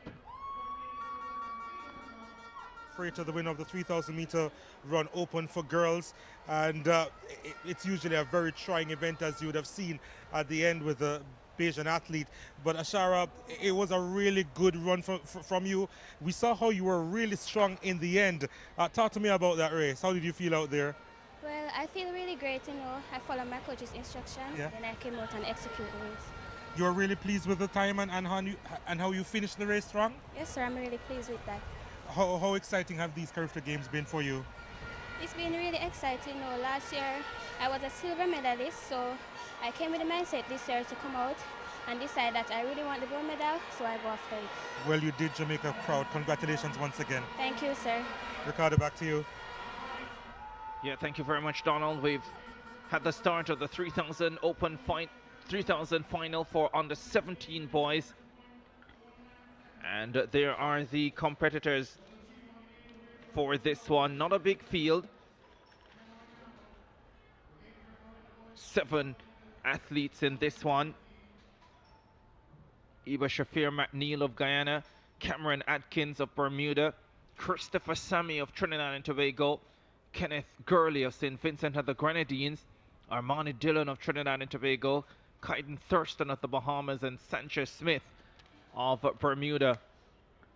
Trinidad and Tobago with the 1500 champion from last night, Christopher Sammy. Cameron Atkins, the silver medalist in that race, back for the 3000 as well. And look at this, the Vincentian has taken the early lead.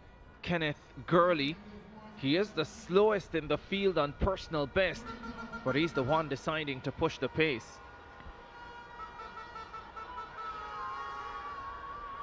Great move from him. The rest haven't responded. They, of course, believe they're going to reel him in at some point. We saw this in the last race also. But if he can get out there, create a significant lead and hold on, that'll be good for him. But really feel that they're going to pull him in within the next half a lap or so. This is a brave effort from the Vincentian. We saw his compatriot John in the girls' event collapsing to the ground, having crossed the line. Let's see what happens here for Kenneth Gurley of St. Vincent and the Grenadines. Long way to go in this race, 7.5 laps of the track. The advantage is sizable. No one has really gone with him because I think the expectation is he will come back to the field. But at this stage, the advantage is about 15-20 meters. It was about this point in the race that he started this surge, and he's opened up that 20-meter lead in the last lap. But you're starting to see a little bit of a movement here now, and I think it is one of the athletes, is that from Grenada? The fastest in the field is the Trinidad and Tobago athlete Christopher Sammy at 9:13.35. Gurley of St. Vincent of the Grenadines has a seed time of 10:21.94. He is more than a full minute slower on personal best than the fastest in this lineup, but that has not deterred him. Now the Guyanese is going after him. That's Shafir McNeil. This is interesting. McNeil is taking the bait. He's gone after him here. I think that sizable lead has worried McNeil, and he's decided he's going to do something about it. But no movement at all from Christopher Sammy, who is going after that 1500, 3000 double. He has still not decided to go after those top two. The rest unbothered by what's happening well out in front. McNeil of Guyana has now taken the lead. The Vincentian, Kenneth Gurley, in second position. Many of the favorites some way back, including the 1500 champion Christopher Sammy of Trinidad and Tobago and his teammate Armani Dillon. 4 laps to go in the 3000 final for under 17 boys.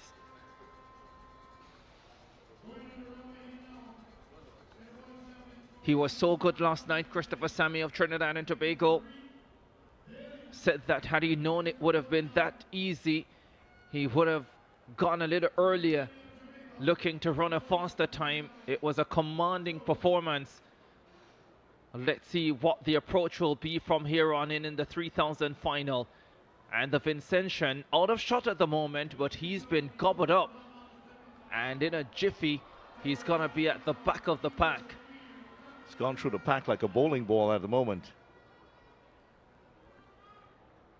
The Guyanese, though, still with the advantage. McNeil, he's a 9:38 flat performer, but you have to be careful. These Guyanese athletes will turn up and produce blistering performances out of nowhere, so they can't take him lightly, the fact that he's gone this early. The expectation is that they will be able to cover him, but there are 3 laps to go, and he still looks strong. Looking strong at the moment, but the 2 Trinidadians are following up behind him. Of course, Sammy is in there in the mix. He's in 3rd place right now, and it is also Armani Dillon who's trying to bridge that gap between those two. He's left Sammy behind, but Sammy's still not responding to the challenge. Armani Dillon stepping up the pace, drawing closer to the leader. Sammy still looks comfortable in 3rd position. The Bermudian Atkins in 4th at the moment. We saw him finish really quickly in the 1500 final last night, and he is pacing himself well at this stage as well. And I think we're about to get to the stage of this event where we work out the real contenders from the pretenders. Dillon has gobbled up McNeil, and he is falling back. Sammy about to go past him. It looks like a battle between the top two, the 2 Trinidadians in this event. Armani Thurston of the Bahamas in 4th position at this stage. The Guyanese still holding on to 2nd, with Sammy in 3rd. Armani Dillon looks really good here though. He looks full of running. Can his teammate catch him? 700 meters to go. Christopher Sammy is doing the calculations right now. Do I have enough? Does he have enough to hold me off, or should I stick to my game plan and then look to kick in the last lap? Nothing that he hasn't seen before. They have raced this season, and with 600 meters to go, Sammy knows exactly what he needs to do. And now this has become a race between the 2 Trinidad and Tobago athletes. Atkins of Bermuda is in 4th position. The Guyanese still holding on to a medal, but he has a long way to hold on, all of 500 meters. Sammy draws closer. Armani Dillon still leads. But Sammy is catching up with every step now, and with a lap to go, Sammy is threatening to take the lead. He's putting a kick, Dillon, but Sammy is right there and he looks very, very comfortable. Atkins of Bermuda is in a dangerous position to strike for the bronze medal. Trinidad and Tobago know that they are about to be 1-2, 300 meters to go. Who will be 1? Who will be 2? Armani Dillon leads the 1500 champion, Christopher Sammy. Down the back straight away they go. He's looking at the big screen and he sees that Sammy is drawing closer and closer, and here's Sammy making his move. And it's a significant move. Will it be decisive? He hasn't exactly gone away from his compatriot. Dillon is still hanging on. But Sammy opens up a 2-meter advantage. Into the straightaway they come. Sammy looks much stronger than Dillon, and he kicks again. Dillon is fighting back, but Christopher Sammy is holding on. Can he hold on? Dillon senses there's a chance, but Sammy goes away again. 1-2 Trinidad and Tobago. The Carifta record is stunning at 8:46.49. Kamoy Campbell of Jamaica, it was never in doubt. And what a courageous performance from Shafir McNeil of Guyana to get the bronze. Tell you what, Atkins looked like he was going to take that bronze medal, but McNeil found another gear and took the bronze. But what a battle between the two young men from Trinidad and Tobago. Sammy completes the double 1500 and now the 3000 meter gold medal. A personal best 9 minutes 11.51 seconds for Christopher Sammy. Certainly was a lot more difficult than it was last night. Armani Dillon gave it everything he had, and for a moment with about 50 meters to go, you wondered if he really could test him. But guess what? Christopher Sammy had even more in reserve, and he drew on that. What a terrific race. McNeil has run brilliantly here with a personal best 9:22 to win the bronze medal for Guyana. He looked done and dusted. And the Vincentian, who set the pace early, is finishing pretty strongly as well. He'll get a personal best out of it.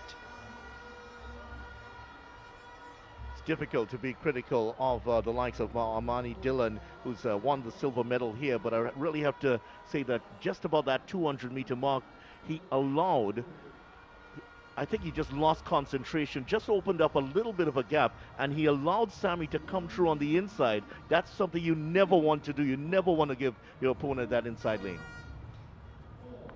Tired legs, tired brain. Probably didn't feel confident enough to try and fight him off from 200 meters out.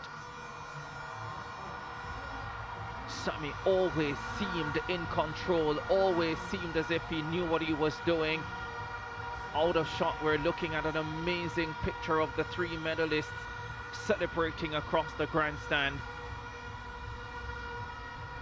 The Guyanese for a second covered under the Trinidad and Tobago flags with his own flag as well. Beautiful picture. The photographers caught that. Yeah, Sammy was showing he was in the mix always, and he really showed his experience there. He was patient all the way through, and there it is, his winning time, 9 minutes 11.51. Armani Dillon, 9 minutes 12.22, and McNeil, a brave run, 9:22.61. Cameron Atkins missed out on a medal this time, just behind McNeil. Caden Thurston in 5th place. Sanchez and Kenneth are the last two to come in. Yeah, and Curtis' time of 10:31, not a personal best. In fact, he came in with a 10 minutes 21 performance. There are your 3000 under 17 boys medalists. I don't think I've ever seen so many athletes engage with the crowd in this way at the Carifta Games before. Yes, you've seen it in the past, but not to this extent. It's amazing to see. And they engage with the crowd as well for lengthy periods. Imagine if you had a full stadium, they would go around, around, and around, and around. Would be here all night. Victory ceremony coming up for the under-17 boys. High jump. 3 medalists: Bahamas, Grenada, and Jamaica. So we are presented by Jamaica Archer, the president of Bahamas' Federation.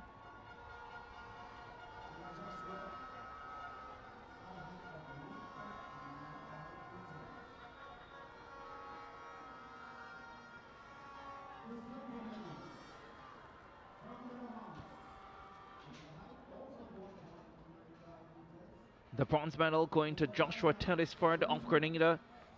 Cleared 1.95 meters, but his 195 clearance coming on his first attempt. And so he edged out the Jamaican Nikara Johnson, whose 195 clearance came on the second attempt. The silver medal to Obadiah Cherizar of the Bahamas. Had a miss at 185, but cleared first time at 190 and 195, and that made a difference. He gets silver. And the Carifta champion, Salithal Johnson of Jamaica, with a 2.03 meter clearance, was in trouble at 195. His only misses at the competition.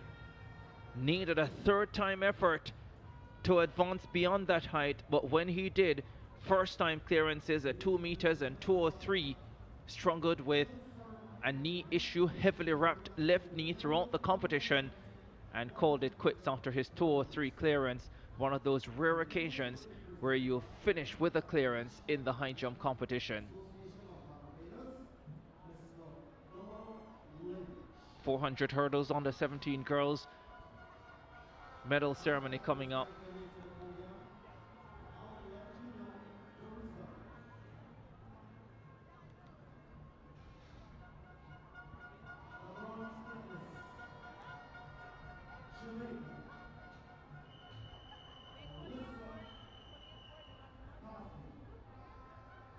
Alyssa Carty of Jamaica, the bronze medalist,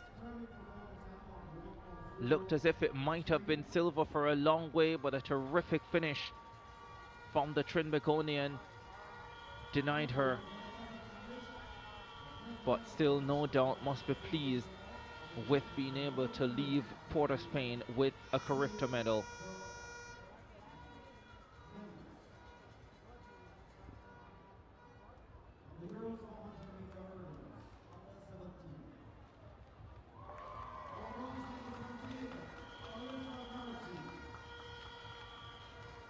Alyssa Carty steps up to receive her bronze medal for Jamaica.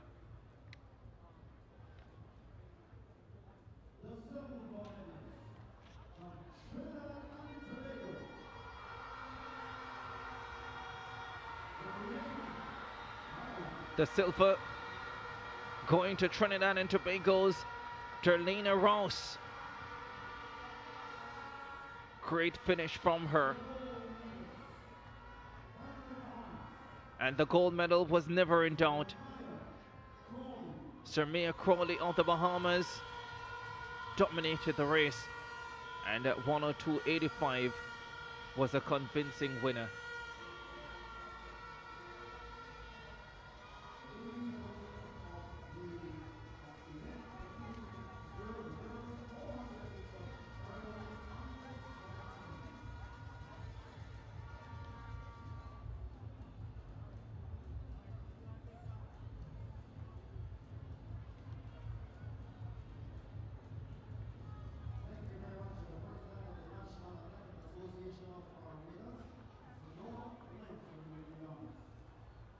Noah Lynch of the Barbados Athletics Association presenting the medals for the girls under 17 400-meter hurdles. He'll be pleased that the Barbadians have done significantly better this year than they did last year, and they continue to rack up the medals. I'll say certainly they've looked significantly better overall. And maybe the program put in place earlier this year to have regular camps is working. And it's only the first year of that program, so we watch closely. What is for sure is that it was not a good look what happened in Grenada last year, where the Barbadians were below par. Jenna Marie Thomas steps up to receive another Carifta bronze medal. This time it's at the under 20 level. Personal best performances twice today, ending up with a 59.60 effort to secure bronze. Siobhan Thomas of Jamaica ran a personal best in qualifying at 58.41, came back at 58.60 in the final. That was good enough for the silver medal. But there was no denying the US Virgin Islands, Michelle Smith, 56.60 performance. She doesn't leave with the record, but she leaves with an amazing legacy, competing at the Carifta Games, winning the 400 hurdles for the 4th year in a row, 3 times at the under 20 level, having started with an under 17 victory in 2022. Well, there was a late change in terms of the presenter. It was supposed to be Jehu Gordon, but because of the win for the U.S. Virgin Islands athlete, a member of the U.S. Virgin Islands Federation has been very graciously asked to come in and do the presentation. All smiles on that podium. Michelle Smith, the broadest of them all.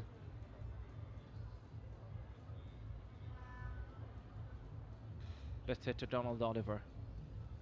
Dynamic duo from Trinidad and Tobago here with me, having copped gold and silver in the 3,000 meters under 17 boys, and it's a double for you.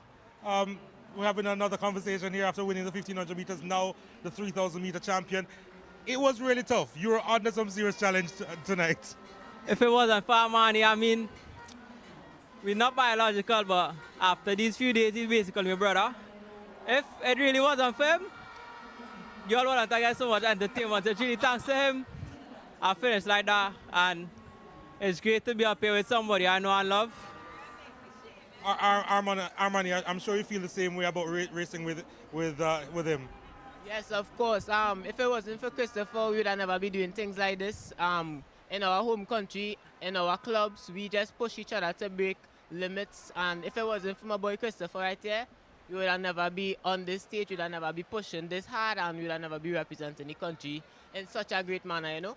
So it must be amazing performing like this in front of your home crowd. I mean, yeah, it really is. I mean, the crowd gave us energy, and just, we hammered it on everybody, and just really bossed it on the last lap, me and him. All right, Chris and Armani, thank you so much for joining us, and all the best for the future, all right? Thank you. Thanks, man. Cool. I get the feeling we'll be seeing them for a few years to come at the Carifta Games. They have distinguished themselves really well here at home in Port of Spain. That's a beautiful shot. And as Sammy would have said there, Armani is a brother from another mother, to use that popular phrase.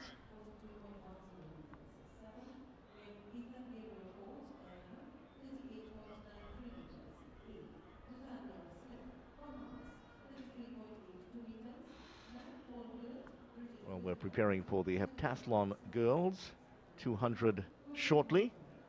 A nice shot just before that of the amusement park close by in Invaders Bay in Port of Spain.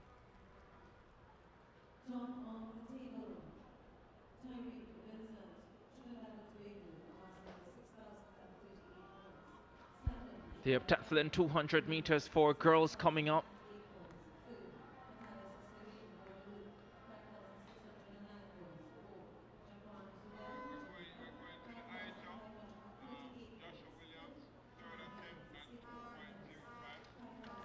High jump final for under 20 boys also in progress. 2 athletes remaining in the competition, including the favorite Chavez Penn, but we're also getting ready for the heptathlon girls 200 meters. There's the lineup: Taylor Vincent, McDonald, and Desant.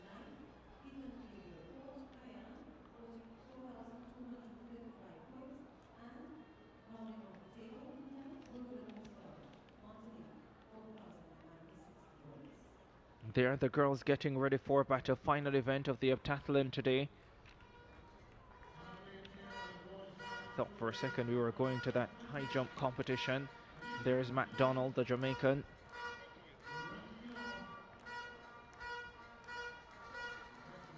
Joshua Williams of the Bahamas, 2:05, third and final attempt. Doesn't go clear, so that's the end of his campaign. And that means that the Jamaican Chavez Penn has won the Carifta title again. He's a 2:18 jumper. The record is 2:22. I wonder if he'll attempt it tonight.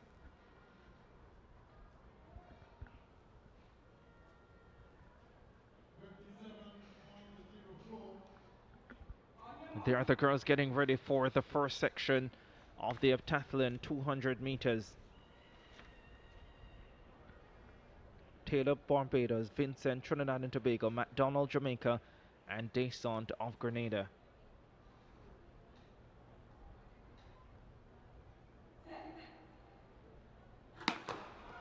Off they go.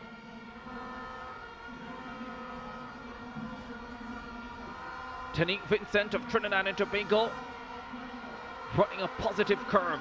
McDonald of Jamaica has gone well too though. But Vincent takes control down the stretch. To the delight of the crowd, Tanique Vincent of Trinidad and Tobago with the win to close day one of the heptathlon 200.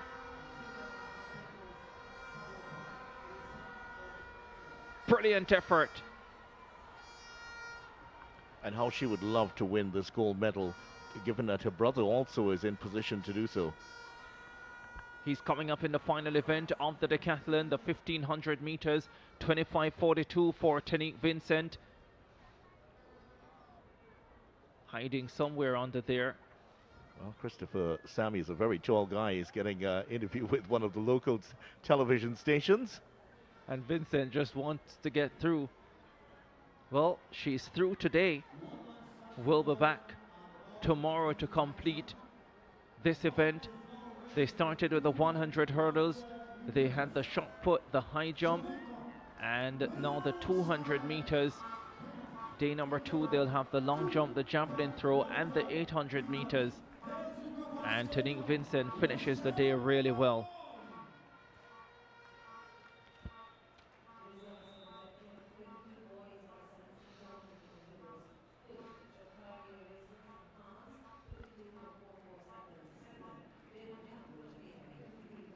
Positive 1.7 meters per second, the wind speed, 25:42 for Tanique Vincent, 25:72 for Kayla McDonald of Jamaica, 26:08 for Naima Taylor of Barbados, and 26:56 for Talia Desant of Grenada. One section to come in the girls heptathlon 200 meters. There's Evans. Alia Evans of the Bahamas has gone really well today. The defending champion is also in this lineup. Clementine Carayas of Guadeloupe has a pole vault medal already. Sebastiana Reyes of St. Martin. Tia Applewaite of Barbados. Alia Evans, Bahamas. Aisha McMaster, the British Virgin Islands. Clementine Carayas of Guadeloupe. I think Applewaite has withdrawn from the competition, so she'll not be there. There's McMaster before, Carayas on the outside, the defending champion. Evans, Bahamas, started the day with a win over 100 hurdles.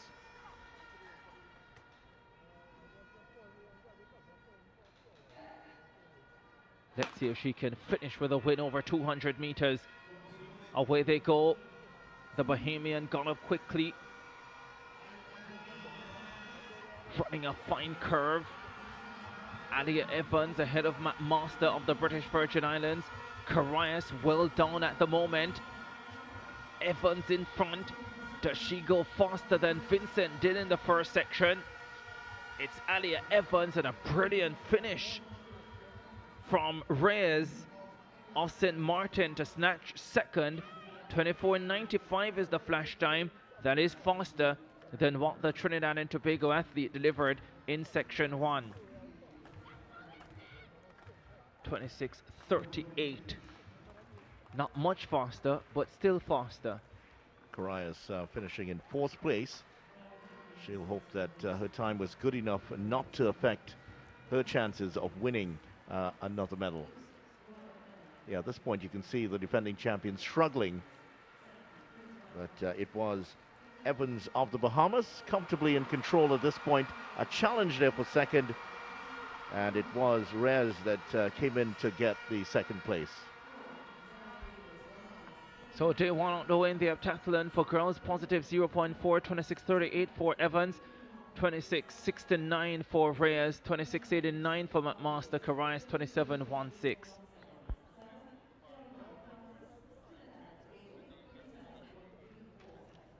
High jump competition, the final for under 20 boys, just one competitor remaining. The defending champion, Chavez Penn of Jamaica, has a personal best of 2.18 meters.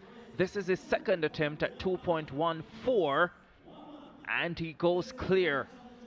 The record is 2.22 meters. I suspect he's working his way up towards that. Certainly is, and that record held by Jermaine Francis, set back in 2017.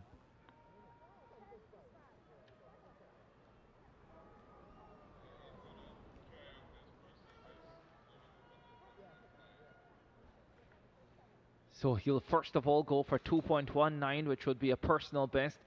And then if he clears that, I suspect he'll go for the record.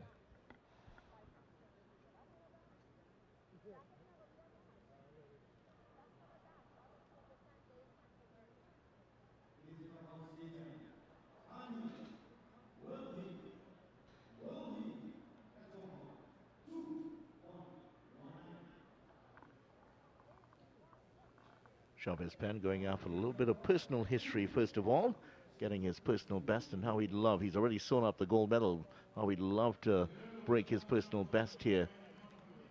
Gets the support of the crowd, encourages them, and they've responded. 2.19, 2 meters, 19 centimeters, that's what he's going after now. Chavez Penn of Jamaica. Oh, that wasn't a bad attempt. But he'll have 2 more opportunities at 2.19 meters. Yeah, wry smile on his face as he came off the canvas there. He knew he was very, very close to getting over.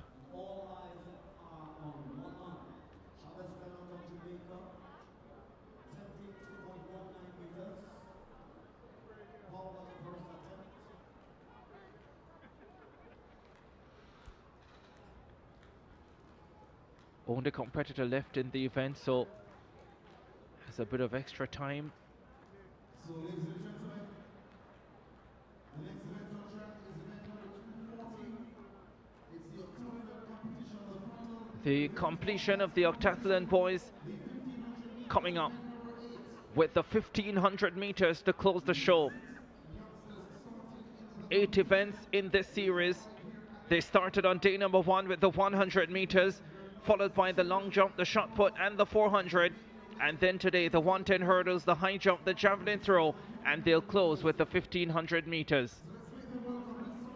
Ahead of that, though, the final of the under 20 girls long jump. Let's check in on what's happening there.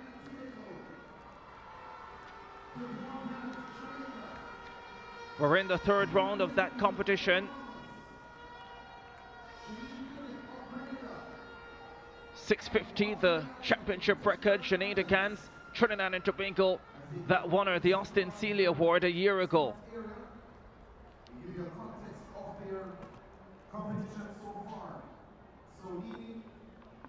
Saisha Rogers of St. Lucia, legal jump. Let's see what the, yeah, she was disappointed with that. She fouled on her first and second attempt, but registers a mark finally. And she just indicates, oh, that should have been better.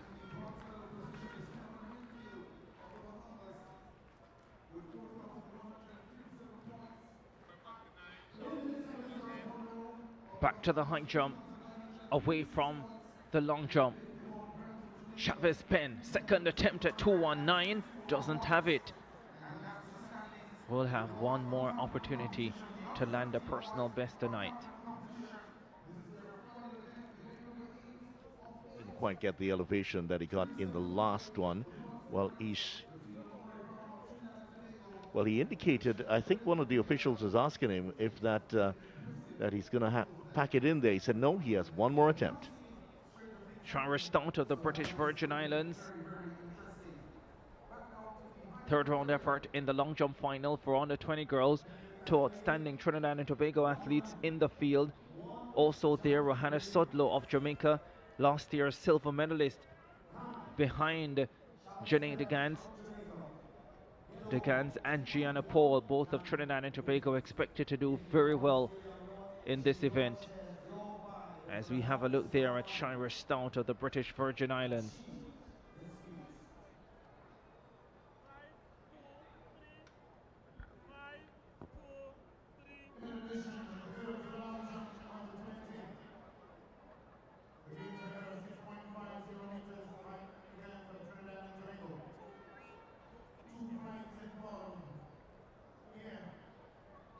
Taisha Husbands, Barbados.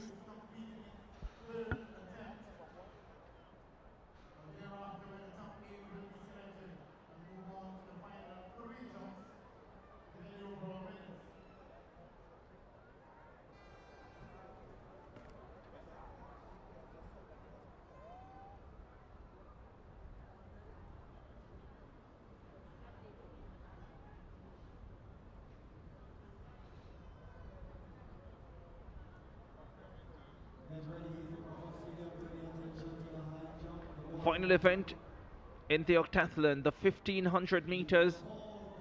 The first octathlon competition at the Carifta Games for under 17 athletes only. This year, for the first time, the decathlon introduced for the under 20 competitors. The octathlon, which was previously an open event, now reserved for the under 17s. The competitors: Christophe Monroe of the Bahamas, Amari Brown of Trinidad and Tobago, Kevon Grant of Jamaica, Cameron Henfield of the Bahamas, and Shaim Phillip of Grenada.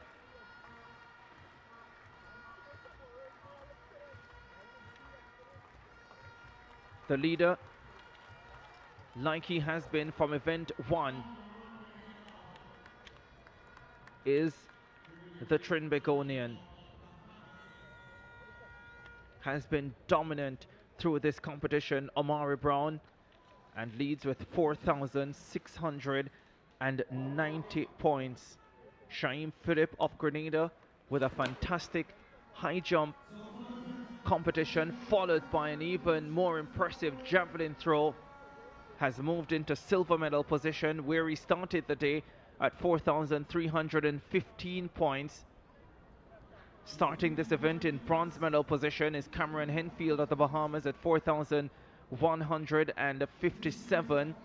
Christophe Monroe, the second Bahamian, in fourth at 3,956, with the Jamaican Kevon Grant in fifth position at 3,764. After the high jump, the Jamaican probably thought that he had a shot at a medal, moved up into fourth position, but his javelin throw not so good. And so he comes into the 1500 meters pretty much out of a chance of a medal. But Brown of Trinidad and Tobago has been absolutely outstanding in this 8-event series. He's led from the start here, and he's also leading this race just ahead of Shaim Phillip of Grenada. I don't expect this is going to be a fast one at all. They're just sedately just easing themselves across the track at the moment here, and then springing to life in the last lap. As you would expect after 2 days of competition, Amari Brown 11.02 in the 100 meters, 6.82 meters in the long jump, 9.84 meters in the shot put, 49.74 to end day number 1 yesterday. He won 3 of the 4 events contested on the opening day. Then 14.03 seconds in the 110 hurdles to start day number 2, 1.75 in the high jump, 23.15 in the javelin throw, and he's looking to close the show over 1,500 meters. He has won 4 of the 7 events so far across the 2 days, and Braun would love to make it 5 to close the show in style. On his inside, Shaim Philip of Grenada started the day in 2nd position after his 11.69 100, 6.41 long jump, 12.63 shot put, and 54.42 400. Had a very weak 110 hurdles to start today at 20.11, but his 190 in the high jump and his stunning 50.98 in the javelin throw has bolted him back into the silver medal position. Well, they've been a tightly knit bunch for the last lap and a half. In fact, you could throw a sheet over all 5 of them at the moment. They're so close together. Very much Cameron Henfield of the Bahamas holding bronze at the moment. 4,157 points, 11.16 for the 100, 6.06 for the long jump, 9.21 meters for the shot put, 51.71 over 400 meters, 15.62 in the sprint hurdles, 157 in the high jump. That really hurt him. His 32.91 in the javelin throw, not great either, but he still has the opportunity to salvage a medal if he can hold off his teammate who is in 4th, Christophe Monroe. But given the points differential, Monroe would need to beat him handily, and that looks unlikely to happen. It looks unlikely that anybody will beat anybody handily in this race, and so the expectation is the positions as they are coming into the final race will likely remain. And look at Braun already celebrating. Well, his reaction said it all. Now look at him, he's just telling the crowd, up the volume as I go around. 1 more lap to go. Amari Braun, the homeboy, led from the first gun and leads with 1 lap to go in the octathlon. 2 grueling days of competition, but he's been up to the task. Christophe Monroe has come up alongside him. He wants to make a challenge here. He sure does want to make a challenge, and he also knows if he's to have a shot at a medal, he has to go further and further away from the 2 men behind him, Philip of Grenada and his teammate Henfield. But Henfield joins the leading group. Braun is tucked in on the inside. Does he have the energy to win this one? He goes for the kick, sneaking through on the inside.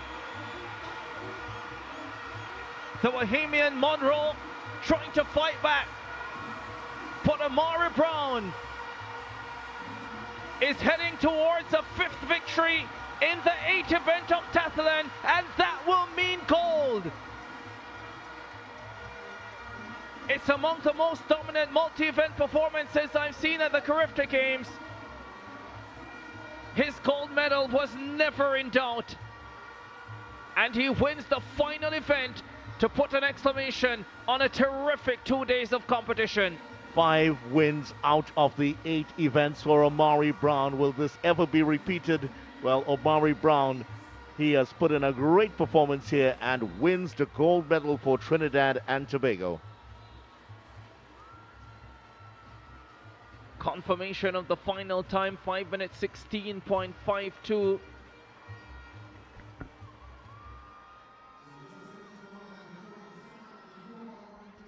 It was never going to be a quick race, but Braun just bided his time. He got the challenge coming in from the Bahamian just beside him. Monroe tried to challenge him, also trying to come in at him to perhaps steal a place into the medals was Henfield, but Braun had enough in the tank and raced away to get the win.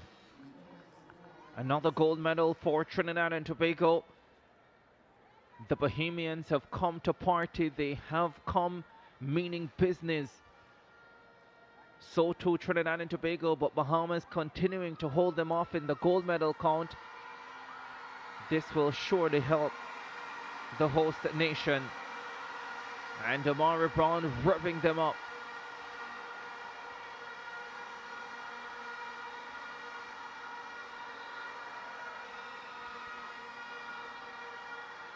The real story is in front of the grandstand, even as we watch this replay. This was the penultimate lap where he's starting to encourage the crowd to cheer him on.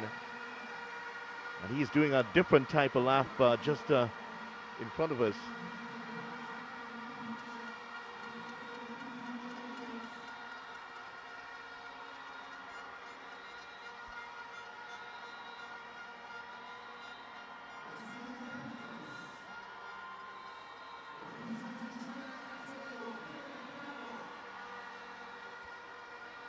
There is the man in celebratory mood, Amari Brown. He could have a future in a few of the individual events as well if he decides against being a multi-eventer. There's a Shaheem Phillip being taken off on a wheelchair. A couple of the athletes are really struggling after this race and of course after 2 days of competition. I tell you what, Amari Brown looks like he could go again. Looks like he could join the decathlon 1500 meters, the final event in that 10-event discipline which follows this. Beautiful shot we saw just now with Shaheem Phillip in the wheelchair but covered by the Grenadian flag. He will have the silver medal with bronze going to Bahamas. Well, confirmation of the 1500 results. Amari Brown 5 minutes 16.52. Christophe Monroe 5:17.95. Shaheem Phillip 5:19.79. Cameron Henfield 5:26.93. And Kevon Grant 5:43.56, the Jamaican.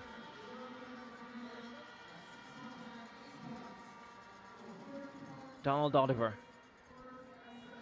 We are with the winner of the octathlon, and I tell you what, he looks as if he can continue for several more events. And Amari Brown, I'm sure we see that you are really ecstatic out there. Yeah, you know, I know he had 300 something points to catch me. He's a strong athlete, I'll give him that. But my bad mind just stronger, I ain't let that happen today. I tell you what, I'm sure the crowd absolutely loves you, your energy. They really pushed you over the line over the last couple of days. Yeah, I like the support a lot, you know. Home crowd support is definitely, you know, when you're coming on the home line, you're feeling the energy, you know, you just gain that extra boost. Yep. Yeah. Talk to your supporters right now. What do you have to say to them? I just want to thank everybody who supported me, you know, even in rough times. Like my training partners always motivated me. It's had real days that I just don't, not feeling to train, not feeling to do anything, and then motivate me 100%. I want to thank my coach for putting the effort and energy into me any day, or even on the weekends. If you had to go somewhere, he would take the time off to come and help me train, and I just appreciate that a lot. And my parents for going out of the way to give me anything I need. It could be spikes, it could be clothes, it could be anything. Just want to thank them a lot. And my sister. Yeah? Yeah. That's it? Yeah. Thanks, brother. All the best. Congrats again. Thanks. I just want him to know, Vidya, that it's not bad mind if you are involved and you've worked hard for it.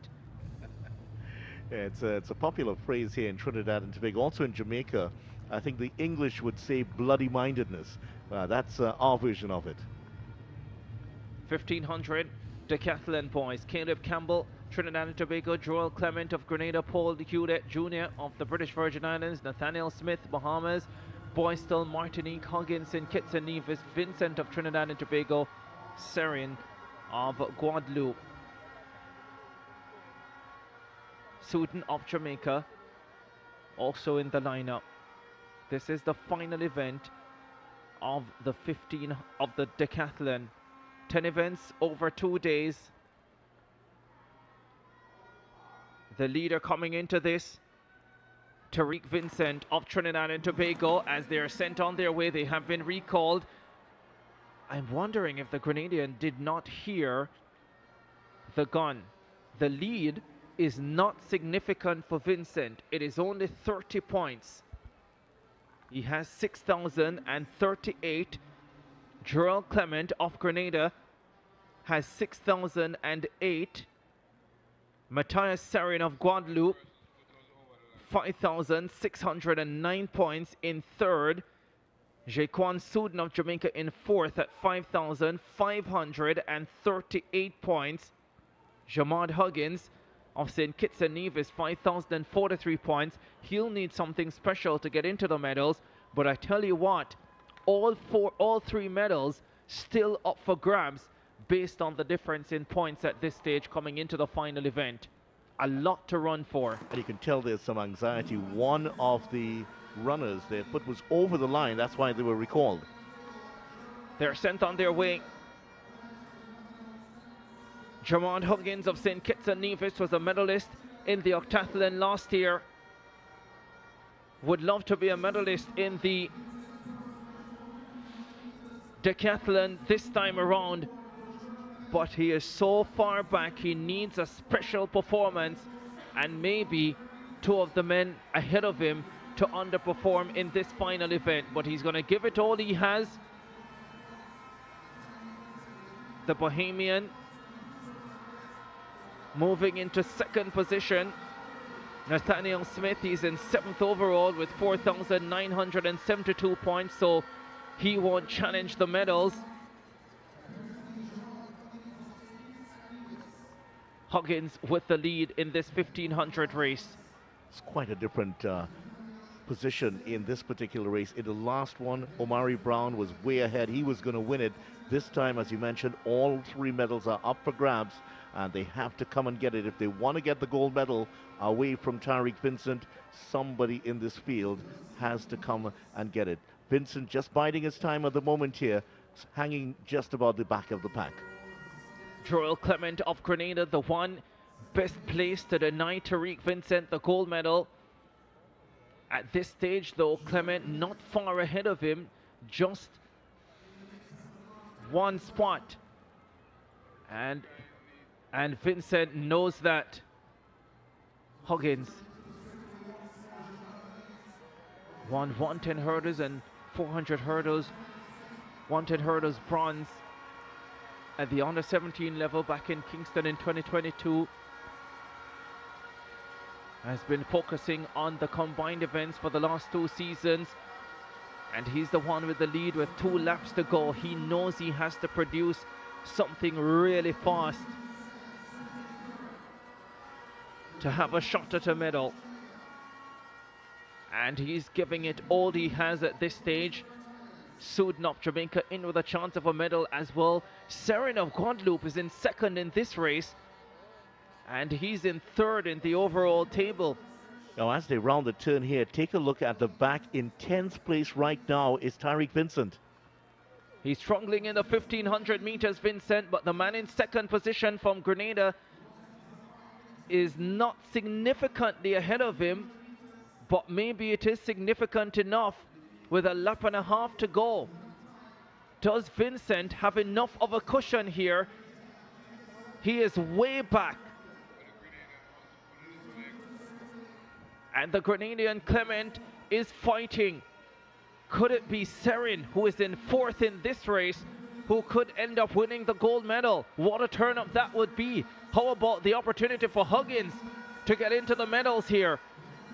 So much unlike the octathlon 1500, there's a lot of jeopardy in here, and the medals, the standings that we came in may not exist after the end of this race. Hewitt Jr. hits the final lap. Oh, he thought it was the last lap. He thought he was done. Paul Hewitt Jr., his father, 5th in the decathlon at the 1987 Pan American Games, celebrates with 1 lap to go, thinking he'd won it. And now he's dropping back significantly. He went from 1st all the way down to 4th, and he might be 5th within the next 10 meters. Well, after 2 days of competition, you can be excused for a brain freeze. Down the back stretch they go. It's Huggins of St. Kitts and Nevis with the lead in the final event of the decathlon at the Carifta Games. Is it a run that could get him into the medals? He started this in 5th position, but he's delivering an amazing performance here. There is no one close to him. Into the straightaway they go. It will take some time to decide on the medalists at the end of this one. It's Huggins in the lead. Tariq Vincent, the leader coming into the final race, is way back. Shamard Huggins of St. Kitts and Nevis knows that he has to give everything, and he does. Nathaniel Smith of the Bahamas comes through for second. Serin comes through for third for Guadeloupe. I think Serin could win this, you know. I think Serin of Guadeloupe has won the title.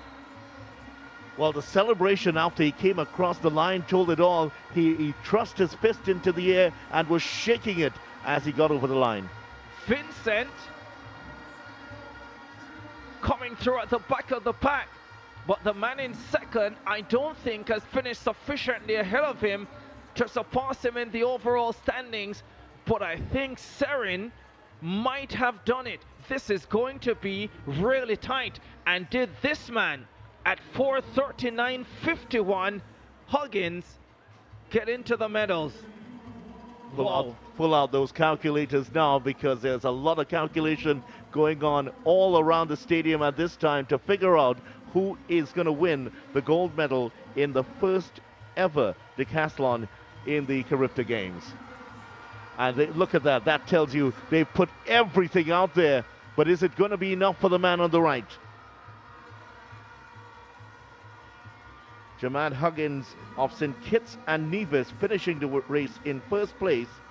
Nathaniel Smith of Bahamas in second. And Matthias Serin, who is celebrating at the end, in third. Now, this is what happened in the second penultimate lap. Celebration there for Paul Hewitt, and then suddenly realized to his horror that it was still one lap to go. 683 points for the 4:39.51 for Huggins. That gets him up to 5,726. I don't think that will be good enough for a medal.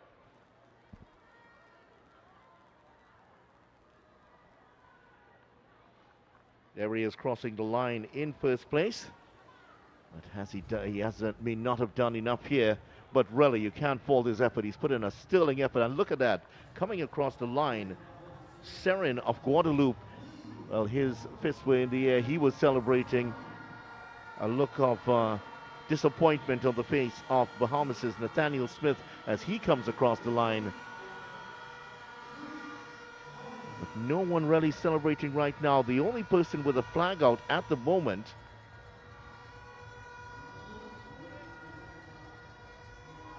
is one person celebrating at the moment, but we'll confirm that in a few minutes. There's confirmation. Huggins, 4 minutes 39.51. Smith in second, 4 minutes 42.10. Serin in third place, 4 minutes 46.46. And Jaquan Sudan of Jamaica, 4 minutes 50.93. Bristol, 5 minutes 6.99. Caleb Campbell in sixth place, 7th to Hewitt, 8th to Clement. And where did the other Trinidadian Tariq Vincent finish? Yeah, we definitely need to see the time for Tariq Vincent. That's critical. Hopefully we can get the time for Tariq Vincent. That is critical.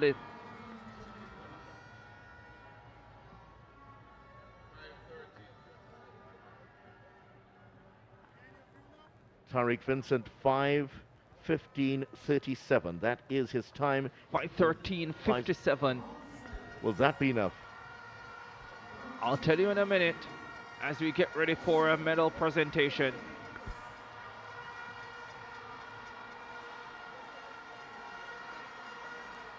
This is the medal presentation for the 3,000 meter event. And the home girl finishing in third place. That's O'Shea Cummings of Trinidad and Tobago. Champion in the 1,500 meters. Had to settle for bronze here in the girls 3,000 meter open. Very good effort from her to finish in third place. Second from Jamaica, Tashana Johnson. She receives her medal at this time.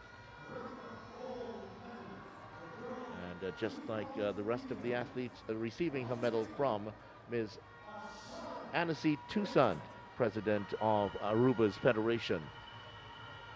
And your gold medal winner, Ashara Freighter of Jamaica, reigning supreme here in 2025. Jamaica finishing 1-2, Trinidad and Tobago in third place. But I've got good news for all of Trinidad and Tobago. I think Tariq Vincent has held on to win the Carifta decathlon gold medal. He'll finish on 6,522 points. That will be 12 points ahead of Joel Clement of Grenada, 6,510. And Serin, after his exceptional performance, will still have to settle for bronze at 6,249 points. So a second medal in a row here for Trinidad and Tobago. Decathlon, the first ever time that the decathlon is being contested at the Carifta Games, and it is the name of the Trinidadian athlete Tariq Vincent who decided to throw his hat in the ring, and he has emerged with the gold medal. So he will join Omari Brown with a gold medal in the octathlon. We're going to take a break at this time, and we'll be back with more. Stay tuned.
Back at the Hinsley Crawford Stadium in Trinidad and Tobago, we just had an exciting end to the decathlon.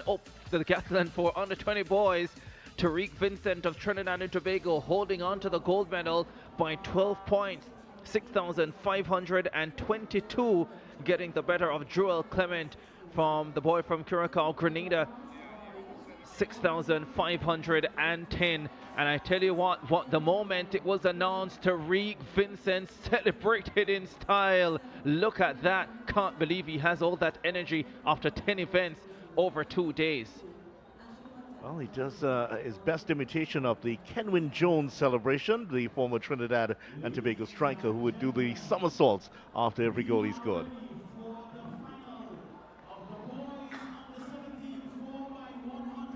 Well, just the relays to close the show now. Well, remember, it's two things that he's gotten. Not only the first ever gold medal, he's also set the new record. Of course, that he'll be hoping that stands for a long time. He'll be back next year and can be part of determining how long it stands.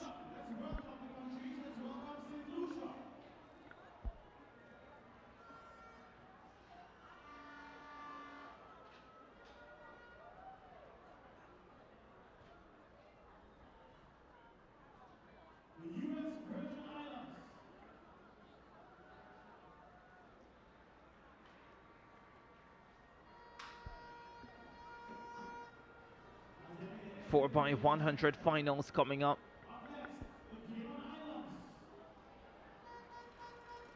We'll start with the girls under 17 event.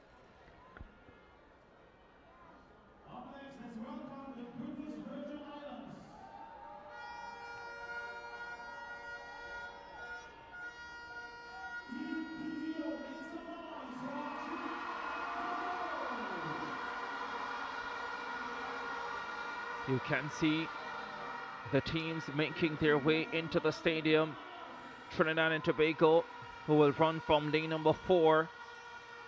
They are the Bahamians, who will run from lane number 5. They'll have the long jump champion, Jose Johnson, Brian Ward, the 100 bronze medalist, Tariq Forbes, and Kezra Thomas on anchor for them. That's a pretty good team for the Bahamians. Jamaica will have a quality lineup as well. Cheyenne Smith, 4th in the 100. Adora Campbell, 2nd in the 100. Malaya Duncan and Rihanna Scott suspected they would bring her in. And they have. They are the Jamaicans. Away from that, ahead of the 4x100 final, we head to Donald, who has the decathlon champion. You had to hold your breath until the very last, because heading into that final event, the 1500 meters, who knew exactly what you needed, but how did you feel heading to that final race? I was a little nervous because I'm in a lot of pain after the pole vault. Event I never did in my life, never competed in it, nothing. That comes like my first training session doing pole vault. And it must be a relief at the end of it all, though. Yeah.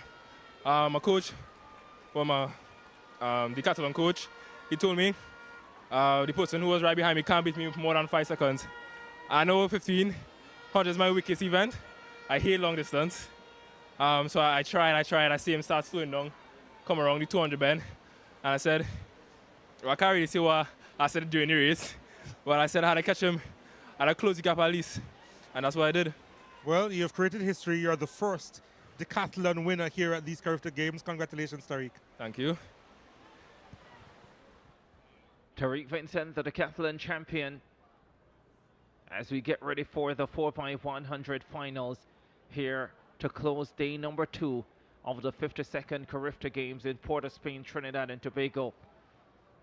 Had a controversial incident in the long jump earlier today for under 20 boys. Just getting some clarification recently as it relates to the rules that if an athlete leaves the competition area, once the round is finished and a new round begins, you cannot reorder. So you can reorder within round. So let's say he left having competed in round number 2 and came back in round number 3, then he'll get his round 3 jump once the 4th round has not started.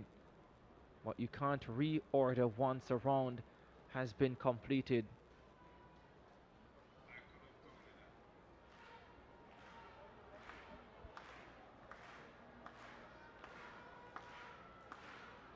Four by 100 final coming up for the under 17 girls. The record holders, Jamaica 44.95, 2018.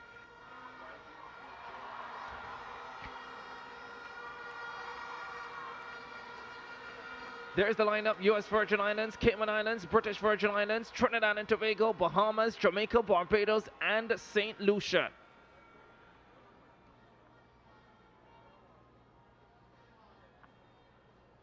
St. Lucia will go in lane number 8. Trinidad and Tobago with Zaya Tobias on the 2nd leg.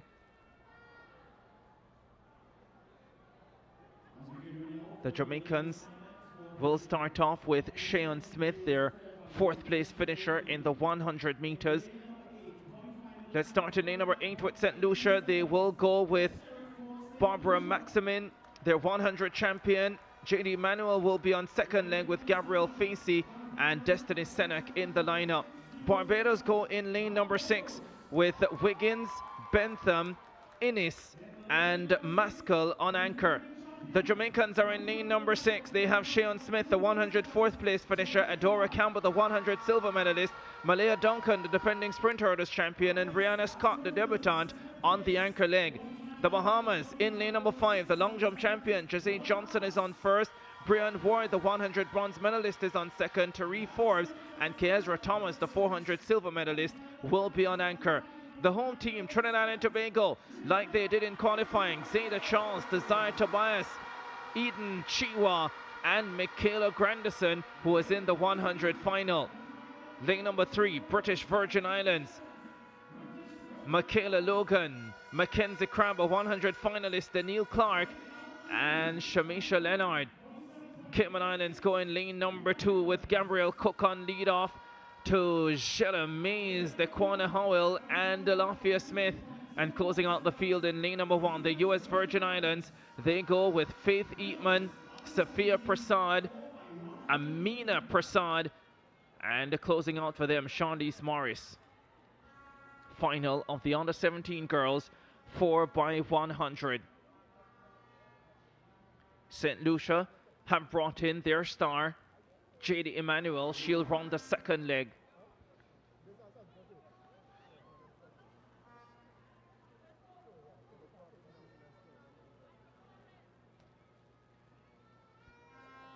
Set to their marks.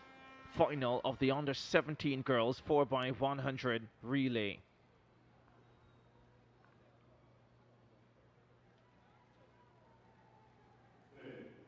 In their set positions. Clean break. Trinidad and Tobago out quickly. Shayon Smith flying on the first leg for the Jamaicans. To the first change. Adora Campbell for Jamaica. JD Emmanuel trying to keep St. Lucia in the mix on the outside in lane number 8. The Bahamians running well with Ward, the 100 bronze medalist. But it's Jamaica in front. The Bahamas chasing. Trinidad and Tobago and St. Lucia battling for third. Here they come to the final change. Jamaica with Rihanna Scott. Kezra Thomas for the Bahamas. It is Jamaica away from Bahamas and Trinidad and Tobago. 44:01 is the flash time. I think the clock stopped a little bit early, but the record is still very much under threat. The Jamaicans have delivered a stunning performance here, and Rihanna Scott leads them home in style.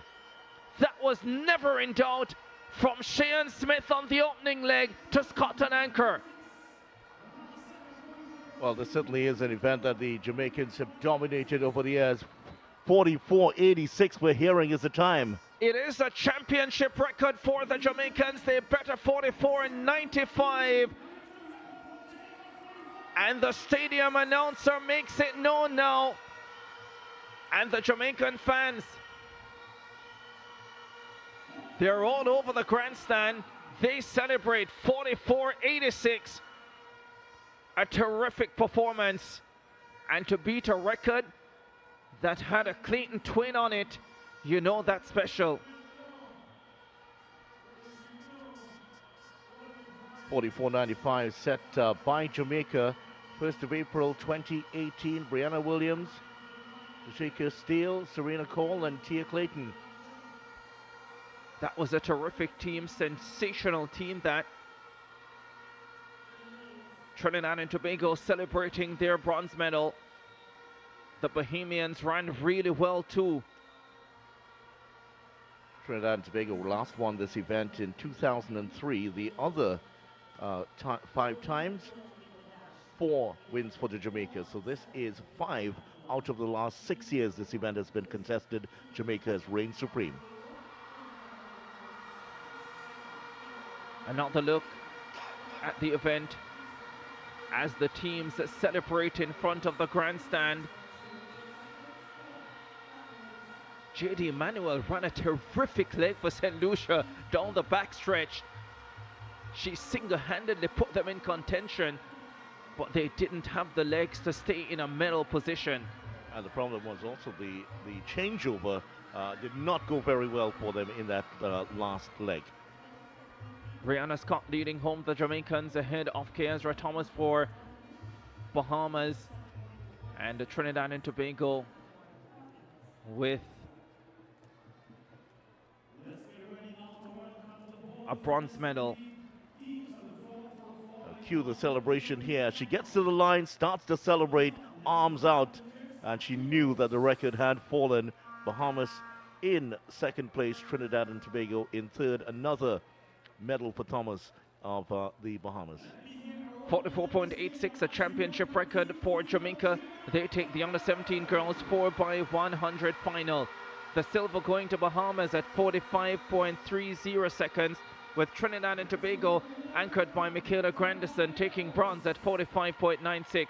Cayman Islands, Barbados, British Virgin Islands, St. Lucia and the US Virgin Islands rounding out the field.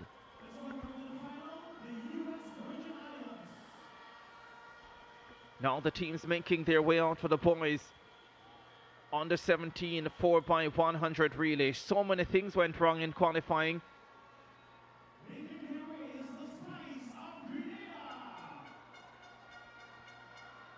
And because of that, we're down to 7 teams in the final. Turks and Caicos, Trinidad and Tobago, Barbados, US Virgin Islands, Grenada, Jamaica and Bahamas. Really should have 8, but 2 teams were disqualified, including Guyana. And there are the Jamaicans making their way out. They have a quality team.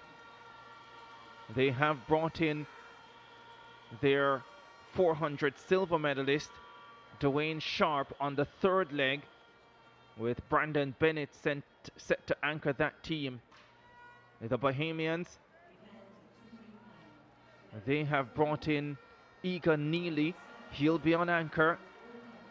Jakaria Wilson, the 400 hurdles champion, is in the side as well, so they are much better than they were in qualifying. They have a fine team as well. Under 17 boys 4x100 final coming up.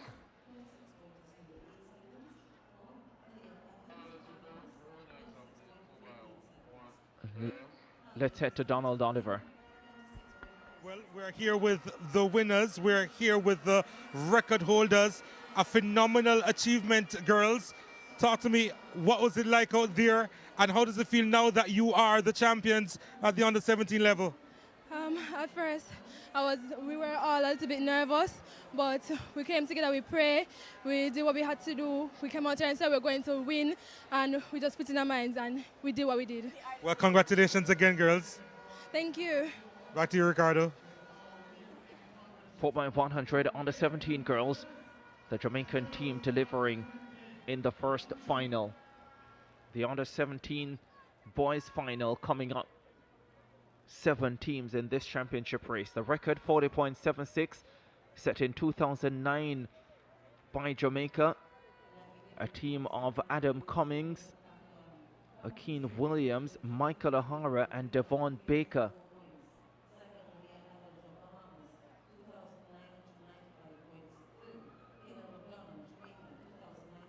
Jamaica has won this event 4 out of the last 5 years. The only blemish there for them was Bahamas' win back in 2023. Bahamas at home in 2023. I think there was a disqualification in that final as well, if memory serves me right, that led to the Jamaicans losing. There's the lineup: Turks and Caicos, Trinidad and Tobago, Barbados, US Virgin Islands, Grenada, Jamaica and the Bahamas. Trinidad and Tobago had a massive mix-up in qualifying, but they got through and now they have a chance. Yeah, it was a massive reprieve for them because the exchange at between the second and third legs, the incoming runner actually fell and dropped the baton, and well, thankfully the runner on the third leg had the presence of mind to pick it up and continue running. Well, thankfully both of them had the presence of mind to do the right thing and not get disqualified and then complete the race.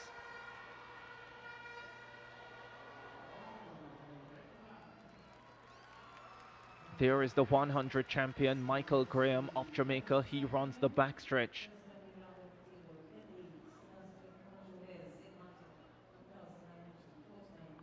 He's trying to focus his mind there on tunnel vision, just get down the track as quickly as possible. Under 17 boys 4x100 final. Grenada got a fabulous anchor from Carmel Joseph in qualifying. He'll be back on the anchor leg. They feel for sure they have a good enough team to sneak a medal here. But the Bahamian team much better in this final than they put out in qualifying. This will be a great final. It's not the strongest Jamaican team I've seen, and I think the Jamaicans are front-loaded.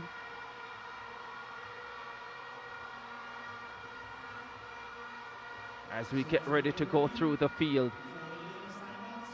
Final of the 4x100 for under 17 boys. The Bahamas in lane 8, they start with Jamar LaRoche, Jakaria Wilson, the 400 hurdles champion, to Jamari Moss and Egan Neely, the 400 champion on anchor. Jamaica with the 100 bronze medalist on the opening leg, the 100 champion on the backstretch, the 400 silver medalist Dwayne Sharp on third, and Brandon Bennett to take them home. Lane number 6, Grenada, they have Nathaniel Douglas on lead off, Delron John on the backstretch, Christoph Kalista, the triple jump silver medalist, on third, and Carmel Joseph on anchor. He ran brilliantly in qualifying. The US Virgin Islands in 5, Micah Dominique, Coggins, Hurst, and Craig. Barbados start in lane number 4, Cody Small, Darian Belgrave, Josiah Gill, and Jakai Brewster. Trinidad and Tobago in lane number 3 with Cordell Lewis, Jaquan Douglas, Jaden Goodrich, and the 104th place finisher Alex Seepersod will take them home. And in lane number 2, the Turks and Caicos Islands, Dane St. Hilaire, Kimani Dean, Dylan Gardner, and Raven Black to take them home. The lineup for the final of the under 17 boys 4x100 relay. The Jamaicans and the Bahamians have added a lot of quality from their side that ran the first round. The Trinbagonians have Seepersod on the anchor leg. That's a fine addition for them too.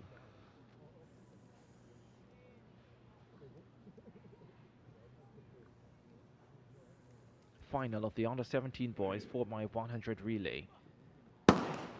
Off they go. Jamaica with Collins in lane number 7. The Bahamians holding their own with Deloach. The first change made, problems for the Jamaicans.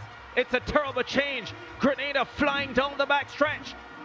Jamaica back in the picture with a fabulous leg from the 100 champion. But they have work to do. Dwayne Sharp with a baton for Jamaica. Grenada in there as well. Bahamas there as well. Trinidad and Tobago left back. Still Jamaica with the lead with Bennett. Terrific run from Egan Neely. Neely is firing forward. Prasad comes into bronze for Trinidad and Tobago. Bahamas, Grenada, Trinidad and Tobago. That's the top 3. Egan Neely with a fierce anchor leg run. C. Prasad with maybe the best anchor leg run.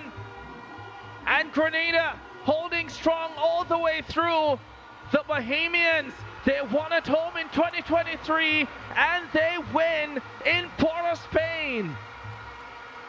What have we just seen there? Neely with a superb run to get the gold medal for Bahamas, but Seepersod was in about 5th place and managed to get up there to bring the bronze medal. 2 sensational anchor runs there from those two. Carmel Joseph on anchor for Grenada, taking them to the silver medal. They were brilliant in qualifying, defeating the Jamaicans. The Jamaicans brought in reinforcements, but it didn't help because they had a massive mistake on the opening leg on the first change, and that cost them because they just didn't have the foot speed on anchor to hold off the quality that they would come up against. There is the change that lets them down. And Grenada running brilliantly all the way through. The Bahamians knew they had Egan Neely on the anchor leg who would make a difference. And that second change was also not faultless. Joseph getting the baton for Grenada, and at this stage looked as if he could win the gold medal for his country. But Egan Neely, the 400 champion, favorite for the 200 meters, standing tall, stepping high. C. Prasad for Trinidad and Tobago on the inside, finishing like a bullet to snatch the bronze medal for Trinidad and Tobago. What a race. So much to talk about there. Jamaica coming in with so many expectations, but a couple of really iffy changeovers, and they end up in 5th place. But Bahamas nearly will grab the headlines, and also a fair amount of credit there to C. Prasad.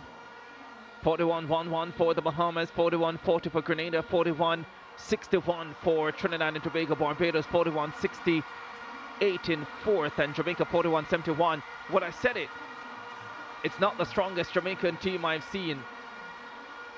So it's not the biggest surprise in the world that if they didn't have a perfect race, and given the quality that was around them, they could have been shut out. And so they were. 12 of the happiest under-17s around the Caribbean right now.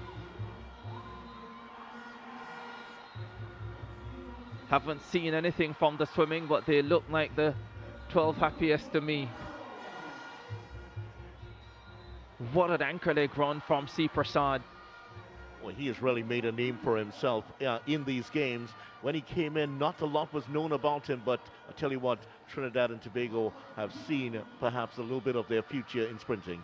I'm so ashamed that I asked him a couple days ago if he was an 800-meter runner. I wonder when he sees you what he's going to ask you. I'm probably going to hide, to be honest. The Under-20 girls final coming up.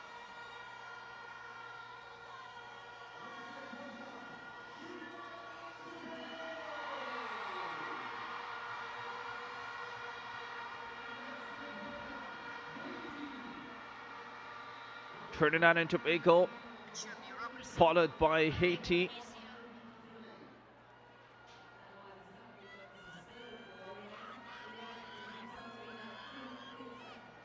No qualifying races for the under-20 girls, so it's a straight final, 8 teams.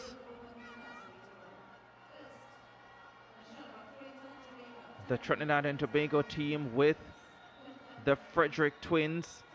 Sanaya will be on anchor with Soleil on the backstretch. They have Naomi Theodore and Sierra Joseph as well. Jamaica, interestingly, Sabrina Dockery on the opening leg, Tiana Marshall, Abigail Wolf and Shanoya Douglas on anchor.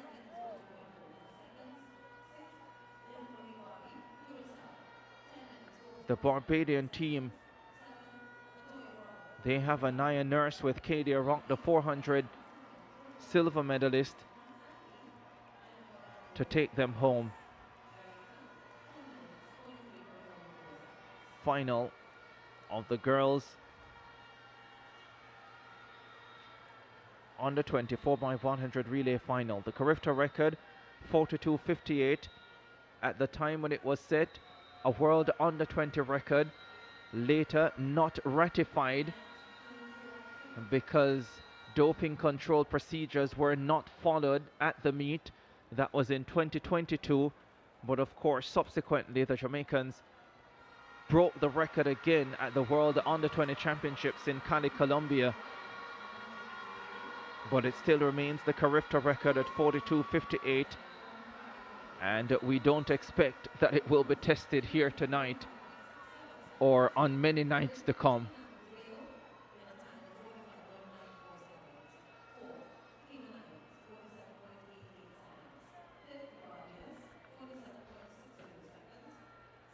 Sierra Joseph there for Trinidad and Tobago.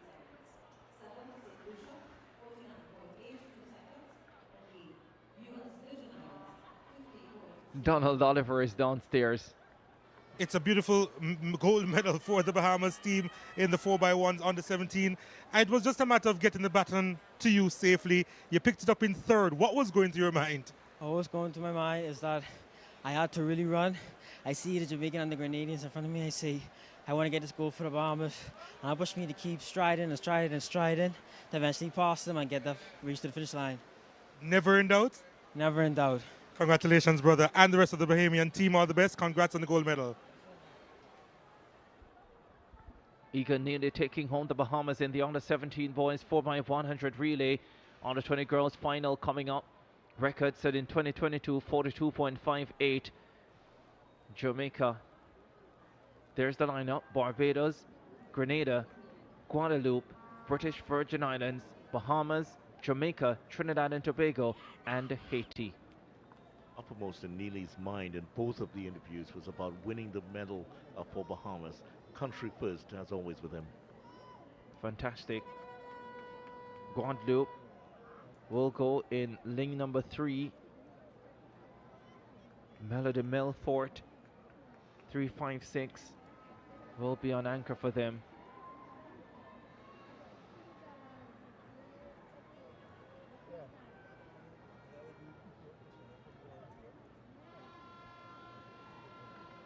Adika Herwood to lead off for Barbados.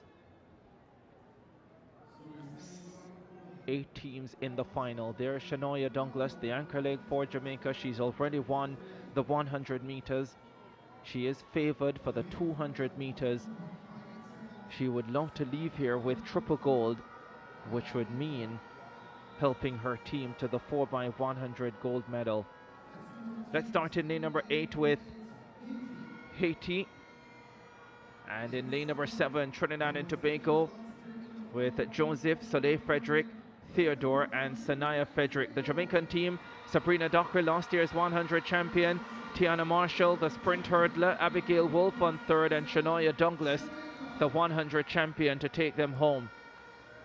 The Bahamas in lane number 6 with Kylie Wallace, Shatalia Dorset, the 100 bronze medalist, Kaylee Davis, and Jemiah Nabi, who anchored them to mixed 4x4 gold last night, anchoring them tonight at 4x100. The British Virgin Islands with Daly Augustine Johnson and Shearer Stout. Then Guadeloupe in lane number 3, Ossine Saint-Hilaire, Vanukia, Francois and Melfort. Grenada in lane number 2 with Augustine, Houston, Belfon and Shade John. And Barbados on the inside, Alika Herwood, Anaya Nurse, Shayla Clark and Kadia Rock, the 400 silver medalist.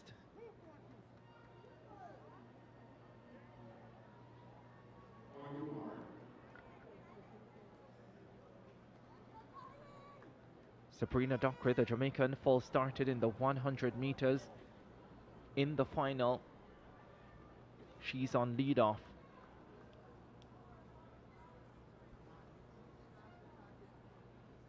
.11:08 over the 100 meters. She is very, very fast.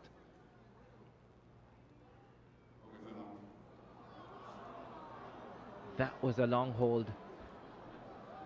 And I can imagine many breaths as well. They were more nervous in the crowd than the runners. You hope so.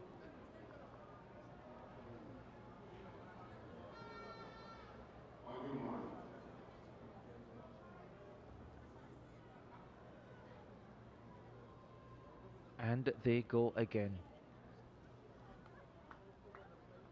Final of the under 20 girls 4x100 relay.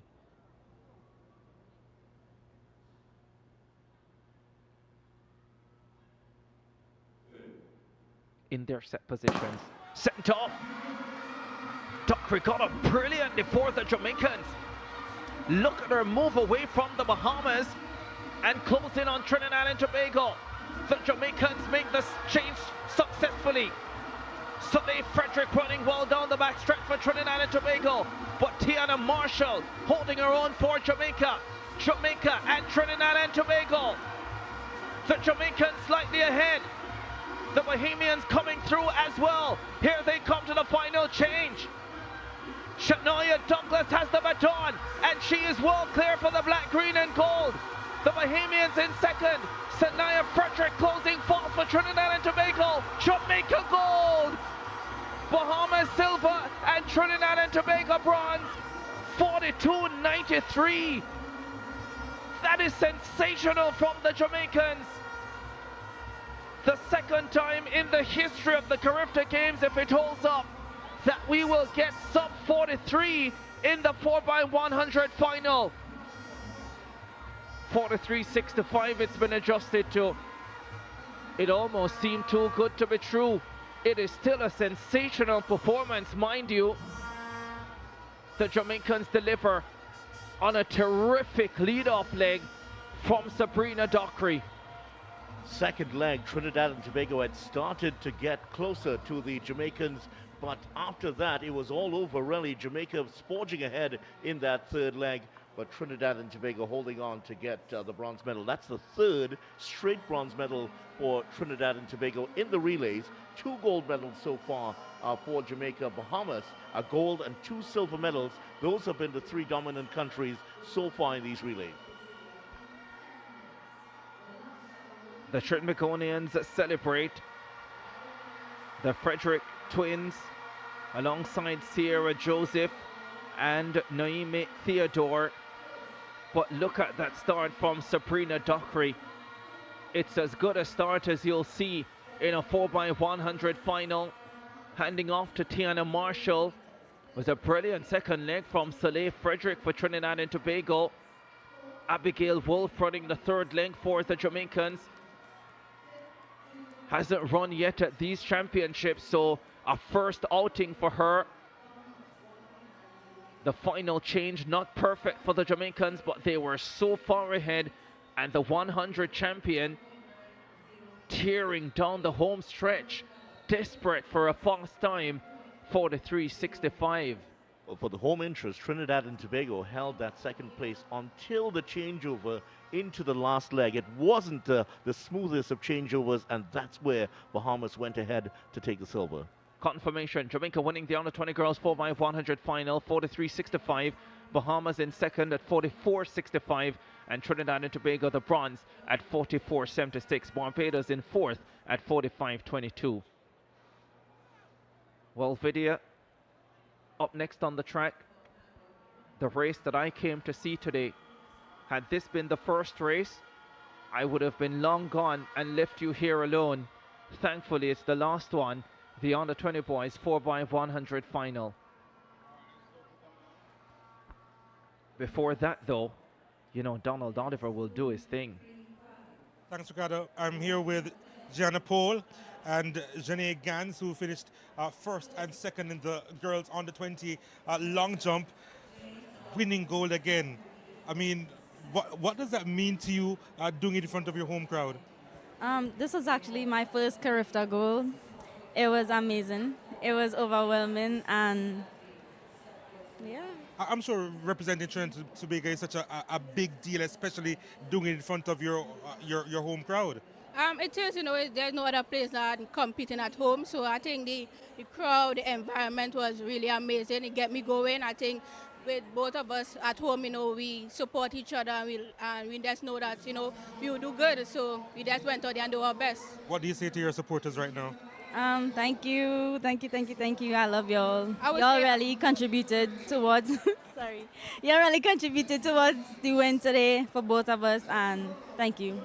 I would say continue trusting in God, and don't ever give up. You know, you have your season, everybody have their season. So, you know, keep going, keep pushing, and your season might be up soon. Thank you. Gold and silver once again for Team TNT. Back to you, Ricardo. Yeah, the Austin Sealy Award winner Janeda Gans beaten by Gianna Paul in the under-20 girls long jump final. And so now we know for sure that we'll have a new Austin Sealy Award winner this year.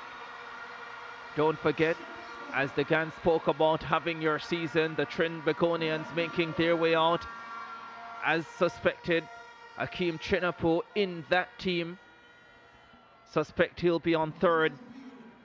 But as she spoke about having your moment, just remember that last year Gianna Paul did the heptathlon, had to withdraw with injury when she was clearly on her way to the gold medal.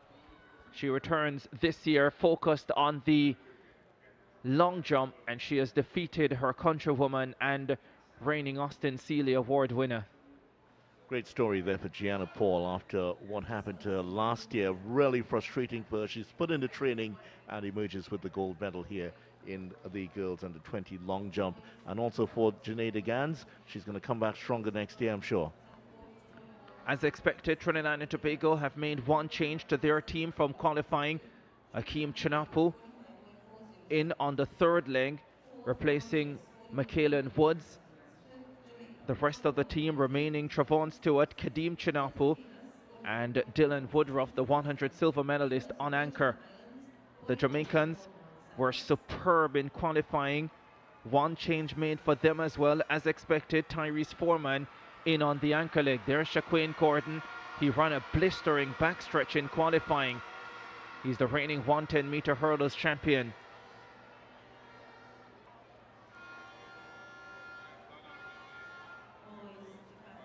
Let's head back to Donald Oliver.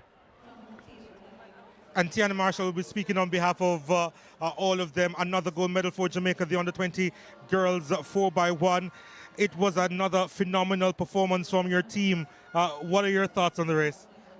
To be honest, my thoughts on the race is that we went out there, we carried on the baton safely, did what we have to do. All we had to do was just collect the baton and just run.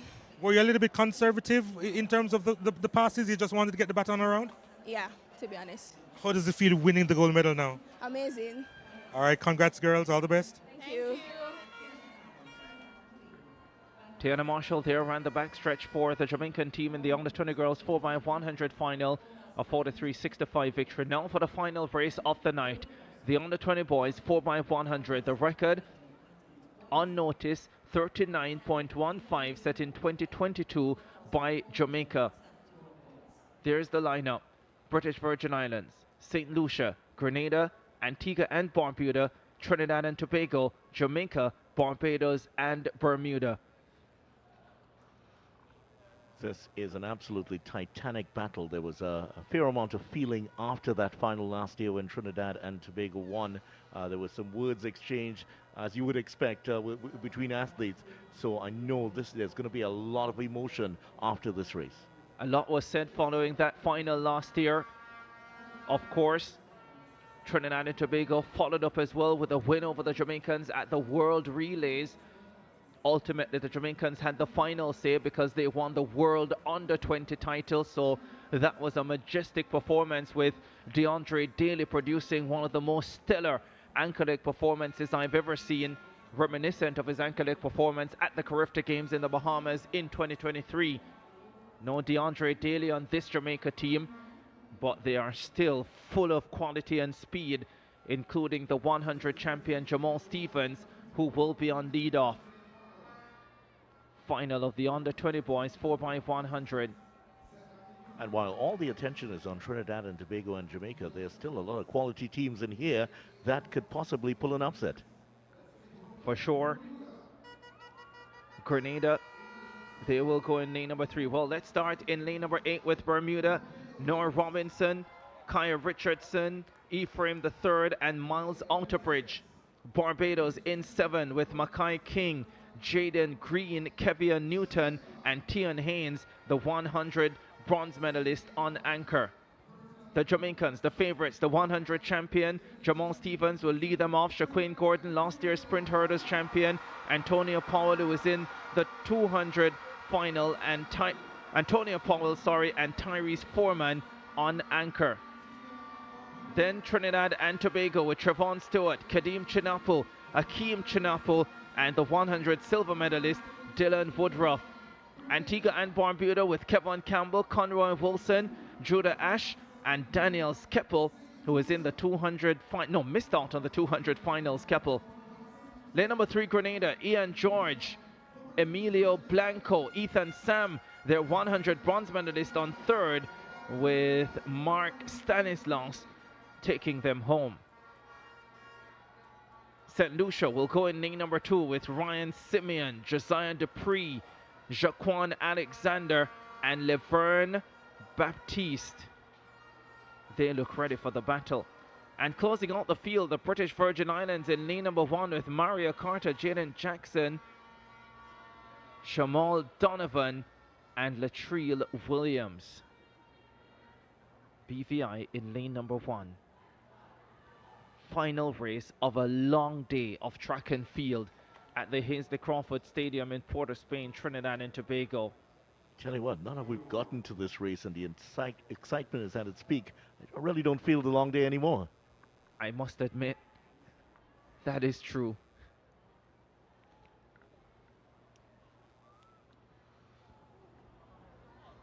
That is very much true. Here's the last race for day number 2 of the Carifta Games 2025. They're on their marks. Hush around the stadium. Off they go. Jamaica up quickly with Jamal Stevenson, the 100 champion, as expected. Flying by Mackay King of Barbados. Down the back straight away they go. It's Jamaica and Trinidad and Tobago. Kadeem Chinapo trying to stay close to Shaquane Gordon. Antonio Powell has the baton for Jamaica.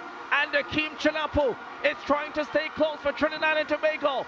Barbados running brilliantly. Ethan Sam bringing Grenada back into a middle position. But it's Jamaica with Tyrese Foreman. Woodruff is coming forward. Woodruff finishing like a train, but Foreman holds on. 39:28 is the flash time. The record survives. But the Jamaicans have the gold medal. They have waited 1 year and they have delivered emphatically.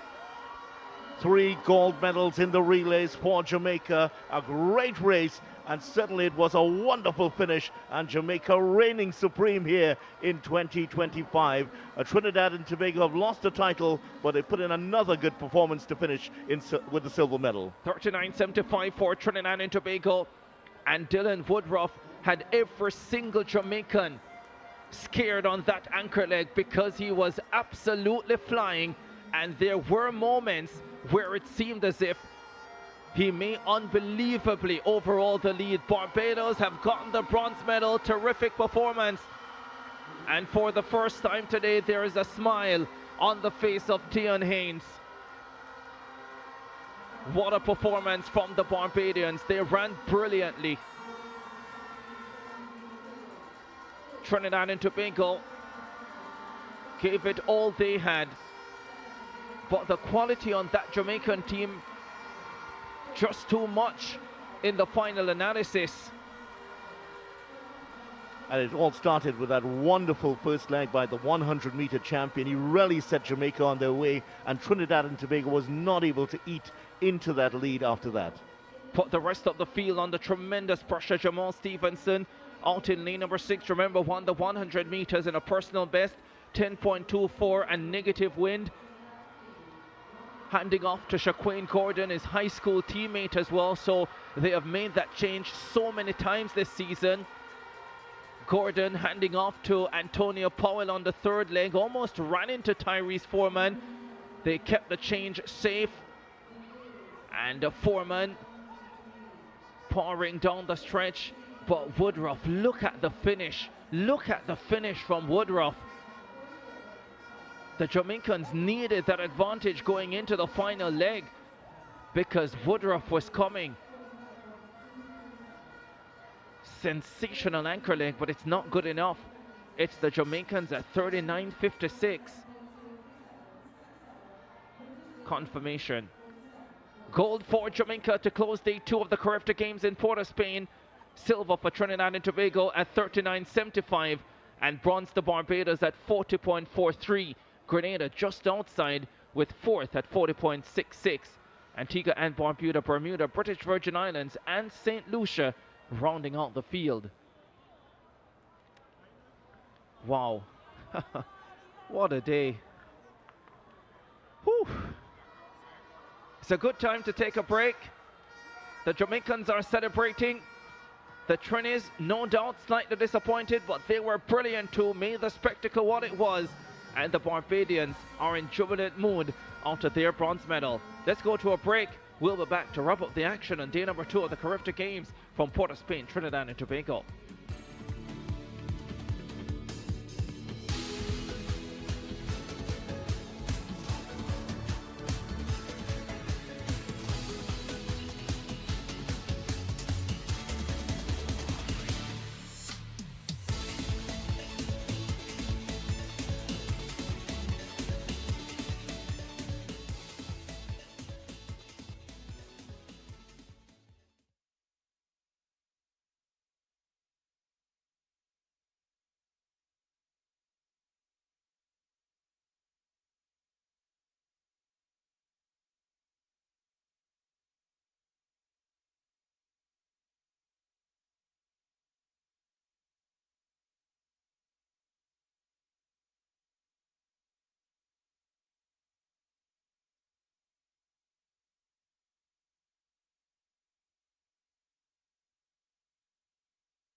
Coming back to the Hazley Crawford Stadium in Port of Spain, Trinidad and Tobago.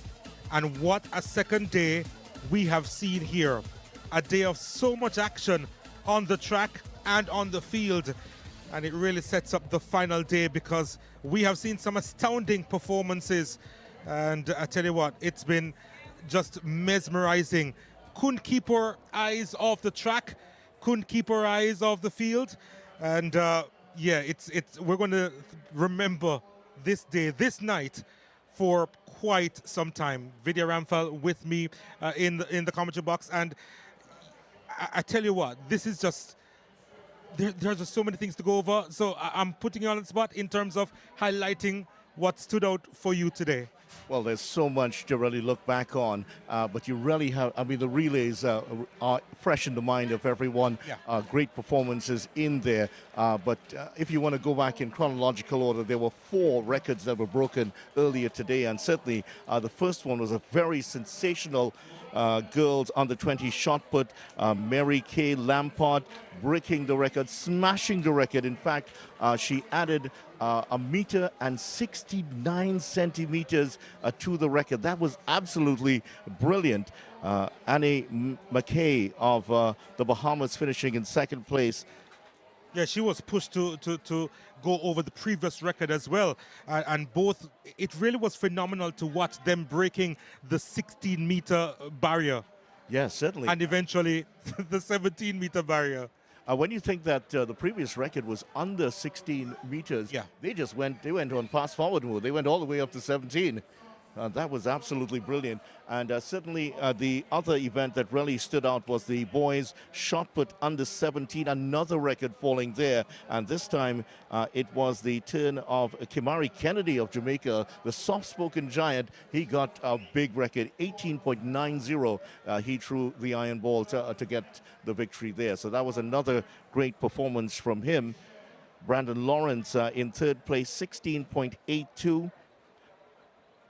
He was in third place, finishing in second. Barbados's Jaden Walcott, 17.43 meters. But the man of the moment, certainly Kennedy of Jamaica, he broke the previous record, which was held by his countryman. And there was the throw. That looked huge even from that. It did. Just phenomenal performances that we saw. And yep, record in the shot put. Yeah, that's another look at it there. That was another great record. Well, there were 2 more records broken in the day, and certainly in the decathlon, Tariq Vincent, by winning the first ever gold medal, he would have automatically set the new record. And he was coming into that final event, knowing that it wasn't his strongest event, finished last in the process, but actually held on enough to win the title overall, and he was really spent at the end of it all. I tell you what, his supporters, their heart rate was really fluttering at that point because he was so far behind. He managed to make up a little bit of the distance, but he did just about enough to get the gold medal. And I tell you what, there was a nervous 10-minute wait because before the result was confirmed. Yeah, had to really work out the calculations, but TNT actually doing really well as far as the multi-events were concerned as well. Yes, and of course, in the octathlon, Omari Brown winning 5 of the 8 events in the octathlon. Really dominant. He really dominated, and he really capped off the performance in the 1500 with a superb run, which took him to the title. And boy, he was celebrating from 50 meters out, wasn't he? He was, and the hurdles were just magnificent. Of course, one of the standouts over the last few years at this Carifta Games would be Michelle Smith of the U.S. Virgin Islands, and again, she stamped her class, her authority on the field to win yet another gold medal. Yeah, under 17 title and a record the last time. Didn't get the record this time, but certainly she won the hearts of everyone. They'll be looking for that name. For those who would not have heard about her before, boy, you're going to remember her a lot. She got another gold medal this time in the under 20. That was another great performance there for Michelle Smith, and certainly we did enjoy that. Trinidad and Tobago had another moment to cheer in the long jump. You talked to Gianna Paul and Janae Gans. Yeah. Janae Gans, the Austin Seeley Award winner last year, are not able to get across the line to get the gold this time. But for Gianna Paul, who was on her way to a medal last year in the heptathlon, and had to pull out through injury. Here she is turning up with a great medal. What a great story for her. Yeah, just simply amazing what we've seen from the home team in particular, really representing themselves in front of massive support here at the Hazley Crawford Stadium. And the home team really turned it up in the relays, finishing with 3 bronze medals and a silver medal. Those relays were absolutely brilliant, and I think people will be looking at those relays for years to come. Well, if you're talking about TNT turning it up, talk about Jamaica really turning it up and getting the gold medals there, winning 3 of gold the medals. 4. Yeah, that's right. 3 gold medals. Bahamas was also very, very good indeed. The girls under 17, Jamaica starting off there, the run, and this was the 4th record to fall for the day. And the girls under 17, Jamaica clocking 44.86, a new record for them. And that was broken. They broke the record of a sensational team led by Brianna Williams back in 2018. Yeah, that would have taken some doing, and they did break it in the end. We spoke about the slow start of the Jamaicans yesterday. They really came into their own on this second day, you felt? Yeah, they really picked it up yesterday evening. There was a fair amount of momentum, and coming into today, Jamaica really went clear. And this was a dominant day for Jamaica. Bahamas continued on from yesterday. Also, they got another gold medal, this time in the relay. The girls under 17, a bit of a mix-up in terms of the handover. Sorry, right. The boys under 17, saying the wrong thing. There was a mix-up in the handover, and Bahamas going on to win. But what a run by Neely in the end. Oh, my goodness. He can run. He can really, really run. Picked it up in 3rd position, I think, and really closed that gap, and then overtaken right on the outside there. You can see him in the blue, and that was just a phenomenal final leg. Well, saying that he can run, like saying Shakespeare could write well. That's where he is. Very true. And then, of course, Jamaica picked it up once again in the girls under 20, going to a 2nd gold medal in the relays. And this one was absolutely dominant. Unluckily, they didn't get the record, but a really great performance for Jamaica, and ahead of the Bahamas, Trinidad and Tobago, sewing up what would have been their 3rd bronze medal in the relays there. Yeah, what an eventful second day it was, and we're now looking forward to what will take place on the 3rd and final day. But yeah, just recapping what took place in the relays, it was a dominant performance there in the 4x1s. Yeah, Jamaica just striding to the line to get the win in 43.65, well ahead. Yeah, you knew she was going for the record there. Yeah. Turned back and just saw it was a little bit short. But that was the 2nd medal for Jamaica. Girls under 20 that time in the relay. And, of course, the big battle. The boys under 20. Not that anything was wrong with the others, but this one, there was a lot of feeling after Trinidad and Tobago won that under 20 last year. There were words exchanged, and a lot happened. And that was just in the commentary box. So imagine what was going on the field. There was some words exchanged also out there, and it left a little bit of ill feeling that there was something to be settled in Port of Spain. And well, Jamaica certainly settled that debate here with a really good performance here. You know, as long as it doesn't cross the line, I don't mind a little bit of that, to be fair. Yeah, I mean, you would expect your sportsmen to have a little bit of ego. Yes. You really do expect that. Dylan Woodruff was coming very, very strong, but he just couldn't close the gap enough here, and Jamaica did very well, leading all the way from gate to wire, basically, in that boys under 20 final. They needed that gap ahead of that final leg because Woodruff was coming strong. Yeah, he certainly did, but great credit to the Jamaica anchor who held him off and showed great personality and confidence to hold off Dylan Woodruff, because coming into it, you would have felt that they would have you would be thinking about him when you go to sleep the night before. Well, we have a medal table to show you. I don't think it's updated. I don't think it includes the last relays, definitely. But let's take a look at it now. And no surprises as to who would be on top. And of course, that lead would be extended after the relays. But yeah. There is the medal standings with Jamaica, 12 gold, 10 silver, 12 bronze medals. They have a total of 34 now. Just 3 gold medals ahead of the Bahamas with 9 gold, 7 silver, and 2 bronze. They have 18 medals overall. Trinidad and Tobago with 3 gold, 2 silver, and 2 bronze. And you see how the top 10 is completed. Cayman Islands, Grenada, Guyana, Antigua, Barbuda, St. Lucia, the U.S. Virgin Islands, of course, that medal, that wonderful gold medal for Michelle Smith. And there is the rest of the table with the likes of Aruba, Bermuda, the BVI, Haiti, St. Kitts, Nevis, Curacao, Guadeloupe, and French Guiana. So a nice spread of the medals there. 18 countries in all have won medals. Overall, 28 countries have won medals in the history of the Carifta Games. So I think that is a fair representation that the talent spread around the Caribbean. But of course, Jamaica dominant once again, and I think many would expect that to continue tomorrow. Yeah, just to clarify, the medal standings you see there is just before the 3,000 meter final, so still a few medals to add. But as far as tomorrow is concerned, we're talking about the third and final day of these Carifta Games. I know that we're working hard. We've had very long days here, Vidya, but certainly something to look forward to tomorrow again as we start bright and early.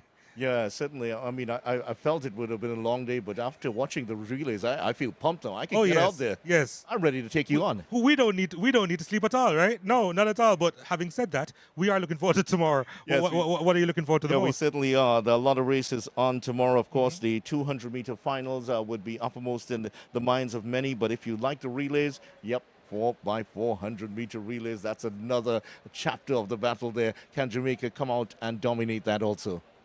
We expect it to be an epic conclusion. Port of Spain, they've provided so much for us. Trinidad and Tobago providing so much as host in terms of the energy, in terms of the atmosphere, and the athletes, they have really laid it out on the track, laid it all out on the track and on the field.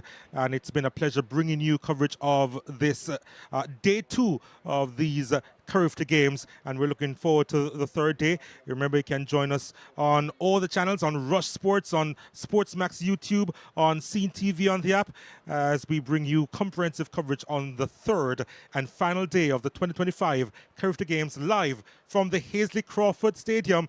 And that's where we say goodbye for now.